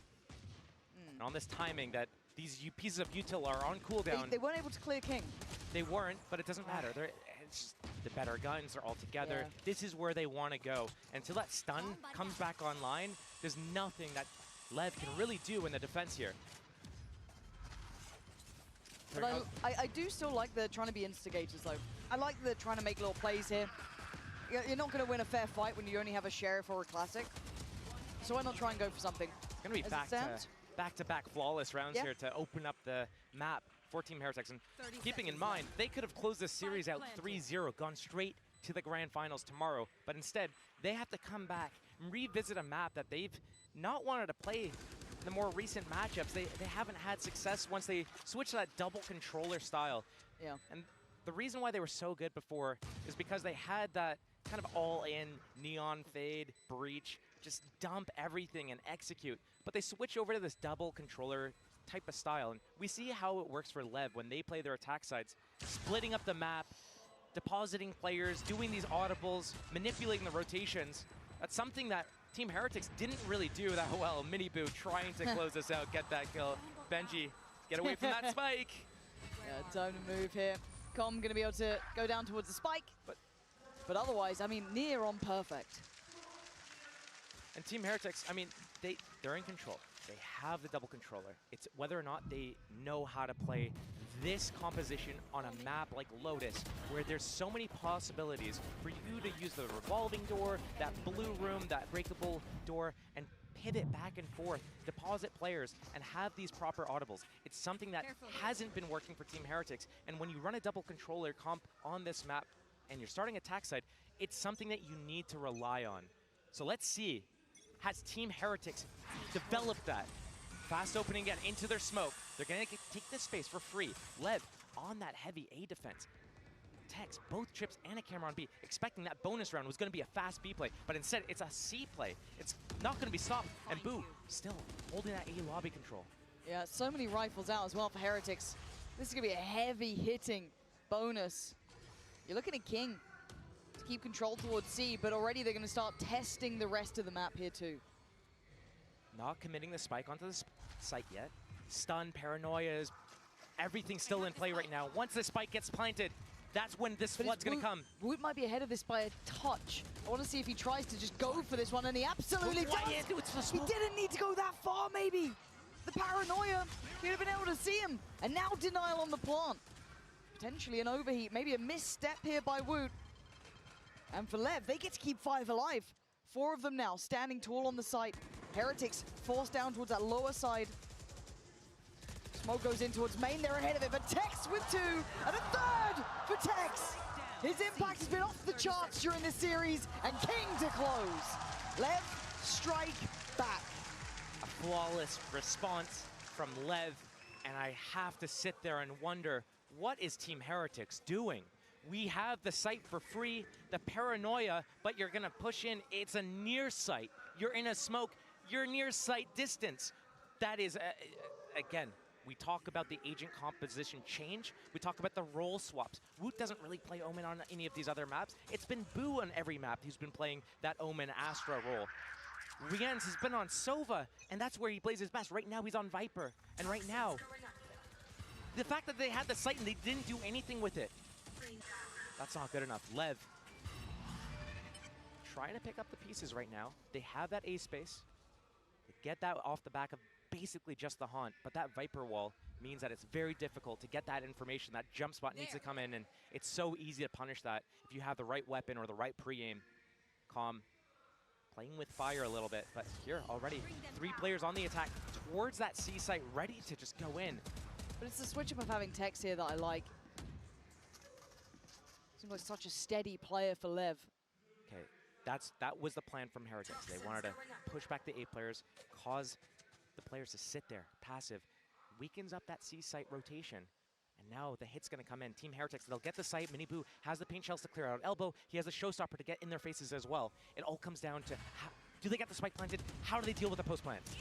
Tex deciding, yeah, time to back away. Doesn't want to go too far here. Thought maybe Mazzino might have been on that corner, but probably luckily he wasn't. That paint shell to follow. But he does go down. Maybe a gap in the smoke there. Gives Miniboo just a pixel to play with. They've kept control of CT, and I'm curious if there's an overstep this time. I can imagine that's not the case. King, he's got paranoia. There's seized and paint shells. That could be a good combo for towards Elbow, and they're in the position to do it. Here it comes, Boo. It's huge. He's gonna go down. Surely, he got away. Boo's still alive. With a second chance of life, he goes back towards the site. Woot's still up top. Miniboo down below. Aspas trying to find one of these players. Isolate someone. He's done it. Rienz falls. Now it falls towards Boo. Gets overwhelmed. Dex clearing house. Put it on the top of the box. The numbers stay with Heretics. They answer back in round 4. I don't know if that was by design or if it's just one of these things that happen with that roll swap. There's a gap in that Omen smoke to the right side of it, and I like how Team Heretics has planned this out. As soon as they go in with that showstopper, the way that they have to plant the spike, it's open to that spam from Waterfall. So instantly, Miniboo comes over here, sends that paint shell out to kind of zone out any players from being able to get that spam onto that spike planter, and they deal with that so well. LEV, they try their best, but their combo does not connect. Incredibly tense now between these two. First time we're seeing a dedicated effort towards this A site once these rifles have come into play. Mazzino catching a glimpse and deciding to fall away towards site. It's going to be Tex. Feeling like he's everywhere this round. From last time towards C, now going for a bit of a gamble stack here on A, and it's not the wrong read. He wants to be more involved in the fights and the action. Rightly so. Oh, look at them both already backing towards B. Oh my. Re-ends. What is that? Thought a third was on the cards, but not to be. But a quick read. Com knows what's up. He can hear them already bounding towards that B site. Needs to call in the cavalry as they are trailing the man here. Aren't going to go through. Paranoia in. Paranoia. Anyone going to work with this? Now they go, but it's too late in the day. Miniboo recovers vision. Drops a body. Mazzino, good trade. But a 3v2, struggling to get the time on their side and get this plant down. 2v3, spike's not planted. 30 seconds. Aftershock for Mazzino can funnel these guys away. That smoke on main. It's nice. It's all about these first kills. Carving up at least a 2v2 on the site itself, but you can see how close Benji is sitting. Oh, I thought there was a chance for the spray on this one. Mazzino now. He may know where one of them is, but to find Benji would be hard. He knows where he is now, but time is the biggest factor. Boo! Okay. Boo's having, I want to say a nightmare, but Mazzino now given an opportunity. The time is going to be very, very low here, but he might be able to get this towards half. Takes a little bit of damage, but he's got himself an opportunity. And he's definitely got time, but he doesn't have the capability to outdo Benji there. I love the timing on that swing from Benji. As soon as that tap on that spike comes in again, the swing's coming in before any possibility of reacting to it. But Rienz with those first 2 opening kills, dodging that seized plus paint shells combo behind the rubble and getting 2 kills off the back of it. That was the difference maker in this round. And we don't get to see this guy on that Viper, on that lurk roll. He's usually with the pack as Gecko, as Sova. He doesn't get to, you know, play these rounds out. So being able to see him change that up and get value is really nice. Gotta be careful with this scoreline now as well, Lev. That's gonna be 5-1 likely here, considering it's only Sheriffs. A couple of odds are really nearby, actually. So maybe with Mazzino on this rifle, I don't know. Maybe there's something to be said about it. One off the showstopper.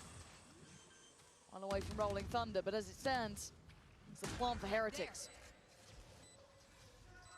Some counter util available for the defenders, but that first pick going into the... And now we got the Rolling Thunder, but look at the counterplay coming in already towards Waterfall. They want to try and take space away that should be secure, and it looks like they've got at least that. We're going to play back in, isolate Aspas. This is the problem, though. Now they're down to the Sheriffs. But with Tex alive, he has been sharp with this Sheriff. Maybe his time to shine here. Door now open, Woot on a platter. Can't be taken down, though. Stands tall. And Mazzino, who started this, can't close it. Benji is there. And Heretics taking a strong lead now. This map is a map where, because you have those 3 sites, because you have this access to the revolving doors, it spreads the defense so thin. If you try to defend A, you have to leave C open. If you try to defend C, you leave A open. If you try to defend both A and C at the same time, you leave B open. There's always a gap. And Team Heretics, because they deathball as 5 so frequently, they're going to be able to outnumber you anywhere they choose to go.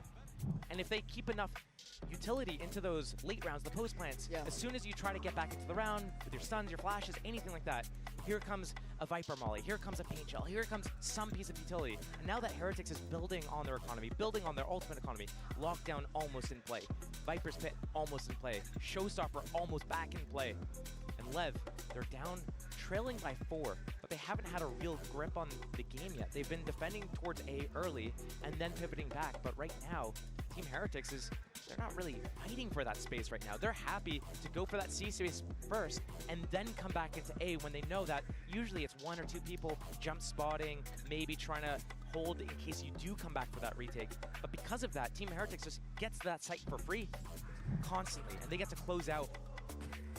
Now LEV, they call that timeout. They have that showstopper on Aspas. They have the chance to be able to do something with it if they choose to do it. And remember, last time around these two met, it was Aspas who had an absolute flyer of a series. Top of the board now, only 1 to 5. Uncharacteristically quiet for him. Gonna need him to show a little bit of that spark. But we know he has. Everyone knows his potential, his capability. Rien's looking to maybe do a little bit of something he did before. Finding those 2 kills was paramount to Heretics' good conversion the previous. Now, back to a different setup here. LEV starting with that heavy A defense. It's all on Tex to defend against the C site, and the rotation can't get here in time. And he's so committed. I don't know how he gets away from this. Or maybe he doesn't want to. Maybe he wanted to try and stand and fight, but a 1-for-1 trade, I don't know if it's enough. You should run. Lockdown in play. Players already on the site. That's just going to zone them out to give them enough space to get into the site and plant. But look at Benji. He's already placing that turret for the flank. Here comes the plant. And Rien's, he's going to get it. He's got the Viper's Pit if he locks that down in spawn or waterfall. This is another round for Team Heretics. See if they want to go for it. Look, yeah, opting towards CT. Covering that off. This then encourages Aspas. Can he find a man? Drop the body. He can, but he takes himself down with it. And now down to the 3v3. Benji on the back lines being pressured. Is booted to deliver towards Mazzino. And now, back and forth we go. But the Viper's Pit on the site is the problem. They still have to clear past this. Com and King both wanting to close in now. Tucking into spawn as well. King gonna fall first though. It's all on Com in a 1v2 and he's trying, but they're gonna surely check on him. Boo! Keeping Heretics moving forward. The scoreline starting to become a problem. Keep in mind, LEV just called a timeout. They had that gun round, they lost. Team Heretics takes the lead, puts LEV on another eco round. Lots of ultimates invested in that. Aspas uses Showstopper, goes 1-for-1, dies to it because he's in that Viper's Pit. He's taking that early damage. And now, the lead building for Team Heretics. It's insurmountable right now. LEV, they need to find a way to stop the bleeding, but their economy, everything is reflecting it. And look, the overreaction, the C defense, they're leaving A exposed, and Team Heretics a step ahead again. They're going towards A this time. Benji, though, in spawn, holding that mid push, has that turret to watch that C push, and this A site again. LEV, you cannot defend it with only 2. Even if Breach gets here in time, it might not be enough. No, and you look at the buy as well. It's Sheriffs, it's Stingers, Rien's on the punish. Miniboo tethered, but it doesn't really matter. He's still standing, and he is still fighting. Miniboo, stop. Back to back. Oh, for LEV, this is horrific. Held on 1 after what was a brilliant resurgence on Abyss. 13-9, we started to see all the stars aligning. Thinking maybe this was enough to bring them back into this series. And then we get here, and the worries return, the issues return, and Heretics picking up where they left off. Looking cool, composed, and now very much in control. Collecting another round. Miniboo has that showstopper now. Boo has that Nightfall. And again, Team Heretics staying a step ahead. Hitting C until LEV overreact, plays C. Hitting A exactly when they leave it exposed. Now with these ultimates, I want to see something fun. I want to see something with pressure towards one spot and slipping the gap. I've seen it before where they try to go towards A, make that pressure, and before you know it, in a blink of an eye, Miniboo through middle, through B, in the back with that showstopper. But right now, I think they're lining it up. Looks like it. Maybe just a little bit of pressure, maybe trying to figure out if this A defense is here to confirm it, to let them know that this is possible. Yeah, Pacey already straight on in. Miniboo gonna pop the ult here and just secure space. Absorb. You can see how far back they have to sit here. It gives them time for the plant, but an opportunity for the retake. You're looking at Com here, you're looking at Tex potentially. Woo. Big opportunity, but Wu waiting.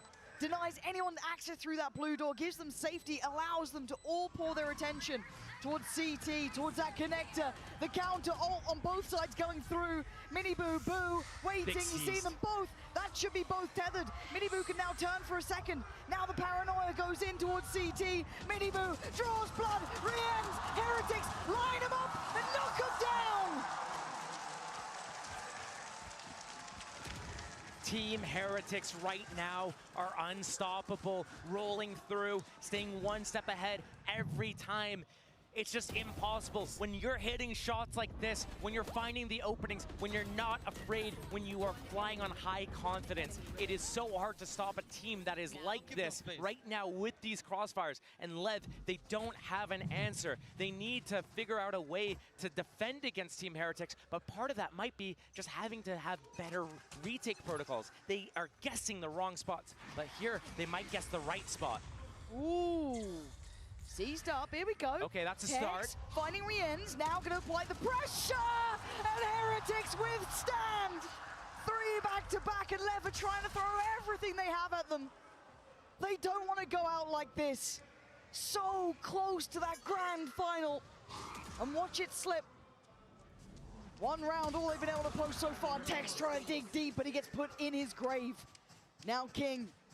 A 1v3, we talked about his timings, his ability to find space, to give LEV so many options in previous maps, but now he has to clutch up. There's no two ways to say it. They need impact. They need someone to stand tall. He's not slowing down by any means. He's in there.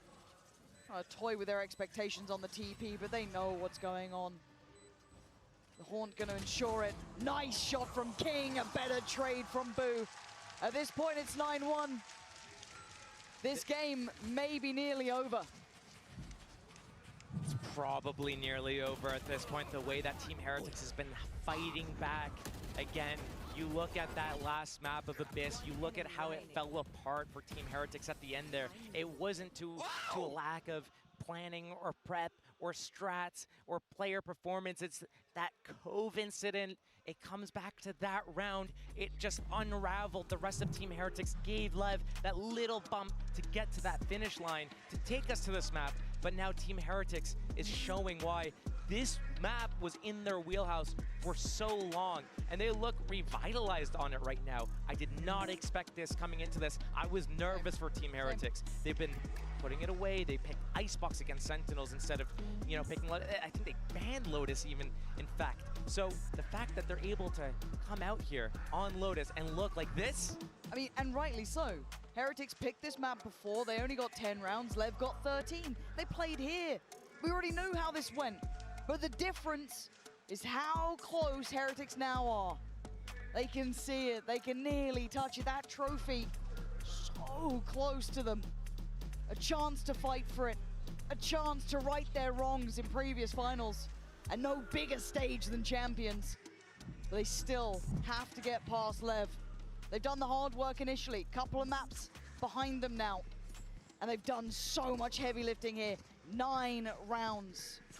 Look at the run of them. For LEV, time to prove how bad you want it. Do you have it in you? Do you still have gas in the tank? Another gear to shift to? It's now or it's never. 1 round is not enough of a buffer. I don't care who you are. You gotta give us a little more, LEV. You gotta get at least 3. That sets it all up. Team Heretics off the back of that timeout called from LEV. Holding, waiting. Seeing if LEV goes for another aggressive play. They just tried it, didn't work. But LEV is still 1 defending C, 2 defending front of B, and 2 to defend A. So split. Anywhere Team Heretics chooses to go, they have a 5v2 at worst. Alarm bot set for that flank. Now here comes the orb collected, the tree room open, haunt through. Aspas. First time we're seeing him test this in what feels like this entire game, apart from 1 flank we saw earlier Turret on. and alarm bot, man. Yeah, they doubled down. They're taking no X. chances here. And they're feeling surrounded, but look at Tex. Is that the go? It's so for Heretics precarious. This positioning from Tex, it feels like feast or famine, and he's played it Corians with a ghost clears him. How is this happening? being brought down to the ground here. 5 still up for Heretics. They got the plant. NG backfilling the space on CT. Aspas, every step is so arduous. And we need the Magic Man to pull a trick out of that, pull something out, show us something here, Lev. Going out with a whimper. Is not it. 3 kills for Aspas. This feels like we've shifted into a whole different reality. He's dead. He's done for. It's 10 already for Heretics. I've lost count of how many times Lev has gone for these flanks, and it does not work against Team Heretics. The style that they play, as soon as they see that flank coming in, they know it's not just one player. They know it's multiple, and they press forwards. They know at worst they're in front of a 5 versus 3, and they claim that space. It's been the name of the game, and Team Heretics, they look insane on this attack side. Lev, a slow opening, a more passive approach to that A. Yes, they use a one-way. Yes, they use an orb, but they keep that stun on Mazzino. He's got that over towards C. If this hit comes back towards C, they break that trip. Mazzino gets that stun off, gets that swing, asks for the cage, and lays them up. Bring them down. Mazzino, pressure on his shoulders here. Trying to hold the site, calling the cavalry. Aspas now, right place, but we're still above a minute. They can pivot. Open the revolving door, create that pressure. Can put the spike on the Viper too. Look how it's dealing with the rotations. Tech's already picking up that waterfall B area. King has to watch it from the blue room. It's just calm on that A defense. Right now, Spike looks like they want to QB sneak it back into that C site after some sort of pressure elsewhere on the map. Remember, this revolving door, they can always connect back here after they pressure A or B. Tex, bit of a headliner. And I thought a bit of a head taker there. Only gets down Wu, but I thought he might have had Mini Boo as well. And look how that exposed that C site though. Aspas needs to go big from this waterfall, deny that plant. And it's Aspas, you call upon him. Maybe it's his time to answer that call. 13 seconds. They can get the plant here. He can't deny it. Peaked. Giving him no quarter. King Nice shot, falls. but And now on com. A 2v1. Can he give him anything? A touch to work with. Desperate attempt to Boo. Bodies him. It's 11 rounds to Heretics. Nearly securing the grand final in one half. Josh, this has been a masterclass here. A night and day difference from the last time they met. This is Heretics with one goal in mind.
To 1. It's a condemning scoreline. 1 round for Lev. The third was all they could gather. And Heretics so close now. Becoming tangible. Becoming reality. And now they just have to close. A comeback would be a miracle for Lev. It's not yeah, impossible. Lev won 13-10 on the first Lotus. Flawless. perfection. Last week, Lev, the they burned 17th. both their timeouts. One Yeah, to 5, last they were Saturday. down. One to 1 9, week they ago, were down. exactly. That's when they burned them and they got no value from it. They went to Heretics OT on have been a Xbox step and then ahead they went every single 13-10 time. on The players have been Lotus. on point, winning their duels, and they've been crushing with sheer numbers everywhere they go. And now Lev need to respond in kind if they want to have a chance to take it to a final map. But right now, it looks like they don't have that teamwork. Can they show us, prove to us that they do have it in them? They destroy them on the Slow attack side opening. though. Lev don't want to make any missteps. Can't make a mistake. Don't. Like they tend to them. So Lev's attack side is Everything. So dangerous. The same approach that they had on Abyss, right? They went towards B after a little bit of A pressure. Tex and Ospas leading the charge, but here, Benji. it's doable for Lev. Retake, waiting for the rest of his team to come back. This is what was working so well. But in it some of starts these with the retakes. pistol and probably a Previous bonus maps, too. Team Heretics, as they group, reach critical mass. They have the paint shells. Haunt, no C's though. That paranoia coming in. Woot in the back. Here it comes, and here comes the retake. Yeah, smokes in, haunts up, paranoia too deep, Miniboo on the way, first man falls, Aspas King trying to desperately claw into this, hold on, give them a chance, give them a moment, give them, hell, another round, come, the one to do it, it's 2 rounds, but it's a step. Stepped in the right direction, and again, no missteps allowed. Lev, they pick up that first one. It gets a little close at the end there. Came down to the wire in that post plant, that 5 versus 5. Utility coming out from both sides. Lev a little bit on top of those trades, and taking out that flank as well was huge. It was massive. But Lev, if they want to be able to do this comeback, remember, Team Heretics started with a couple of flawless rounds to open up the game, build that economy, build the ulti economy as well. And also, at the same time, deny Lev the ability to get their ultimates on line. Miniboo. Right here, another fight. Miniboo. Easy. Does he catch one? Nice from Aspas. A really big opportunity for him to warm into this game too. These are the moments where you become truly legends. People refer to him as the GOAT of the game. I don't blame you, but you need him right now. At 6-12, this has not been a career performance for him at all. But if there's a time to turn up, it's the next couple of rounds if they get the grace to have him. Aspas. Forced away. It's not pretty at all. It's not, but luckily you don't fight alone with Lev. He's got support there. Mazzino, Com, have his back. Benji gonna hear this cross. They get dealt with. Mazzino the one to keep this together. To keep the round looking likely. Maybe a third could come in. As Rien's the last one alive. And this should be stability for Lev. I don't think the macro decisions here are bad for Lev. They're good. They have that map control. They control the rotation so well. But it's where they come in and the execution of everything, making sure that they're together, they're hitting their shots. Some of these situations are getting really close. Remember, this was just pistols for Team Heretics. They took out Aspas. Com and Tex came really low as well. Had there been guns, been shields on the other side, different story. So, Lev, again, this is the first big test. If you can't get past this hurdle, there's no shot. I will see you again. Show us what you've got. Deep breaths now. 3-11. As you said, first big challenge. Big test. No bigger stage for it to be on. And Heretics, well, they can take chances. They can take risks. And right now, they're trying to just escape. Aspas, perfect. Takes away Benji, trying to clear the box, make sure. Does his due diligence. He knows that someone's going to try to sneak around there, but no. We know that already Woot's backed away, but a perfect start to things. Quell some of that confidence. Slow down Heretics. Heretics, such a big lead that they can choose to do some riskier plays to see if they can shut down Lev before they're able to get anything. A great clear on that C-Mound area by Lev. But here they come back to A. And already Team Heretics bolstering the position. Tex goes down. Rien's. No way! Not like this, man. Lev are being decimated. King, Com, Aspas. Where do you go? Do you look towards B? I up C. You're not going A anymore.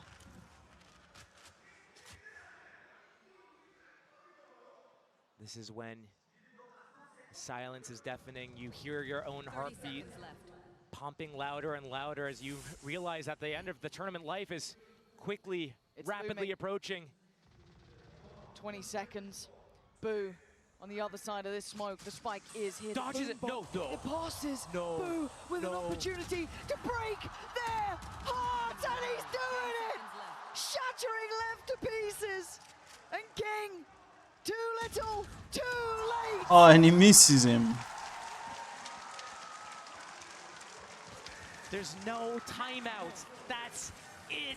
LEV, they had that first opening at C. The risky play from Team Heretics did not pay off. But the response re-ends the Odin spam. Blind through the door, just catches one randomly, catches a second randomly, and it's all unraveling for LEV.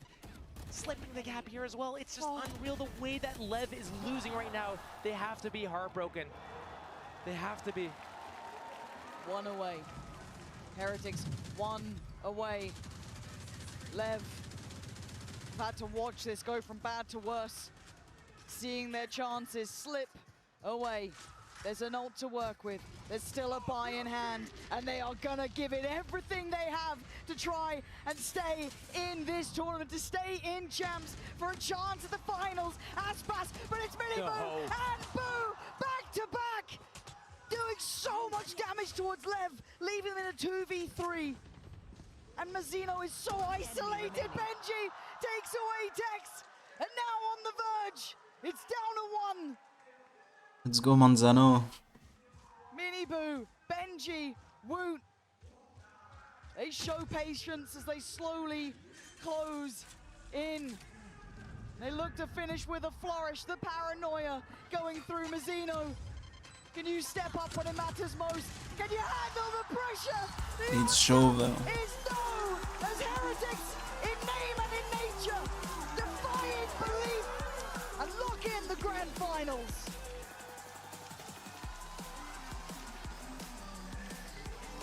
LEV, they came so close. They showed so much tenacity. And if there's any takeaway from this series, it's not about how maybe bad LEV might have played. It's about how good LEV played, but Team Heretics are a cut above right now. They're playing flawlessly. Spot on. Give it a moment. For what it means to them. Sheer elation for Heretics. To face a team that they'd lost to here recently, to face those maps again. And on the other side, LEV, a team who've been made for greatness. And they got this close, so damn close. But today, it wasn't their day. Close isn't good enough when you're in the champs deep run. Team Heretics, they're on that stage right now, and oh man, the progression, you can see, you talked about it, they lost that first matchup, the head-to-head, but here, in that rematch, it looked like a completely revamped team, different, and you have to look at what contributes to that. It's got to be the coaching staff. You have Niels, you have Weber, a lot of it probably on the shoulders of Boo, the in-game leader, but also the players, the stars. You have Rienz, you have Benji, you have Woot, you have Miniboo. Like, you talk about this team, you're highlighting all these other players. Miniboo, he slips the discussion somehow. Even though he's top of the board in the last map? He's top of the board. He's been frying the last couple of days. Neon Rays, it doesn't matter. He's in there. These guys are good. Yeah, they are damn good. I'm glad you mentioned Rienz. In my mind, he's out there as potentially one of the MVPs. I'm glad the desk was talking about it earlier too. He's had a belting performance. And you're right, you could pick so many of the players. And God, it's hard to look towards LEV at times. I mean, gave it a go. But what are you meant to do against a side that looks to be getting stronger and stronger? Heartbreak for Com there. It's hard in these moments to see the absolute stark contrast between the winners and losers, but you can see what it means to make it to those finals, to get a shot again and again. He's felt that high before. Maybe he'll feel it another time, but it won't be in Champions this time around.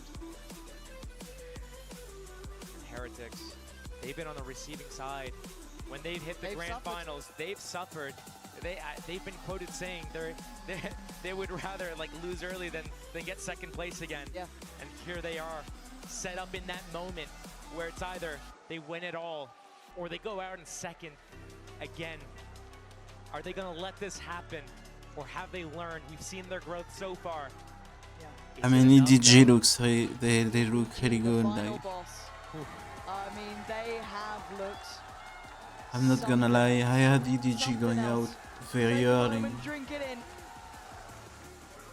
Heretics will be back to this stage. But they've shown like so much. Today. Absolutely. Hard game, hard opponent, and a hard walk to that backstage area. Never easy in these moments, but a glance back. Yeah, I had them win against Ace and then lose against Sentinels. And it was, well. And then lose against. The real of, I mean, a lot of these fights against came down to Fnatic. these big team fights. Team Heretics coming in on top, positioning, the crossfires that they have, the understanding of where they need to push, keep the pressure on next. And of course, you have moments like this, the Odin spams, the smoke spams, just random things happening. Just sometimes the luck is in your favor and sometimes it's against you. And right now, just how the stars aligned for this team was magical. And they made something of it as well. It's one thing to have the luck, sometimes they let it slip away, you don't utilize it, but here, gosh, it almost felt like a mercy killing at a 13-3. LEV just didn't have it in him anymore, but someone who does have it in him, who has been outstanding, is Rienz, who's standing by for the Verizon post-match interview. Inspire Arena, let me hear it for Rienz! 리엔즈 선수 만나보도록 하겠습니다. 오늘 3대1 승리로 결승에 진출하게 됐습니다. 벤지피시 선수는 정말 숨을 가쁘게 몰아쉬기도 하고 미니보 선수도 굉장히 신나 보였는데 리엔즈 선수 담담하거든요. 지금 어떤 기분인지 물어보도록 하겠습니다. Congratulations, Rienz. 3-1 to advance to the grand finals. We saw the sigh of relief from Benji and also Sue from Miniboo as well. But you seem pretty calm. Like, what's going on? How do you feel right now? I mean, I'm so happy, but I'm kind of like Boo, you know, I'm kind of chill. Of course, I'm so happy, like I'm also excited, you know. Happy. We're gonna play grand final. So happy. Especially in our like first year, you know, like everybody is joining champions for first time in our team. So I think it's like great achievement, you know, and I'm really confident that we're gonna win. Oh, win the whole thing. Okay. 먼저 부 선수랑 리엔즈 선수가 성향이 비슷해서 좀 이렇게 많이 기쁠 때도 그 감정을 많이 드러내지 않는 편이지만 너무 행복하고 기쁘다고 얘기를 하고요. 특히 이렇게 결승전에 진출하게 됐는데 사실 팀에 있는 모든 선수들이 챔피언스 결승전은 처음이기 때문에 또 너무너무 신나고 열심히 해서 내일 우승할 수 있을 것 같다고 얘기를 했습니다. 그럼 먼저 가볍게 게임 얘기 좀 여쭤보고 싶은데요. 뭐 선셋에서도 그렇고 어비스에서도 그렇고 이 부 선수가 사이트를 혼자 보는 일이 많았거든요. 좀 부 선수의 콜이 그렇게 나온 건지, 부 선수를 선수들이 믿고 있는 건지, 아니면 이게 전략의 일부인지도 물어보도록 하겠습니다. Speaking of Boo, we see him holding a side by himself a lot, especially on Sunset A, also on Abyss, on his Astra as well. Is this part of your game plan, or is this more of him giving you the calls and the teammates having that full faith in him that he can definitely hold the side on his own? I mean, I would say like we trust Boo so much, so whatever he says, we listen. And if he says that he can hold the side solo, we will, of course, just believe him and just show. And he does, right? He does. Exactly. 부선수에 대한 믿음이라고 얘기합니다. 부선수가 이제 뭐라고 콜을 내리기만 하면은 선수들은 그걸 따를 준비가 돼 있고, 부선수가 만약에 선수들이 다가오는데 내가 사이트 혼자 다 막을 수 있다라고 하면은 충분히 막을 수 있다고 믿기 때문에 이런 믿음이 빛나는 답변을 줬는데요.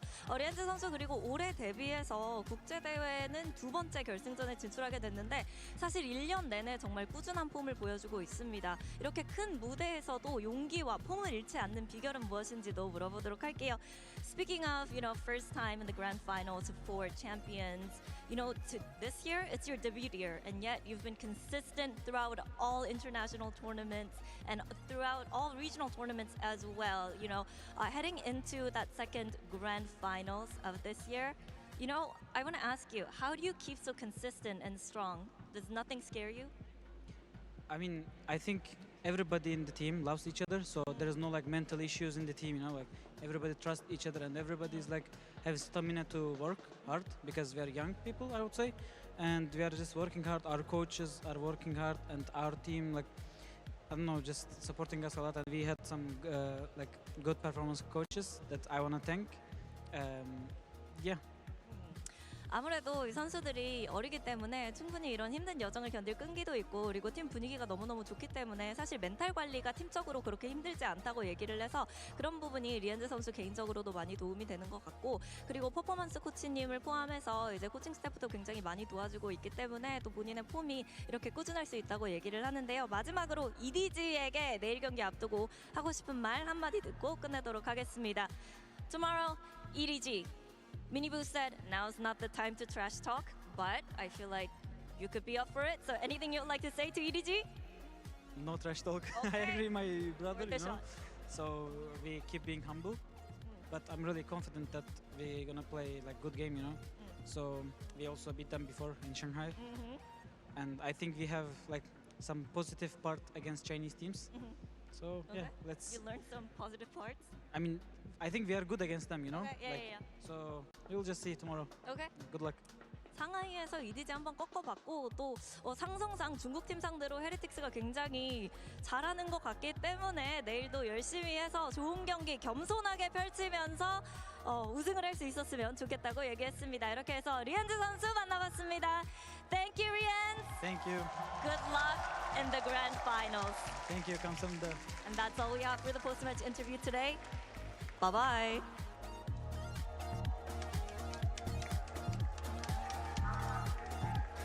Oh, what a day we have had. I've got Kilios back here with me, joined by two very special guests. It's the coaching staff of Team Heretics, Neil Zinio and Weber. Guys, congratulations. Huge congratulations today. But we have been here before. How many finals is it this year? 3, I believe, right? 3, I think, yeah. 3, I think, yeah. Yeah? I think so.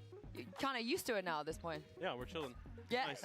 You were chilling throughout that game as well? Yeah, honestly, that was pretty zen. It was alright, yeah. Not too bad, not too bad. What about Abyss, after Abyss? Was it still I? Yeah, I think on Abyss, we kind of just...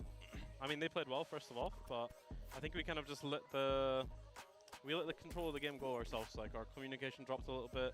We lost a few, really stupid post plants, and then it kind of just snowballed from there. So when we got to Lotus, we just told the guys to reset and focus purely on ourselves, and yeah.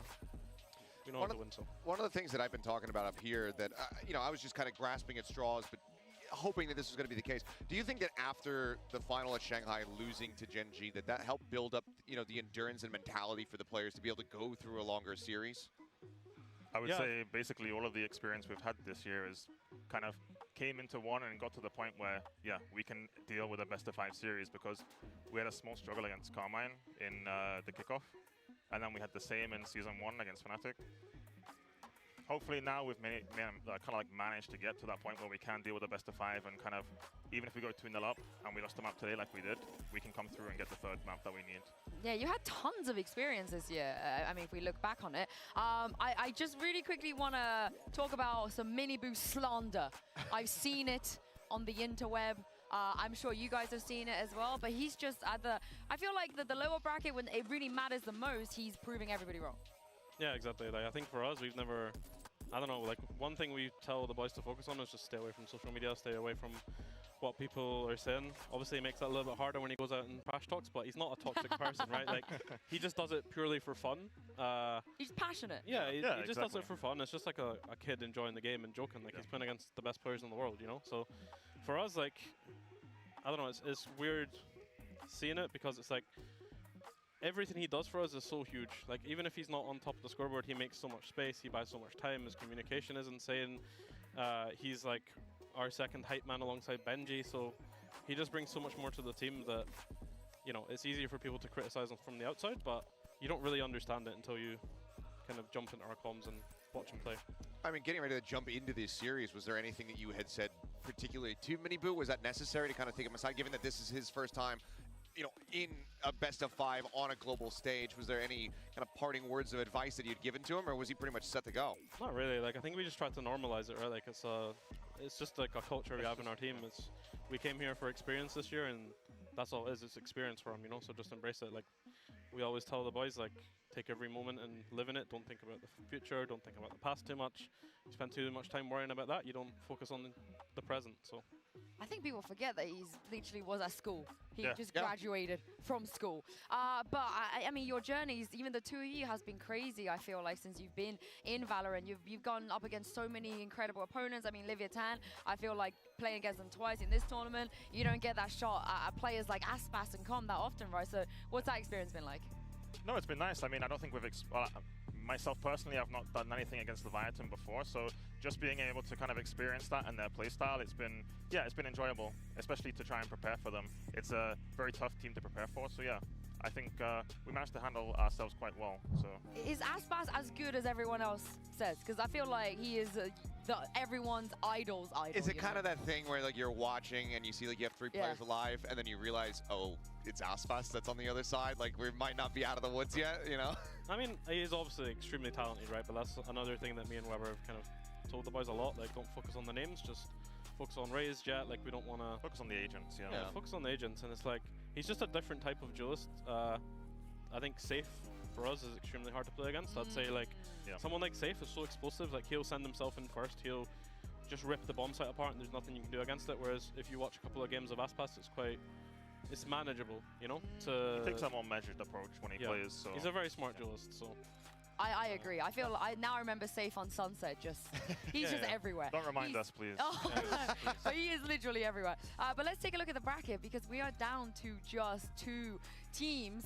I would love to know if you guys at home predicted this. No one did. Is this how it went? How you guys expected it to go as well? Yes. Yeah. I mean, for me, like, we always back ourselves, right? Like, we know if we play our game, we can get to the finals. I didn't expect EGD to get it, but they've played, like, super good this whole tournament, so... Kind of on that note, as you get ready to go up against EDG, I mean, Rian said, you know, I'm going to stay humble, no trash talk. I'm wondering if you guys have a little bit of a different taste and flavor about you, because we did hear from Kaplan in one of the half times, and he said EDG win tomorrow no matter what. Do you have any reply to that? No, like, dude, it's the grand final of champions. Like, you are good if you've got to the final of champions, you know? Like, there's no slander from me. Like, they work extremely hard, same as every other team here, and you need to be on your A game. I think on the other side of this is obviously you guys were in China, you experienced the fandom, the Chinese fans. They love you guys, you know, whether it's you knocking out all of their teams or, you know, the VOOT streams on Bilibili and so on and so forth. What's it like for you two as well? I mean, I feel like this is the last thing you would expect, right? Coming into this team, picking up these boys, going to a different region, and they just instantaneously fall in love with you. I think it's just testament to how likable they are as characters as well. Like, I think they just put the best version of themselves out there. Not them, you as well. Oh, us. All of you. I wasn't in China. The collective. Yeah, no, I mean, I've never experienced anything like it, to be honest, when I was in China. It was crazy. Like, we'd go out for dinner and then people were swarming you. It's, I don't know, man, it's madness. Yeah. Crazy, like, crazy fan base. It was so nice. Anything you want to say to the VCTCN fans? Because as much as they love EDG, they love you guys as well. They're going to be looking forward to this. I mean, for me, like, I just want us to put on a good show, and I want everyone to have a fun time. Like, whatever happens, happens. Yeah, a good time. Like, fun time. A fun time. Yeah, a fun time. Like, we'll just see tomorrow, to be honest. I'm a more like, we'll have a good game. We'll have fun out there. That's what I'm going to say. Okay, and then we'll do the talking afterwards. Yeah, we'll do some talking afterwards. But thank you very much. Massive congratulations today once again. Thank you for joining us as well. Thank you very much to you, Seth. You guys we are down to just 2 teams. One more day. We also have an hour-and-a-half gold carpet pre-show with a ton of guests. All of your favorite streamers and pro players, they're all going to be there. It will be the biggest day of this entire year. Thank you so much for you guys at home for watching. We'll see you tomorrow at the Grand Finals. I can't believe I'm saying that. Grand Finals. Finally here. The Grand Finals is on the line here. Just one best of 5 stands in the way of either Team Heretics or Leviathan making it. Takes a look to the left, looks to the right, and he waits. That's patience, that's discipline, and that's a good goddamn reward. Thank you, crowd. You saved me. Wall, and he finds a player, and the follow-up for Rien's. Heretics finding the perfect balance. Aggression, discipline, message sent. Heretics are here today, and they mean business. Punished King, and now, no way, Mini Boo, double back. God, so evasive. A little adrift, but he finds his way forward, fighting through Market, looking for a follow-up towards Rien's. He didn't catch the timing, and Tex catches his man. Tex in that round was instrumental. Mini Boo flies in, but it's Boo to find Tex, and suddenly they're falling like flies. King can only do so much. Heretics extinguish the fire that was lit underneath Lev. Map 2's theirs, and they go 2-0 up. Made himself a little corner to play out of. They had no idea that he could have been in there. Benji put it on a show, put it on a class. Takes strides and takes down Rien's. Oh, what a follow-up. Perfect shot. They are clearing house. Leviathan are here to play. Right now it's King doing the best he can. Oh, King decimating Heretics 13-9. Leviathan are not down. They're not out. They're still in this. This falls. Now it falls towards Boo. Gets overwhelmed. Tex clearing house. Put it on the top of the box. The numbers stay with Heretics.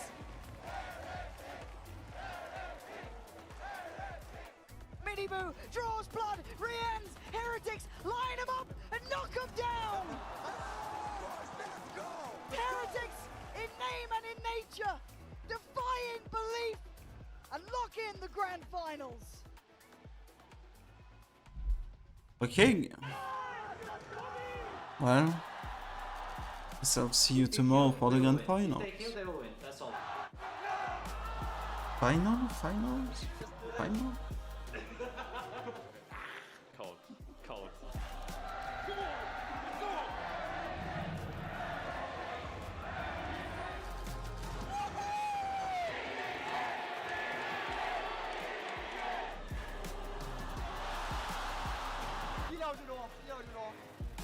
This time we're gonna shake that. Here we go again. Better win the tournament now, you hear me?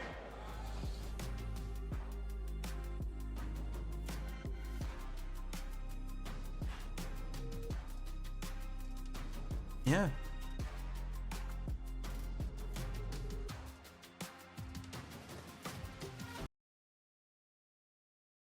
See you tomorrow for the games. Stay safe and bye bye.